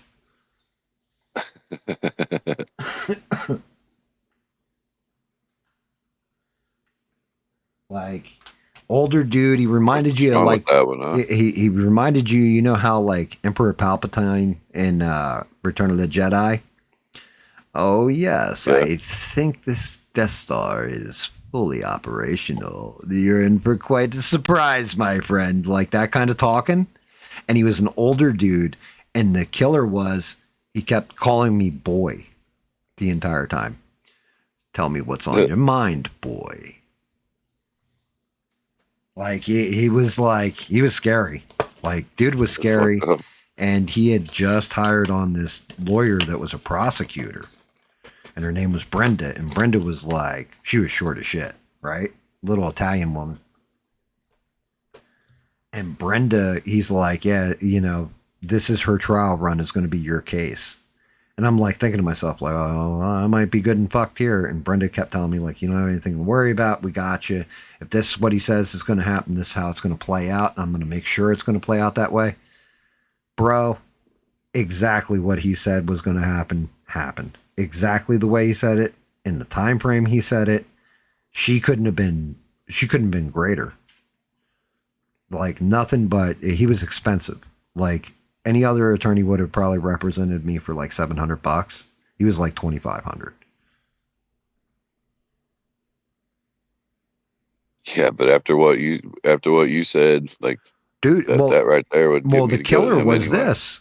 Then I get down south and I'm like, you know, like, oh shit, like getting a gun or whatever, because they had arrested me at one point. And I'm like, shit, I'm going to have an arrest on my record, all that. I don't know. I'm going to be able to go in here and get a gun. And I was like, fuck, before I do anything like this, and this is back my old rifle, right? Not current day, but I called up to my buddy who's a homicide detective up there. And I'm like, hey, do me a favor, put me through the computer, see what comes up. Because, you know, I'm like, it's got to come up whenever you get arrested, there's nothing. He's like, yeah, do a background check on me real quick. Yeah, well, that's what he did. He's like, I'll run it. And he runs a background check while I'm on the phone. And he's like, bro, you got one speeding ticket. I was like, what? He goes, yeah, speeding ticket here, speeding ticket there. That's all New Jersey. And then down South Carolina, you got a speeding ticket. He's like, other than that, your entire record is spotless. And I was like, what about this, that, and the other thing? Because my friend was around for it. And he's like, it doesn't exist. He's like, our computer, it doesn't exist. He's like, somebody had you purged basically from the system, like expunged or whatever. He's like, but I don't know. He's like, it's like it never happened. Yeah. I was like, and this is why you pay a Sith Lord.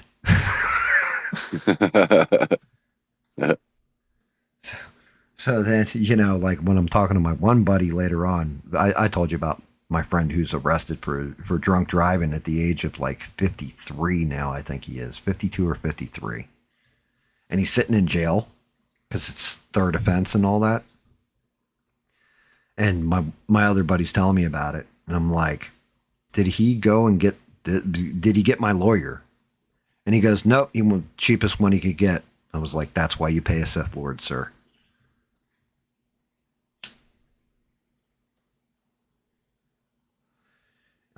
My buddy Guido said it at the time, right? Because he's like, who you getting as your lawyer? And I told him.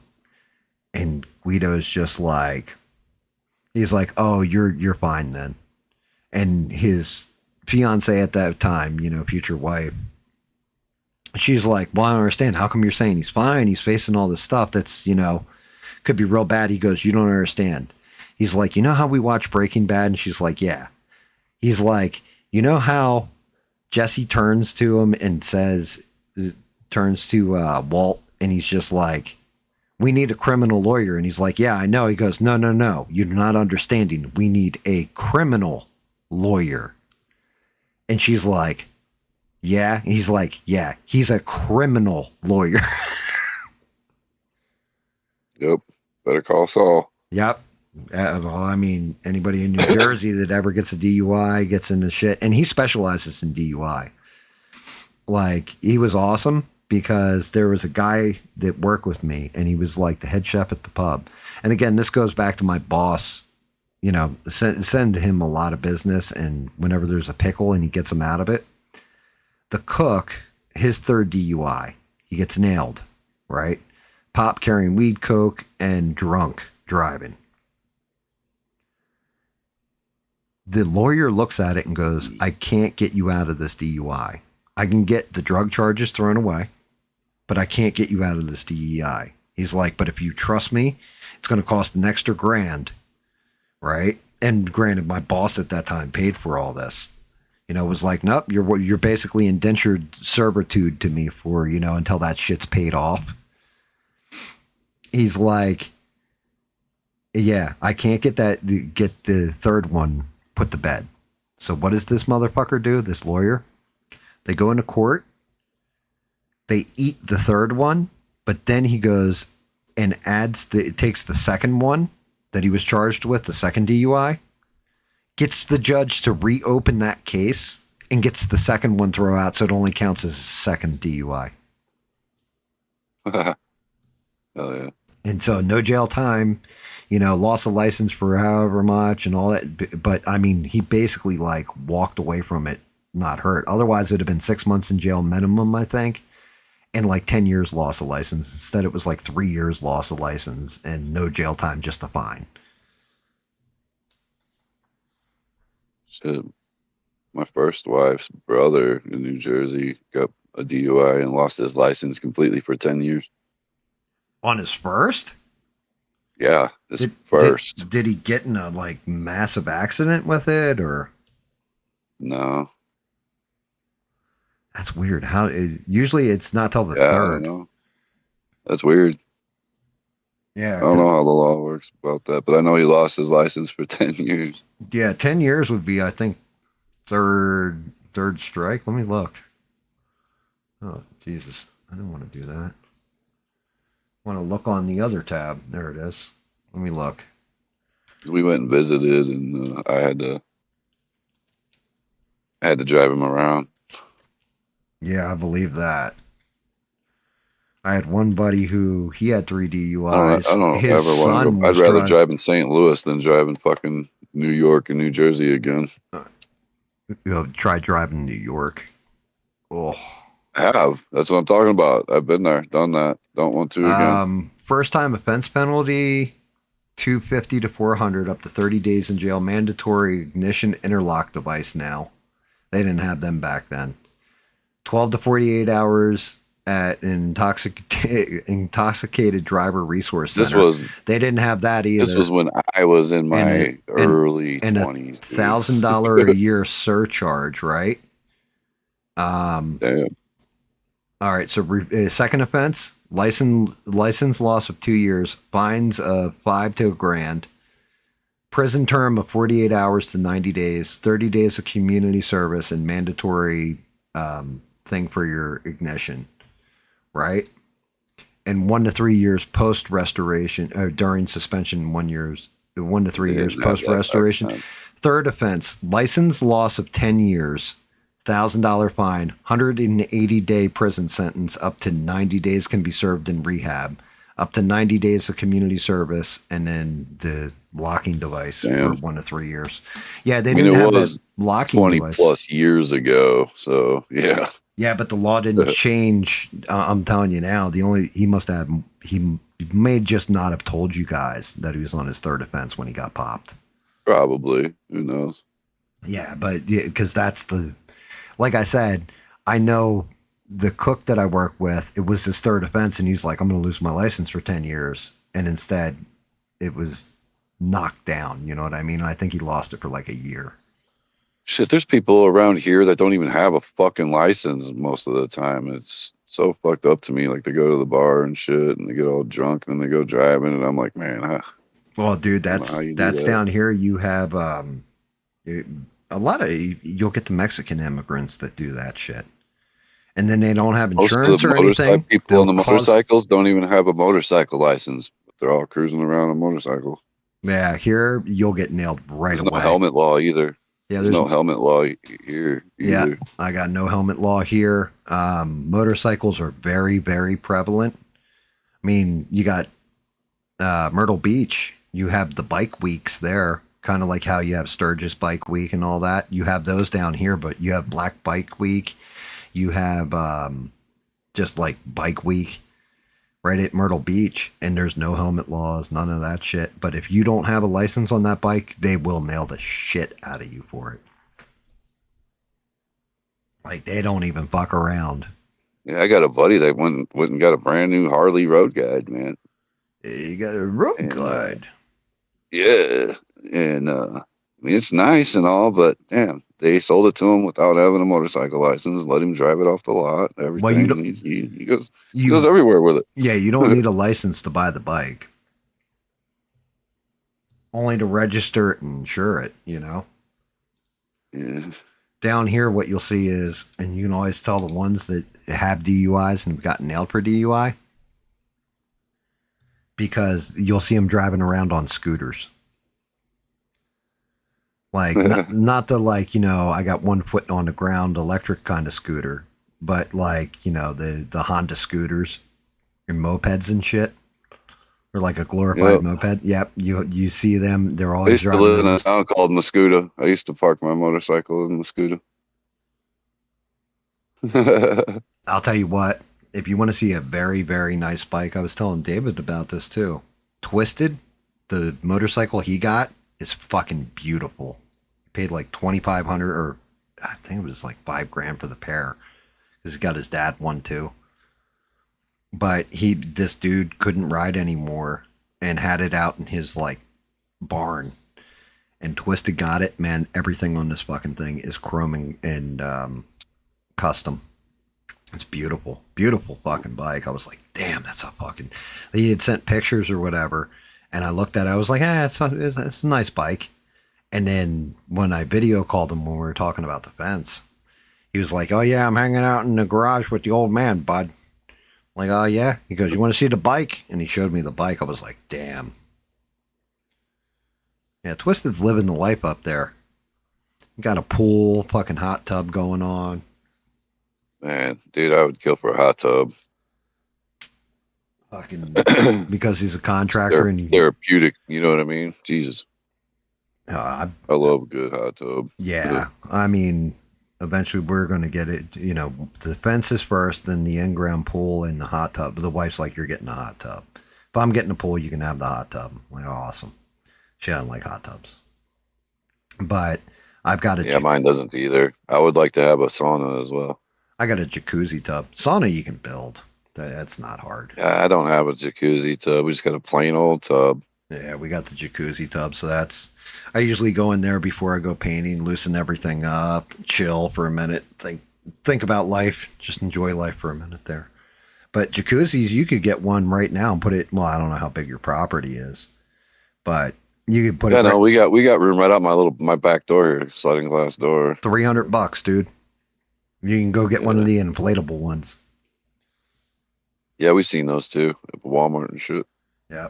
Just sitting there. You could sit there with the blue dingus, have the bubbles blowing your balls up to the surface, you know. Hell yeah.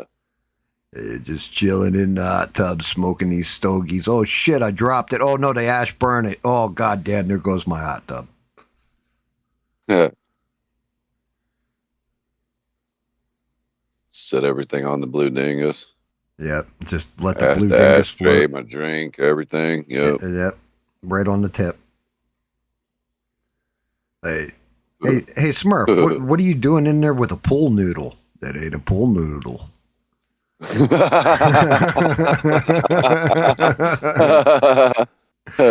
That ain't a pool noodle. The dingus. Say hello to a little bit of the dingus, huh?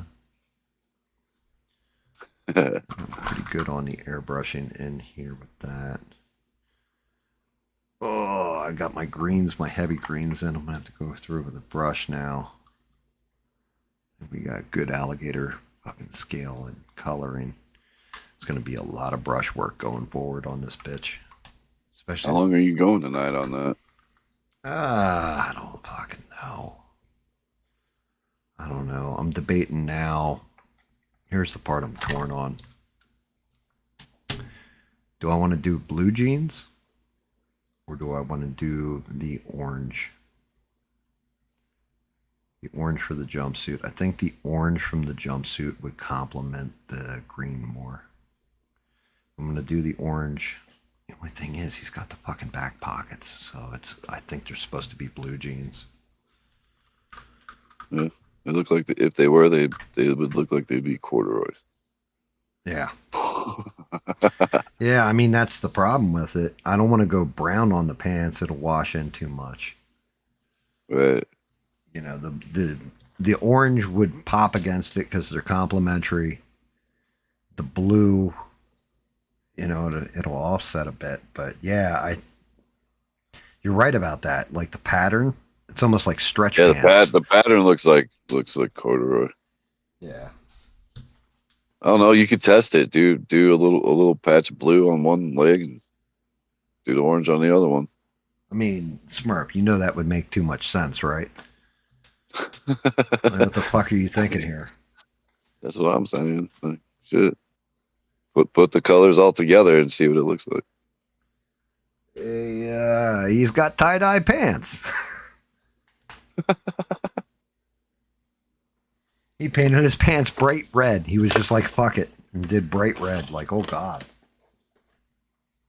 Well, if it's one of those like cartoon drawings, pictures, and it's orange, then that could be that it's, you know. Let me look. Let's look and see which looks sexier. Because I do like the orange because it is Arkham Asylum he's under.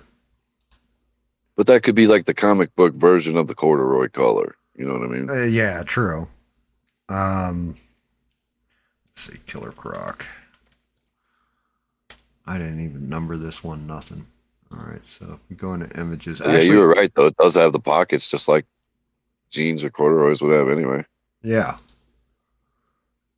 Let me see. Here you go. So here, we got different colors all across the board. You can clearly see the blue up in the upper left. Down here is more Arkham Asylum with the orange.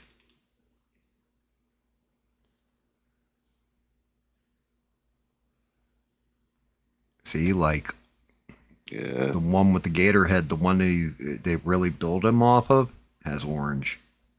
Yeah, I see it. And then you also have. And it doesn't look like gray. jeans or corduroy. So right, yeah, that's what I'm saying. It's just a fabric.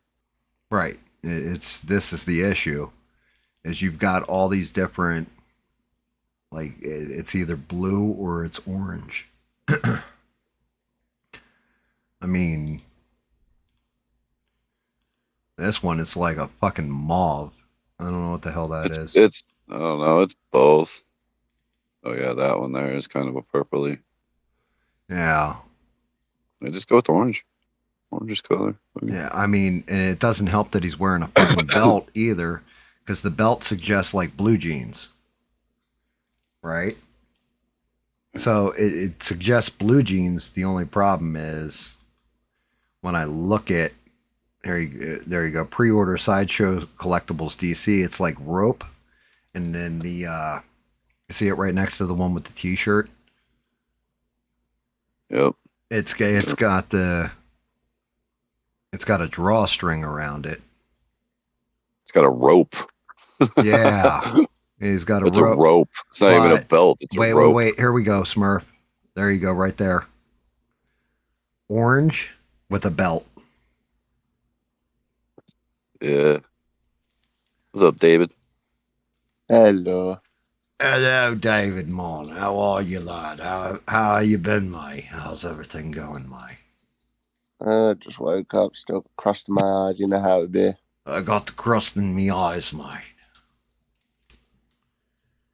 I think I'll go with the orange. Well, quit doing that before you go to bed. You don't have to worry so much. Yeah, or at least wipe it off your face first. Where's the fun in that? Right, I just want to see how she'd feel, mate.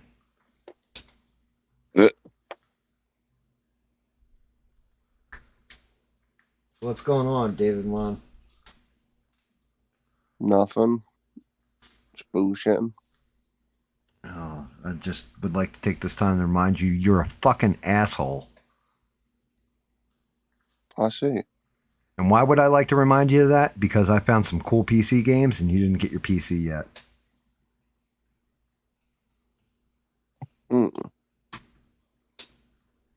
I see. And what games would they be?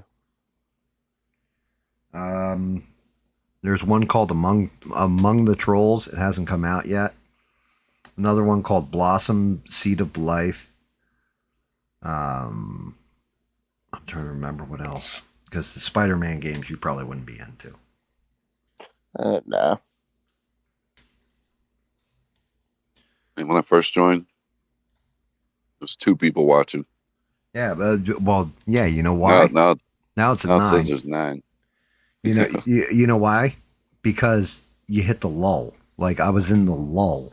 You can always tell when I'm in the lull. Like Rebel was like, all right, I'm signing off for the night, but I'm going to leave it open. I'm going to listen listen to the background while I'm passing out. Six dropped in, Melissa's been here, I think, the whole time. Francois was here. Like you have a whole crew of people that come through, and then the clock ticks over a certain time. I've noticed this. And then all of a sudden the view count goes up. Like not so much the view count, but the viewer count of people tuned in and listening. I swear to God that I should just keep 10 now. I should probably keep the show at fucking like I should start it up at like 12:31 in the morning. You know what I mean? Because it's like a whole different bunch of people. Because what's happened is, and this is going to be pretty much just flat out honesty while also making fun of myself here. It's like, yeah, I watched everything else there is to watch. What's this boring fuck doing? Like, I'll click on that and see what the hell this idiot's doing. Let's see if he can entertain us, because I got nothing else to listen to. I listen to everything else. It was at Art Bell when I jumped in. That's what I'm saying. Whenever I hit the lull, and it's just me kind of like in here by myself, nobody's really chatting or talking to me or anything, I'm like, all right, I'm going to put on Art Bell. Start watching Art Bell. Well, as soon as I put in, what's up, guys? Gam's like, hey, all right, I'm opening the Discord. Boom. Yeah, he's like, sweet, somebody. Yeah, somebody to talk to. Bob didn't come on. Bob didn't come on till you came in. And then Bob's like, yeah, I just woke up. You understand my age, my advanced age, firing a nut off into making knuckle children is tiring. Before it made sense because he used to be drunk, he's not drinking anymore, so. Yeah. Sitting here looking through my oranges. That's got to be rough. That's got to be rough for sure. Yeah. Yeah, I mean, just imagine. I never got into alcohol. Well, think about. I never liked the taste. Yeah, well, think about this one, like Bob's sitting there and he's rubbing one out. You know how difficult it is when all you shoot is dust? Cool.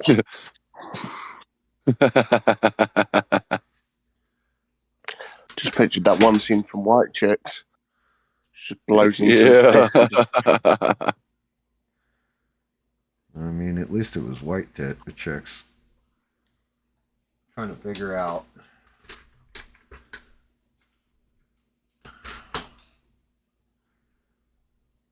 Yeah, I think I can pull orange with this color. Got to get into those, like, recesses of the, like you said, like the jean part. So, got to start off with a darker color to build up. What's going on, David? Anything good? Just been over this. No. Nothing. Well, it's been 2 days. Can you lie and make something up? I mean, I don't feel like telling the dead kitten story again with the pit bull. So. What? Oh, God. No, I don't even really care that much about that story. Anyway, let's see. It's fucking. I mean, here you go. Here's so we can play off. How's that arse rash? Ass rash? Don't act like you don't know what I'm talking about. I mean, well, since your mom lent me that cream, since she gave it to me, I fucking felt better. Is that right? Such a sweet old gal. Yeah, no shit. You give her a couple beers, she's ready.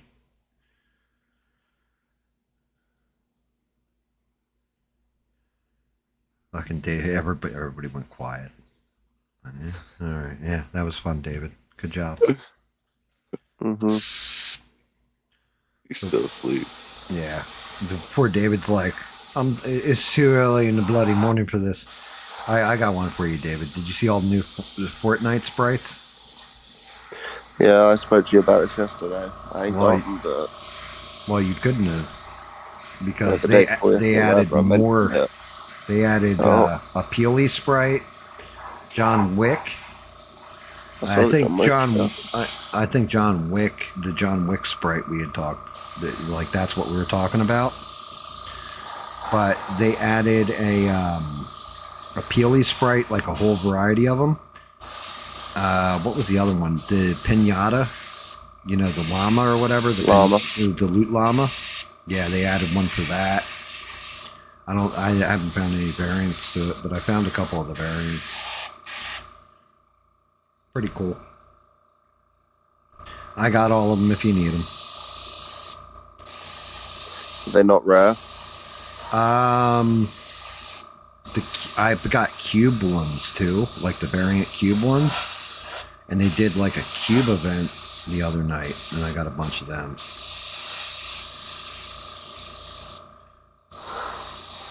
Like, I think I got Fire,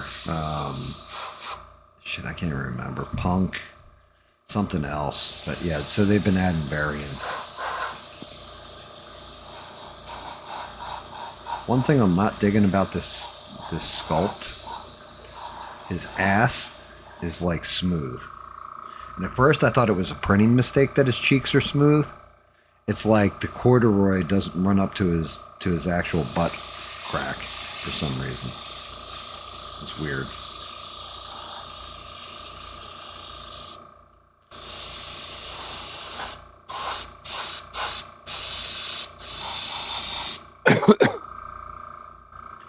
But yeah, man. So I got a bunch of those sprites. I still haven't found any more of the Reaper variants or any of that shit. Like the real hard to find.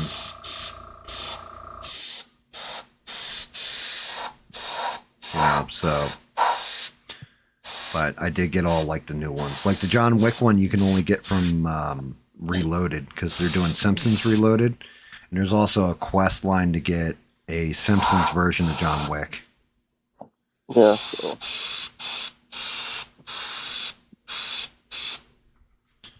Yeah, that was pretty much it for Fortnite. Actually, you know what? The color brown I picked, Smurf. Now that I'm looking at it, I was going to hit this over with another orange. But the color... Yeah, something a little brighter to make it pop. Yeah, but look at the brown that I picked. Kind of works with his fucking color on his skin texture, huh? Yeah.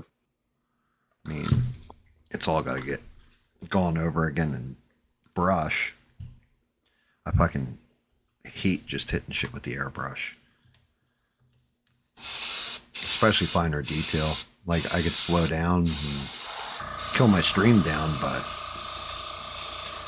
I still... The fucking initial conversation when I was going to get the airbrush still cracks me up. Hey, Smurf, I think I'm going to get an airbrush. What are you going to airbrush with it? I have no idea, Smurf. Well, then why the fuck are you going to get it? Yeah, it's funny you got that first. Well, I mean, technically I was using the airbrush on garden gnomes. Yeah, the garden gnomes first. Like, and those things are still cool. Like, they still look just as vibrant. It's sealed real nice and all that, even though I was using craft paint and everything. I just wasted a little bit of paint here, but I put in way too much. Way too much thinner. But yeah, it's funny because now I've got like upgraded airbrushes, all this fucking shit. Thousands, fucking hundreds of paints laying around. And so what am I going to airbrush with it? Apparently everything.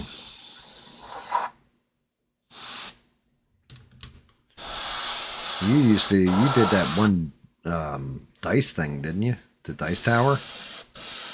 Yeah. Surprised you you probably make money with those things, right? Probably. I gave it away. I gave it away. I was like, hey, you know what? You did a good job on that last film. Here you go. I got you hooked up, Mr. Lundgren. I gave it to a group of people who actually play D&D every week. So David was playing D&D, weren't you? Really, they use it. No. I know Rogue was. He had found a group to play D&D with. I did. For some reason, I swear to God, David was too. No. I got no friend. There was somebody else who was trying to talk me into coming into their campaign. And I was like, what rules are you playing? We're playing 5th edition. I was like, yeah, I'm good. You don't understand, it's really good. Yeah, no, I'm good. Yeah. Yeah. You like, was it 3rd edition? Second edition? Yeah, 2nd edition's where I stopped. Got to a point where, I don't know, I swear they made D&D lazy for the dungeon master and more focused on the player with certain aspects. So like you go to somebody's backstory, for example, it's like, okay, my character is Jamal. Okay, Jamal, tell me your backstory, instead of the dungeon master telling you like, okay, you grew up in this village and this is how you know the other people and you just became an adventurer. Instead, you get guys that are like, yeah, my character's name's Jamal and his backstory is he ruled the kingdom of Ebitar for 25 years and then he had mastered 6 dragons and kept them all as pets and he was known as the greatest of all warriors in the region and all this other stuff, and you're like, bro, you're level 1. Like, what the fuck? Like, if you can make your character anything, why not my character is the almighty god. He just controls everything. Every element, everything else. At level 1?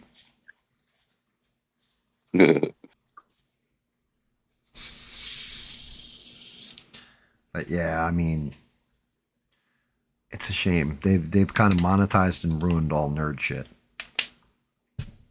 They fucked up comic books. They don't even sell Playboy magazine anymore. Did you guys know this? No. Yeah, they stopped selling it many years ago. I didn't even know about that. I was like, really? There's no Playboy anymore? So I had said it to somebody. They're like, yeah, they don't make Playboy anymore. Internet exists. Like, you can find way, way more graphic stuff on the internet. Why would you bother with Playboy? You got OnlyFans now. Speaking of which, everybody go to Blue Dingus on OnlyFans and check out Smurf's OnlyFans. Yeah. Check out Smurf's OnlyFans. He accepts tips. He makes right around $100,000 a night. You'll be in for a shock. David's already taken out a second mortgage on his mom's house to be able to afford Smurf's OnlyFans, so it's that good.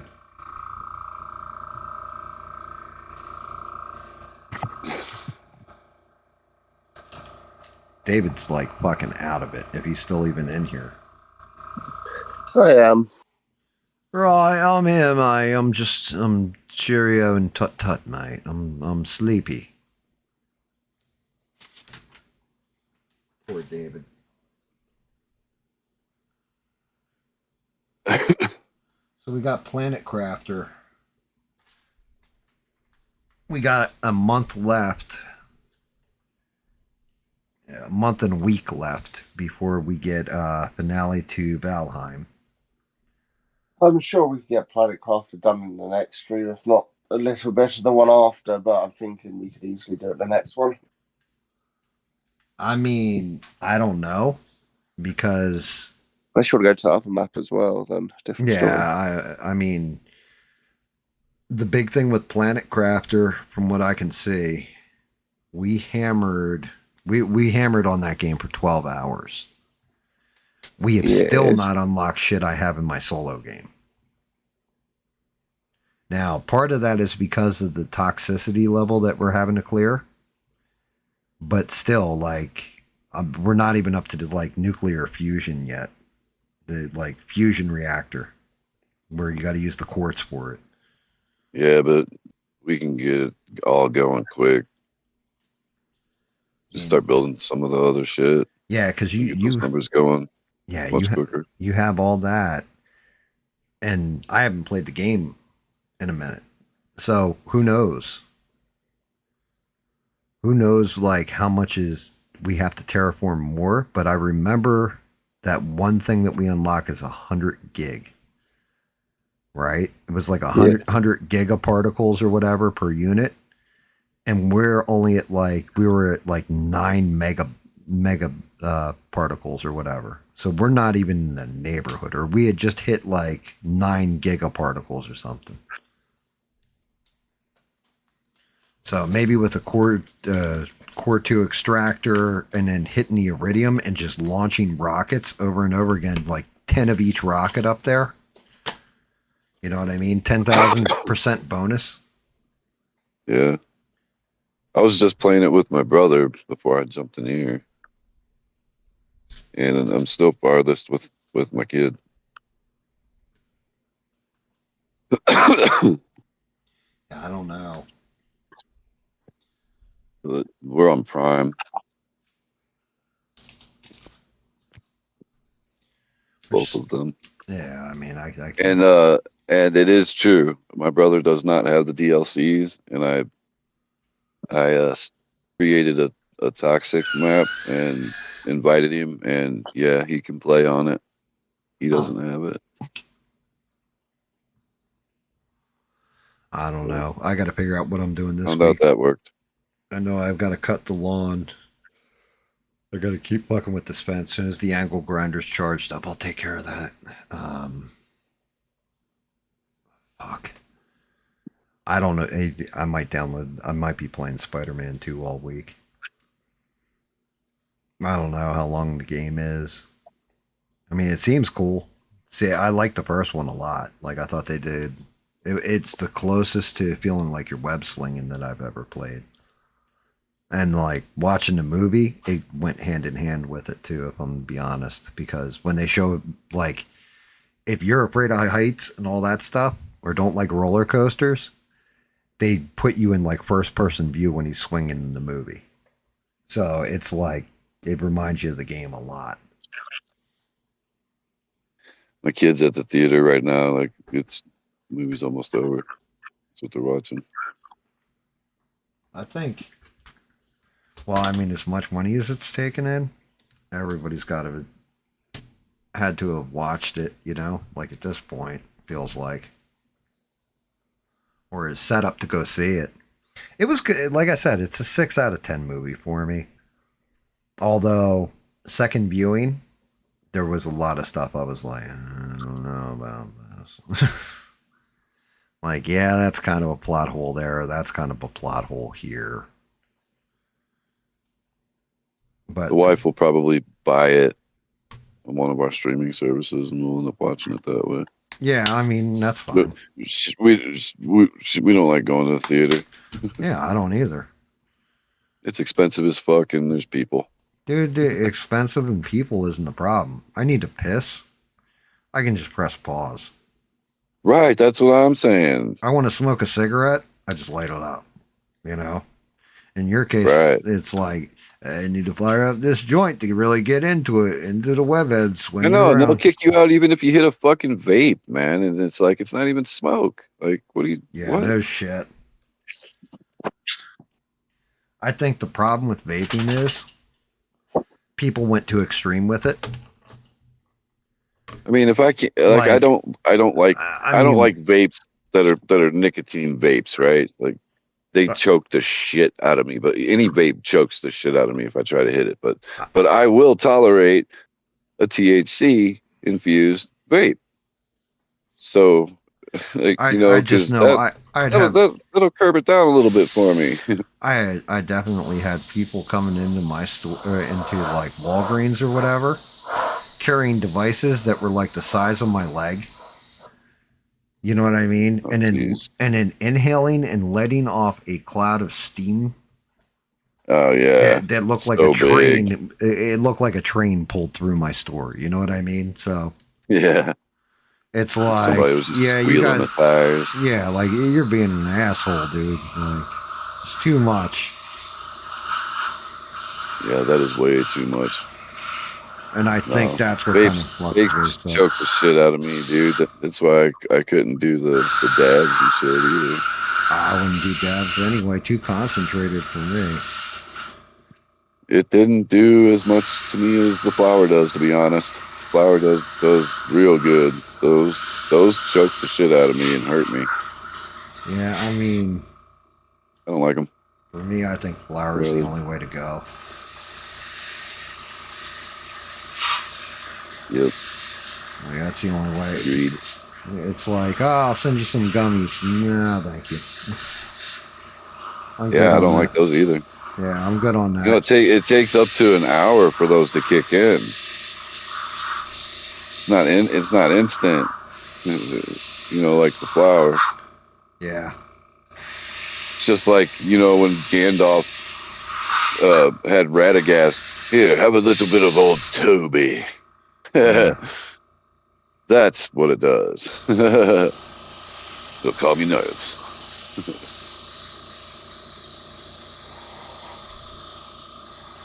Yep. Francois got it down, dude. See, dabs are good for 20 minutes, flour's good for hours. Is that true? I mean, it has to be I'm true old because school, dude. the one dude I used to play with, fire syrup, it sounded like he was firing up a jet engine. And I'm like, what the fuck are you doing? I'm doing a dab, son. Yeah, dude. Because you have to have a torch because that's the only kind of flame that can get the thing hot enough. A regular flame won't get it hot enough. But it's still, man, it's too much. I know which way I look at it. That shit's illegal here. I know because I signed up for clinical trials. We got it here. Well, they're doing it, you know, like, again, not even medicinal here. Right. And they've been teasing out that when if it ever does get to a point where it just got declassified, like has happened, that they would be doing clinical trials and the local government, state government's blocking it. But I'm signed up, like, immediately. Like, I'll be one of the... Because I already told them. I'm like, I use it medicinally. I'm not using it as a fun flower. I'm using it so that my left hand functions. You know, and I've got... Yeah. I actually have proof. That's you can funny. see it in my neck. Like, that doesn't even really matter here. We don't even have medicinal. You don't need it. Yeah. It's recreational here. It's strictly recreational. And they just upped the law. It used to be that you could only get 1 ounce a day. Well, yeah, you know why? Now you can get 2. Because it keeps you subjects compliant to the government. That's why. Plus, like you said, it's a huge cash grab. Oh, yeah. I'm telling you. Every day, those and dude, I've got like 6 different dispensaries close by. Actually, you know what's funny? Is that as much cash as you think they're making, they're losing money on the industry. It's crazy. Because apparently illegal is still the way to go with it. Now, I wouldn't go illegal if it was legitimized here. I would 100% go to a dispensary. But supposedly, what's happening is... I'm not going to a dude down the street for $50 or something. I don't even know what it is. I'm going to go to the dispensary where it's got a label and tells me exactly what's in it, what it is. It's right here, all the good ingredients. It's got the stoner part and the munchies part. Do you remember the old days? You go to the drug dealer and it's just, you got to take their word for it. Bro, what are you talking about? I still have to exist in the old days if I want to get it. Well, with the dispensaries, you don't have to do that. Yeah. I mean, I would only go through a dispensary too at this point, simply because I don't trust anybody. And you're looking at it, you know, back in the day, you would get shit where people would be like, damn, this weed's really fucking good. I need more of it. You're like, bro, let me see your weed. Put a little on your tongue will start get a little tingle to it. You'd be like, yo, they either dusted you or it was on the same table where they were cutting up their cocaine and it's mixed together and you're fucked. You know? Nowadays you got fentanyl. So if somebody cuts up some fentanyl, they may not be meaning to fuck you up, but same table, they throw that bag up there, break down the brick. Next thing you know, you got a little bit of trace fentanyl on it and you're fucked up or dead by accident smoking weed of all things. Right. Nope. Well, I'm going to the dispensary. I'm good. Give me 1 minute.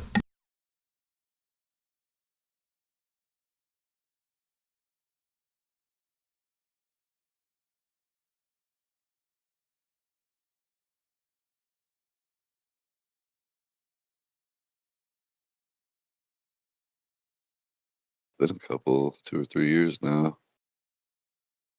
Been legalized here.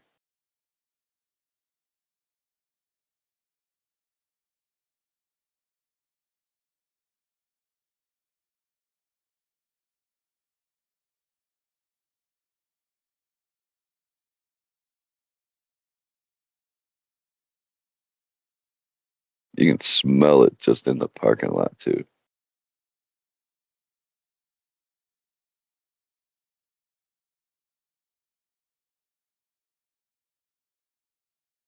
Go inside the building and it's overwhelming. Man, I'm fucking. This is disgusting. I'm fucking hyper aware. Thought I heard like a cat like whine a little bit. Jump up, run to the front door, open it up, and one's just like chilling on the front porch. Like, what's up, dude? Like, bro, I'm telling you, it was terrible. And speaking of something that'll crack you up too, Smurf, is this. This morning, I had a dream that you and I were walking in the front of my house. We were like hanging out and like walking into the front of the house, and you look down in the bush and you're like, I see what you're talking about. There's a dead cat right there. Like, not even making it up. That's how I woke up. I was like, what the fuck? Holy shit. Oh, I guess I'm going to be taking a trip in the future here. Yeah, I'm going to go down there, okay, and show you what's good. That's all got to get done with brush. I think the smooth spots on his ass aren't absorbing the paint like the other spots. Right there's got to get greened out again. Paint in there. The pants aren't bad though. I think orange was the right way to go with this. He looks more like convict Croc. It looks like a girl I dated back in high school, okay? With teeth and everything. Let's see what he's looking like. So our baseline is coming out all right. All right with this one so far.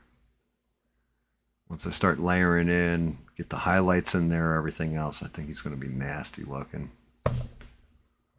Especially that face. Face is going to be gnarly to do. Actually, the gnarliest part's still going to be this dude that he's got in his one hand. Looks like Randy Orton. Looks like he's about to hit an RKO out of nowhere. Unfortunately, he's missing his lower half to hit the RKO. So all the blood that's going to go into that's going to be pretty cool.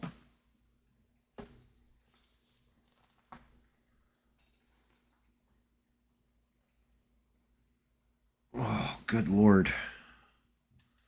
It's 3:22 in the morning. Do you know where your children are?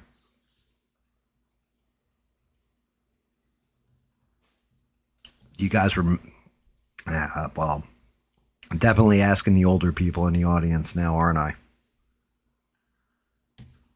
Do you guys remember you'd be watching like primetime TV, be like 10 o'clock at night, and it'd be like, it's 10 o'clock at night. Do you know where your children are?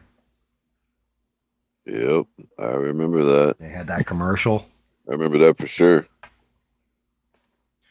Now instead you get like ads on YouTube for Blue Chew Gold. I remember the drug commercials too. They like drop an egg in a frying pan and it's not doing anything, and then they'd be like, "Here's your brain," and then they put it in a skillet that's hot, to fry up an egg. Sizzling, yeah. Yeah, and it goes, and this is your brain on drugs. Yeah, my favorite was the follow up to it. Right, the one with the chick is like one of my favorite PSAs. Let me see it. I'll actually play it if I can find it.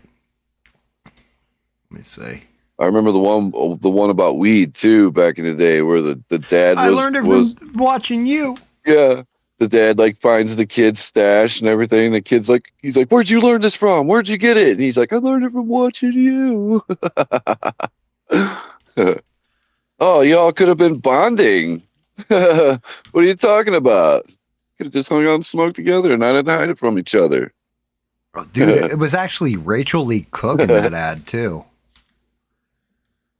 That's cool. I got both of them up. Hopefully YouTube don't fucking nail me for this one. YouTube, I'm running an anti-drug ad.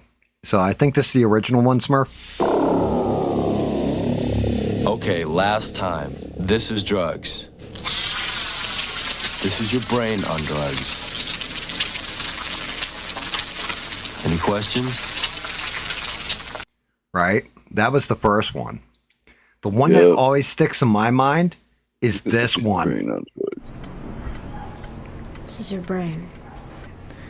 And this is heroin. This is what happens to your brain after snorting heroin.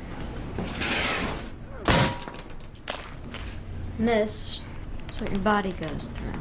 Wait, it's not over yet. This is what your family goes through. And your friends. Oh, that's the girl from that movie with Freddie Prinze Jr. Right? Yep. She's all So that. Rachel Lee Cook. Yeah. Any questions? Dude, that one always sticks in my head. That's the one that does it to me. This is heroin. Never saw that one. This is what it does to your brain, and this is what it does to your body. Oh, this ain't over. This is what it does to your family, and you're, like, holy shit. Like, she just goes off.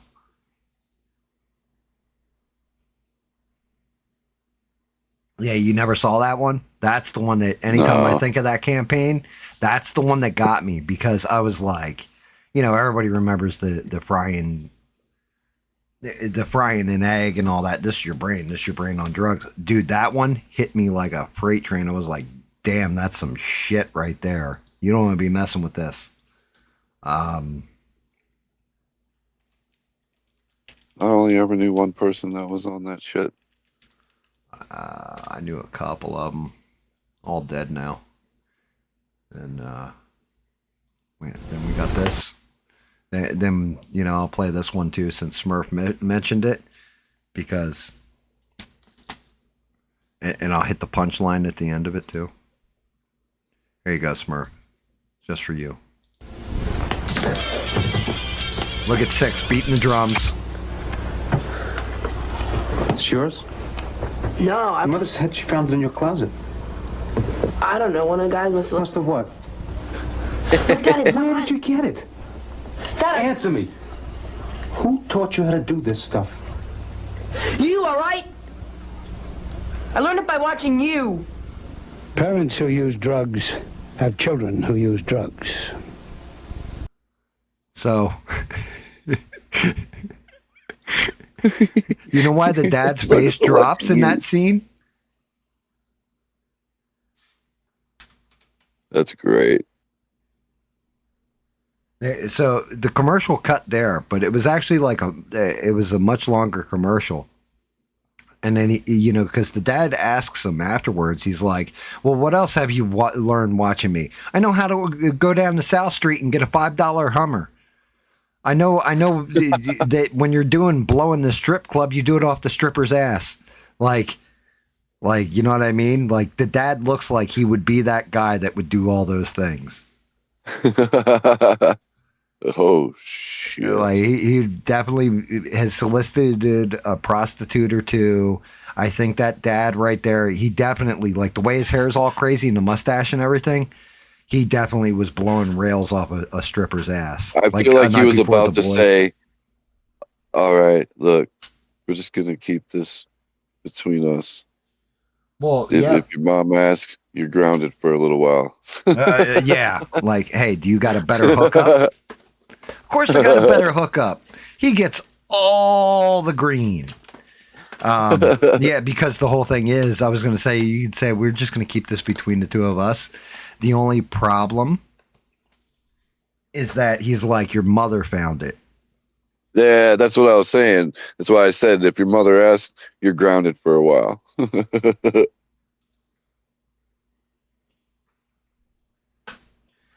I mean, it would have been real slick if he was just like, well, me and your mom are trying to make you a little brother / little sister, so. I just always thought it was funny when I first saw that when I was younger. That damn man, y'all could have just been smoking together and been cool. Bro, we laughed our asses off at those when I was a kid. Like, we used to just make fun of it. And the dare car with the, you know, like all that stuff. Like, they had people come to the school, you do a school assembly, and they're talking to you about the dangers of drugs.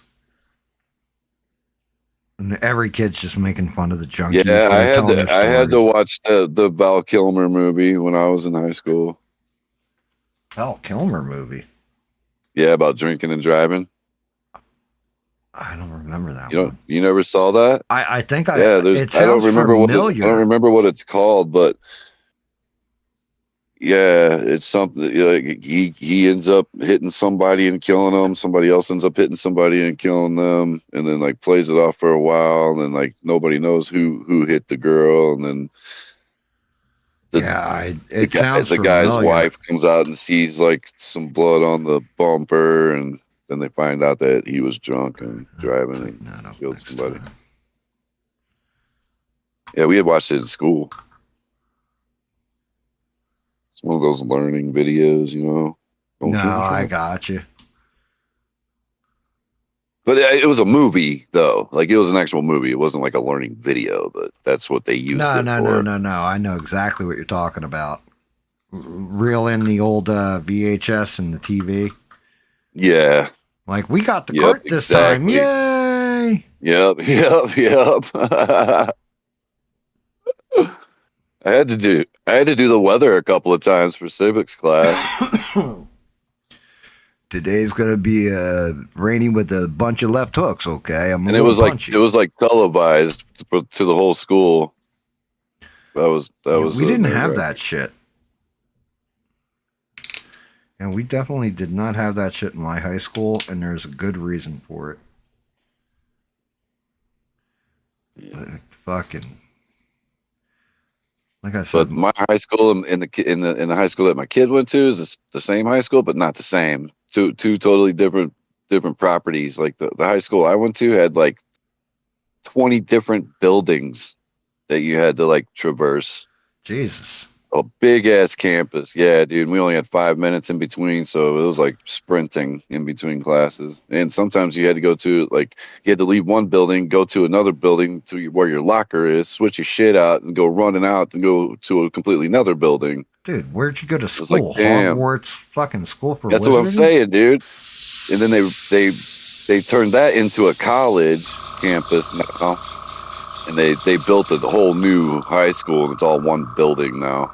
My school was That's where my kid went. Yeah, I mean, granted, they built a middle school, right?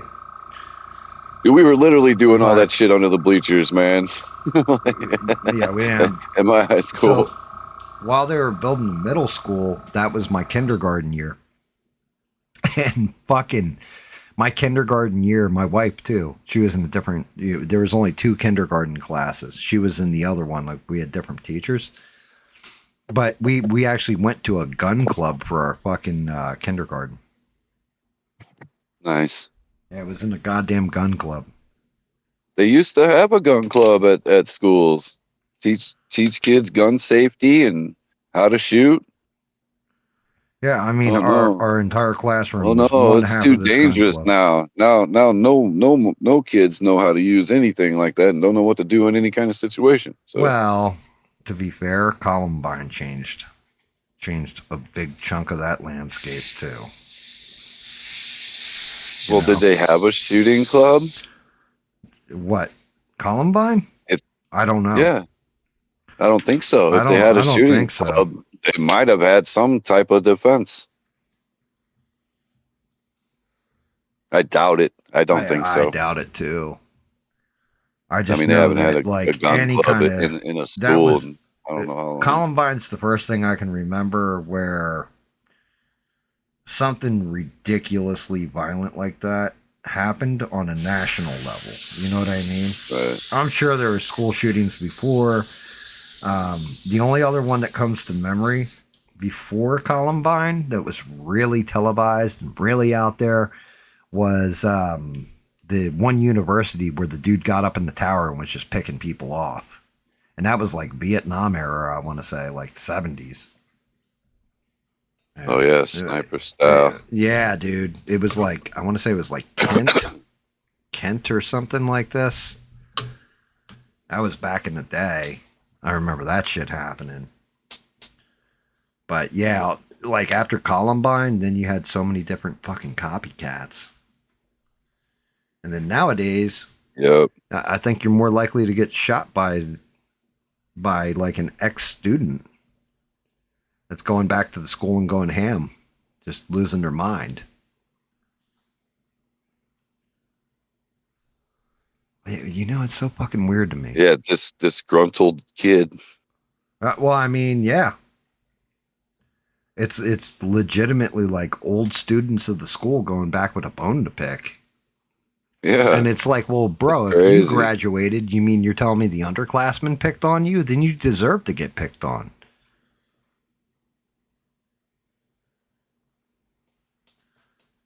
Yeah, I don't know.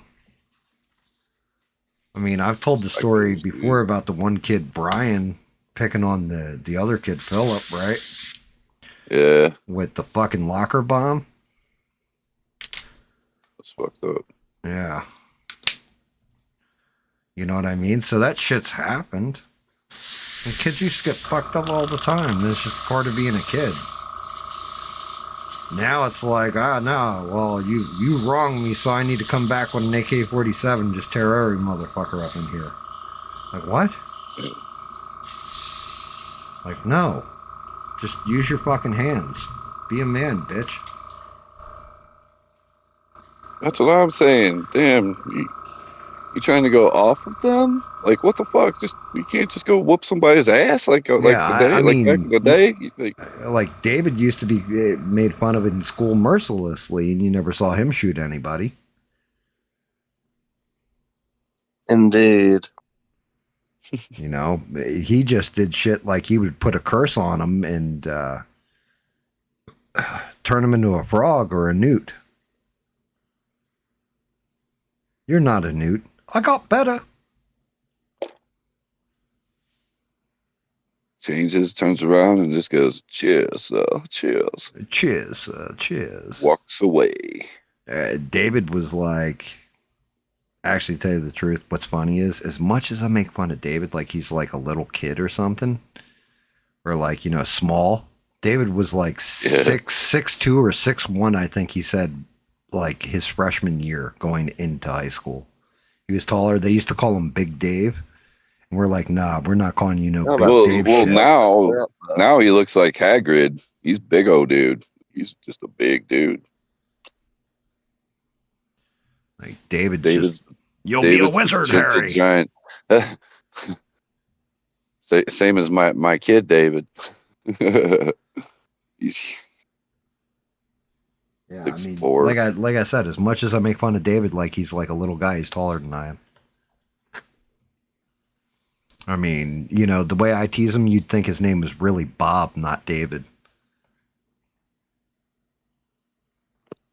Nope. Yeah. Nope. We're looking up to him. Yeah, Bob's shorter. I mean, even me, I'm looking up to him. Bob said he's short, and I said, Bob, how short are you? He was like, I fit in most overhead compartments. I was like, that's fucking short, bro.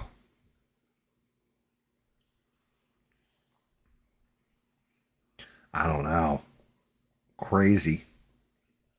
He's about as big as a Smurf. I don't know. Smurfs are 3 apples. How fucking blind was Gargamel? So according to the Smurf song, right? So we know the Smurfs lived in mushrooms out in the middle of like the forest. I don't know that they had a magic field where you couldn't find them, right? Because once they were found, you could find them. But according to the song, Smurfs were 3 apples high.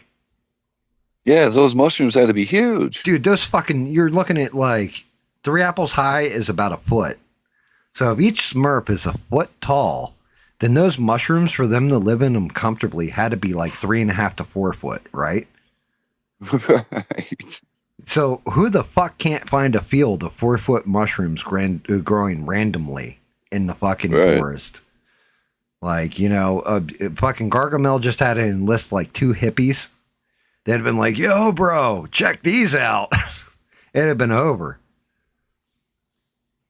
I mean, I've seen some big mushrooms growing off of like trees that look like coral. Dude, you know, like well, that's different though. I mean, we're talking. But I've never seen a fucking mushroom growing from the ground that can get that tall. That's for fucking dude. sure. It comes up to like you're 6 foot tall. It'd come up to your, you know, like middle of your chest. Your waist. Yeah.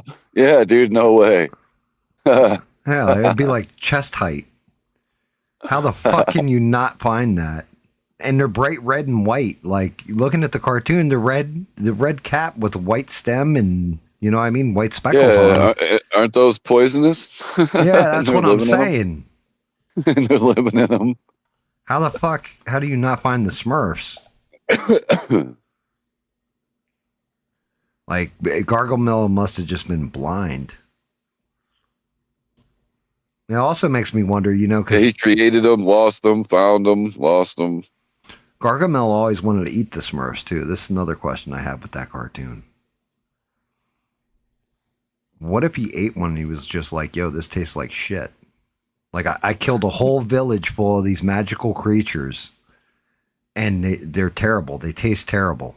They don't taste anything. Or Azrael ate one and died. Yeah. It wasn't poison or something. Yeah. Like if they're living in a poisonous mushroom, you know what I mean? And they can survive in that environment. They clearly have some kind of resistance to toxins. Either that or else maybe Gargamel would eat them and trip balls. It could go that way too. Like he'd just eat a Smurf and all of a sudden he's like, I can taste the colors. Like, whoa. I don't fucking know, brother. The Smurf berries taste like Smurf berries. Right. Yeah, the schnozberries taste like schnozberries. Do you see they're coming out with another Super Troopers? We were talking about that earlier, which is funny. Yeah. I don't know how I feel about it. I'll watch it. I saw a scene, and yeah, they're older. One guy in particular looks quite older, but I'll end up watching the movie just because I saw the other ones too. Yeah, I think I played a trailer a couple months ago, but we were talking about that, and I was like, Beer Fest. There's 1 or 2 funny parts in Beer Fest. Beer Fest is my favorite out of those. Dude, I forget like 99% of the movie. I can't cite it. You know, it's just like other than Das Boot. You know, their bar, shits and giggles. Yeah, I fucking don't even remember. You know, same thing with the second Super Troopers. Like the first Super Troopers, I'll quote it here and there. You know, like what's that bar we always go to? Shenanigans. Aw, like it's memorable. Who wants a mustache the other ones weren't. Oh Jesus, the German couple. Yeah, I do. So I mean, I'm hoping it isn't too late for them to put something good out. You know, like they can capture the magic of the first one, but I'm not. I'm going to go in it with my expectations tempered that this movie's probably going to suck.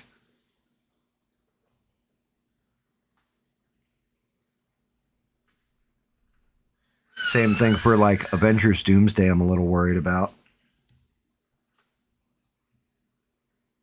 As I've read the entire plot leak. There's a plot leak on Reddit. It with the wife. Yeah, I know. I won't go into the plot. The only problem is this. I read through the entire plot leak on here and tell everybody, look, you don't want spoilers, don't listen, you know, put up the spoiler thing. Put it in the chat, I'm doing spoilers. Read the entirety of the plot leak. And I'm like, the worst part of it is, I would love to be able to look at this plot leak and go, yeah, it's some bullshit. But it sounds true to me. And then I went back, watched through some of the old trailers, and then they dropped like the new footage. Well, it's not really new footage, but there was the Hall H thing for San Diego Comic-Con, and they showed them an exclusive scene. So I watched this, and I'm just like, or, you know, watch somebody describing it, I'm like, dude, that's the fucking plot leak. I'm like, this movie is it's going to be a mess, dude.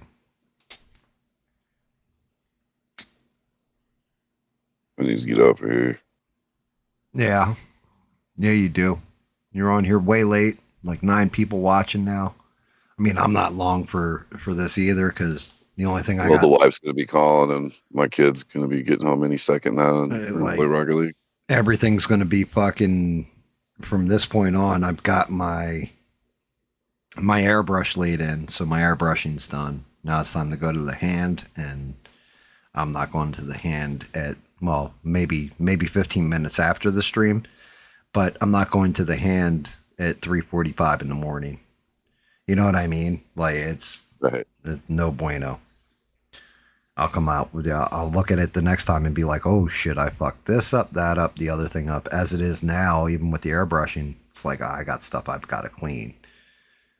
I mean, I've got a pretty good lay-in for a base layer. You got to keep that tip clean. You know what I'm saying? That's all I'm to tell you. I had to take apart both airbrushes tonight, clean them up. As I get done these streams, and then I go, I'll clean the airbrush after the stream. The fuck you will. You're going to let it sit there till the next stream and go to use it and be like, it's jammed. I don't understand. You're going to wake up and be like, fuck. Yeah. Yeah, I mean, I don't know. I still got to eat. Fucking hungry.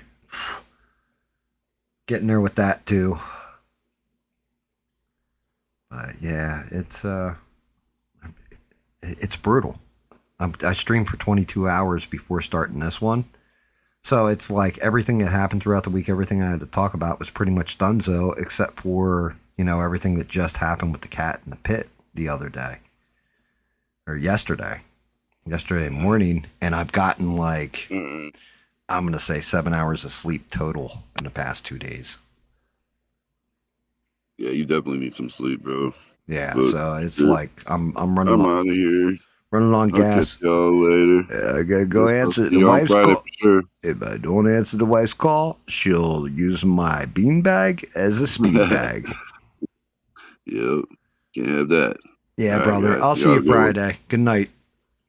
All right, have a good one. Old fuck. Go practice your pronouns, David. No, yeah.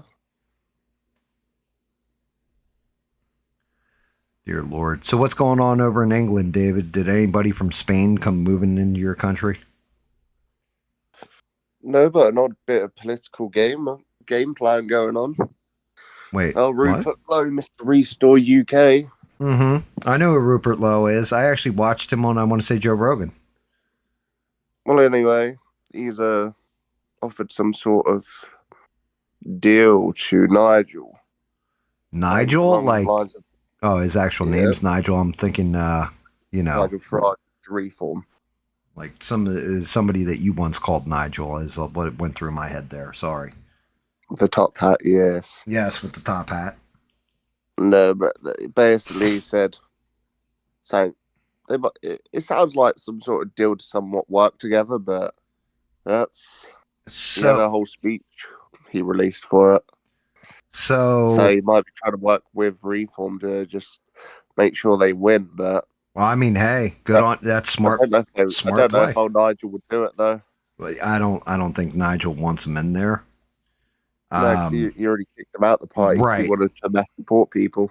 Right, and that's just it though. If people see that Nigel don't want to work with him, it's actually quite a fucking smart game plan. Because if Nigel don't want to work with him for the greater good of the country, as they would put it, it kind of makes it clear that Nigel don't really care about getting all the help he can to make the greater good of the country. He's just doing it to do it. So, yeah, I mean, if you look over in America, it's smart play because that's kind of what Trump did to win this past election handedly, is he brought in like RFK Jr., Tulsi Gabbard, like all those people, and they're not Republican at all. But they were like independent or had shattered away from the Democrat Party. So Labor and what's the other one in your country? Labor and reform, right? So, because labor's like your Democrats, reform is basically your Republicans, and then your conservatives, another one. Yeah, okay. But then what Trump did was he collapsed all those voting blocks so that everybody voted for him. So he beat her with overwhelming force in the past election. And that's kind of the key. You know what I mean? Is you may not like each other, you may not see things the same, but if you're more like the other dude and you can get them on your side, you can crush the other guys. Because everything I know about Rupert Lowe and Nigel Farage, Nigel's more the uptight, prim and proper kind of guy, right? And then Rupert Lowe's more, fuck all these people, get them the fuck out of here. Like, he's more the harder right wing. So if he can get those harder right wing people to vote for him, he might be able to overwhelming force beat the Labor Party. But it doesn't mean that. The big problem is whoever you guys get in there, because you've had like people that were staunch on immigration and everything over there before. I'm thinking of Boris Johnson. He was like that through his whole campaign. We're going to do this, we're going to do that, and we're going to do the other thing. And then when it came time for everything to happen, he was like, nah, I'm not doing it. You need somebody who's going to espouse these ideas and then actually be able to follow through. Yeah. Probably be Rupert the best to do it, but yeah, but the whole thing is Rupert, I don't think has enough support from what I understand. Nah, there's one reform because basically they kind of went through it with it first and everyone locked on them at that point. Right. It's kind of the way, because everybody thinks it's two-party system. There's more parties than two-party system. The problem is there's only two parties that are going to win over here. You know what I mean? It's either going to be a Republican or a Democrat. Every now and again, you'll get a stray independent that wins. But for the most part, it's Republican, Democrat, usually across the board. So it's not that those people can't win, but when it comes to the big job, like, I guess, prime minister over there, right? But the whole thing is, don't you guys, because our system's kind of based on your system. So your prime minister is technically like your president, right? Yeah, literally is. So then basically your Congress, though, is that going to stay Labor or is that going to switch over to the other party? So in that case, in the House of Parliament, based on the votes in the actual election for each fucking party, right, they get a certain amount of seats in the House. Oh, so then MPs from that party can take the seat that is allocated to that party. Vote for Lord Vermin Supreme. Nice. Fucking, I don't know. I mean, the only thing that you guys got going for you that you can fix it. You know, I would say you have no hope, but you can fix it because you guys did the Brexit thing. If you guys had stuck with the EU, you'd be screwed right now. Yes. If you had not done Brexit, then the EU would, like the other countries, would have just dominated you. And you guys would have been like the outlier. But because you guys aren't in that whole conglomerate and you're just standing alone, you could change things. You could still change things.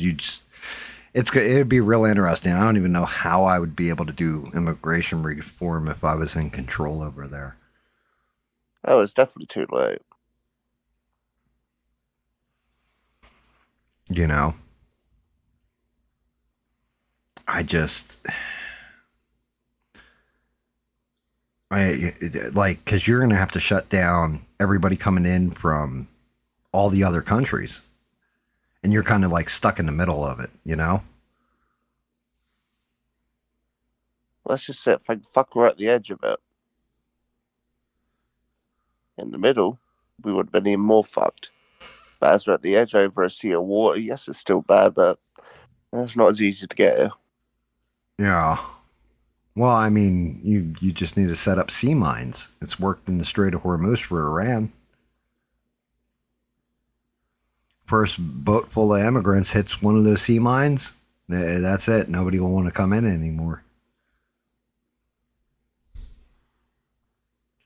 And then you don't have to worry about, like, you know, having some poor soldier, like, I might have just killed that family, you know, because I turned them back towards that country. It's like you just set it and forget it.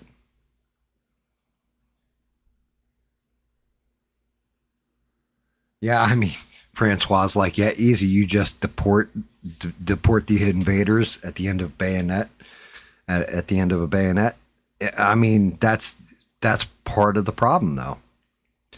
They can't do it. Like, they don't have the... I think we've already established before, Francois, that you have to have a certain level of will. Like, in order to shut it down, you've got to be kind of heartless, but in a good way. Like, I'm doing this for the good of my country. And they're just, they can't do that. The bigger problem is, just like here, you've got people that swarm through. Some of them need to go. Some of them you probably want to adopt into your country. If it's strengthening us, you want to take them in. If it's weakening us, driving up crime, all this kind of stuff, and it's a burden to society, you kind of want them to go. And with them, it's worse because their healthcare system, for example, was already overwhelmed for just the British people. Now it's really overwhelmed because you have all these people that are getting the same care as their citizenry. And the system isn't like our system where, okay, well, you're coming out of pocket for that shit. It's just, you know what I mean? State provided. So you're screwed.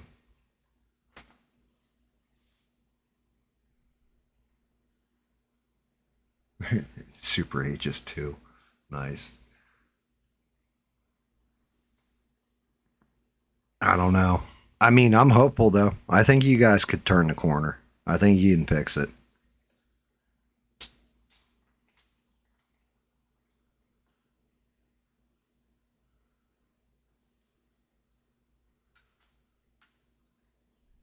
Well, if you guys can't fix it, then what's the plan? There you go. Fuck knows. You know, like civil war.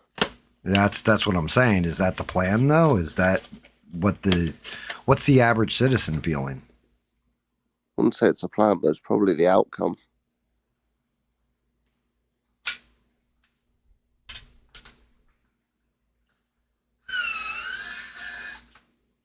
I mean, over here, it's going to be real interesting to see what happens this election cycle because we're in midterm elections. And there's a lot of factors at play. Can't call. At this point, there's a point in time where I'd call that, oh, yeah, the Democrats are going to steamroll. Man, I'm seeing what they're putting up, and I'm not overly impressed. Like, at all. Like, they're not going for the best and brightest. And if it is, then America's in fucking trouble.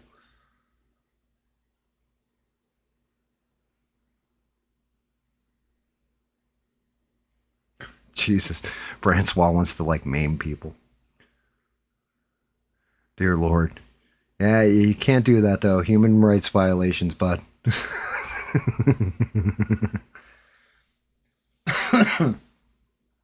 I mean, I've often said, like, set up auto turrets, you know, right at the border, and then it just keeps everybody out. Nobody, you know, because let's face it, you know, even in war, and you know this, it's one of those statistics. You get soldiers that won't shoot another person, they'll shoot over their head. Just because they can't handle that taking of a life. And I can appreciate that. But then if you automate something, you're kind of taking away the human process in it, like we were saying earlier about AI and robots.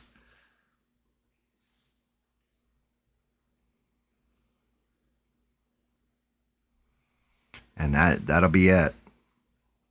I don't know. I don't know how you handle it. It's a way above my pay grade. You know, some asshole on YouTube who just talks shit while he paints. I think I'll leave that to people that are smarter than I am. Maybe not David, but other people.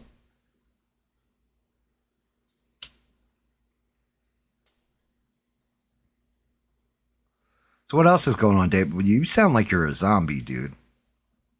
I've just woken up, mate.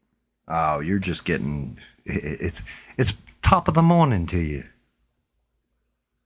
Yeah, something like that. Yeah, I hear you, Francois. I mean, that's the right attitude to have, too. I told that to my buddy when he first became a cop as well. I said, I don't care what you got to do out there at the end of the day. Come home safe, no holes in you. Come home safe, go home to your family alive, safe, and everything else. Leave all that shit at work, you know. And what you got to do what you need to do to survive. You got evil people out there. I mean, David's not evil. He's one of the good British people. He said that he would have given us America if we just asked him politely for it. Yeah, you can go fuck yourself. What, you did? It's what you said to me. You're like, you're right, mate. You can have bloody America. It's all yours. Just make sure you leave me a couple attractive British birds. Right.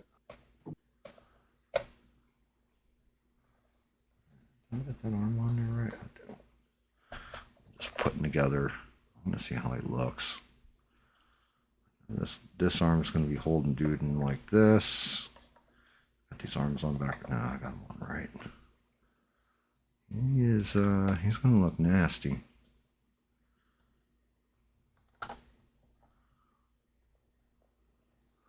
Damn, the fucking claws on him. Dear Lord. Oh, not strong enough to hold it up.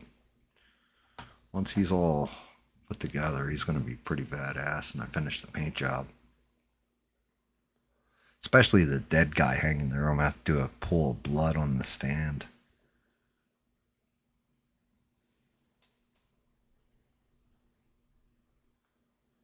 Oh, dear Lord. So, what other games do we got lined up and coming to Game Pass, David? Obvious question I'll look up right now. Yeah, I mean, I'm trying to figure out what we're gonna play next. Like I said, I'm winding her up. Let's take a look. I'm sure we can come up with some shit. Yeah, I mean, like I said, I can't wait till you get a fucking PC. Yeah, well. Actually, your PC is going to end up having a better graphics card and everything than mine anyway. So you'll be like, right, I'm running much better than you, Gam. Doesn't help yours is in a laptop as well, though. So yeah, the heat. I would say you get less Vcache and yes gigabytes on that fucking card. No, you get. I still got 8 gig on the card, but less cache. So it's like it chunks a little bit, and it also doesn't help. I'm playing through a TV instead of playing on a monitor. So I'll turn down the graphics so I have no lag and no like the refresh rate's better.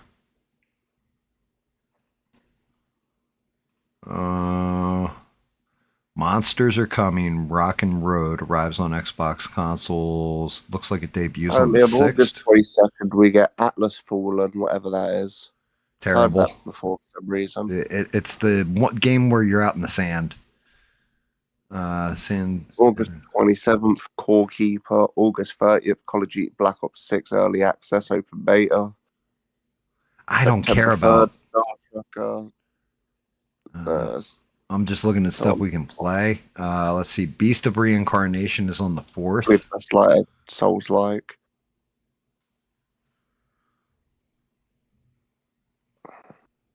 Monsters Are Coming, Rock and Road. So Roguelite, Renaissance, A Plague's Tale. It's pretty much it. Grave Seasons. That's Cozy Horror Farming Sim. Yeah, I'm good on that. Yeah, I'm not seeing shit.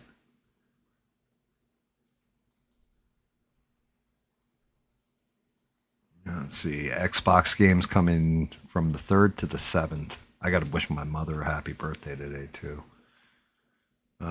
Killing Detective Holmes, a hidden object game. God damn. Oh, this is everything coming. Tailbreak. All right, Game Pass. Monsters Are Coming. Looks cartoony as shit. Beast of Reincarnation, Heretic, and Hexen. And Monsters Are Coming.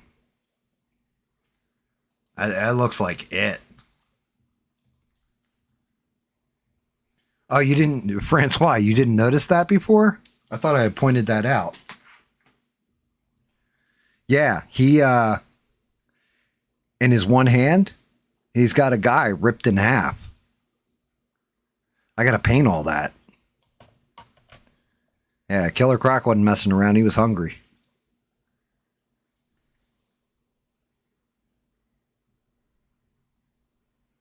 Like, yeah, he shredded old buddy. Like there's 2 different bases, and I printed the smaller one. The other one was ridiculous. It had like 10 different pieces to it, like big ass pipes coming up behind them and stuff like this. But one of the things the small base is missing from the big base is that you have the other half of the guy laying in the water on the big base. So I'm going to have to do like a blood pool on, like in the swamp water when I do it. Or the sewer water, rather. So it should be cool. He should be decent when he's done. I mean, I've got a lot of highlight to hit. I got a lot of dark to hit. But again, I'm going to have to go through it all with a brush to get in what I want to get in. I just try to get the airbrushing knocked out first. Some guys paint the entire model with pretty much an airbrush and then just go into a couple details.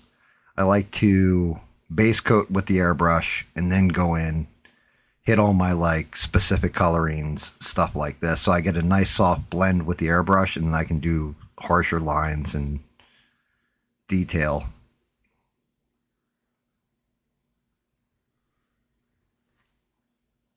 If I'm doing something though, like a Mega Man or something like that, where it's all one solid thing, it's supposed to be cartoony and smooth, I'll hit the whole thing with an airbrush for the most part, except for maybe the eyes.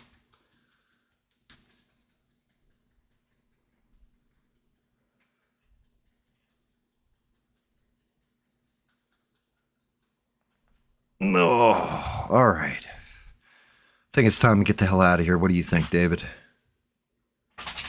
We're 4 a.m. Do what the fuck you want, mate. It's 4 o'clock in the morning, my time. I need to eat dinner, or make dinner and then eat dinner. Actually, wait. Give me 1 second. I just noticed a note on my door. Interesting. I didn't even see this when I came in the fucking room. It's going to be a no shit moment.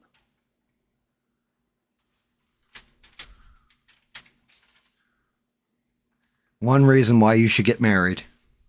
I made stuffed peppers for your supper. Container in fridge, just nuke it. Stuff with meat, rice, mozzarella, and marinara sauce. Right. Filthy. Wife knew I was going to be fucking out cold. Get up early, rock and roll, or, wake up, probably be late. Break, come in here, paint, run my fucking gums, and Yeah, she cut me a break and left dinner in the fridge for me.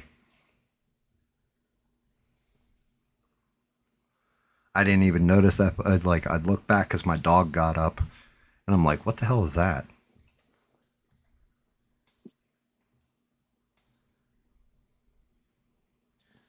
Yeah, Francois.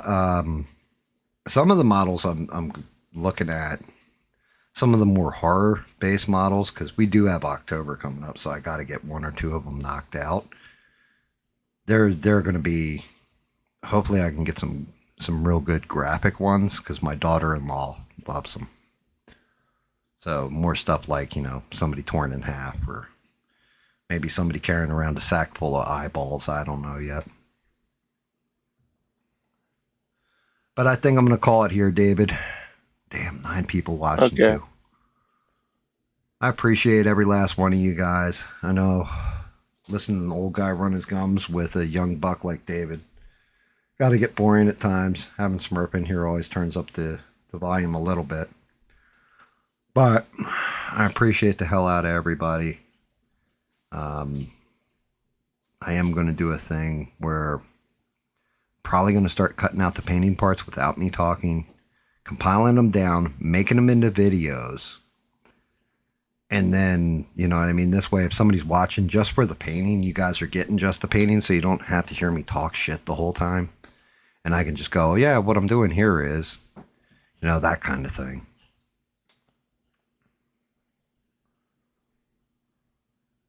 What's the verdict, cat?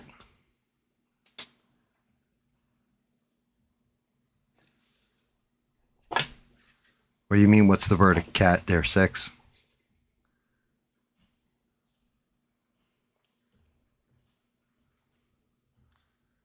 Shit, 6 asks me a question as I'm signing out. I gotta wait for 6 to respond. So it's at least 10 to 20 second delay, depending. Oh, Jesus. Yeah. No. I got it now, 6. That's fucking great. Ugh. Oh, man. Oh. Dude, that scene is fucking horrific in Obsession. Like I said, Obsession's one of my top films for this year. I gotta eventually count down top and best and worst. And there's quite a few on the worst. Couple good ones, though. But, hey. Anyway, I'm getting some rest, guys. You guys are amazing.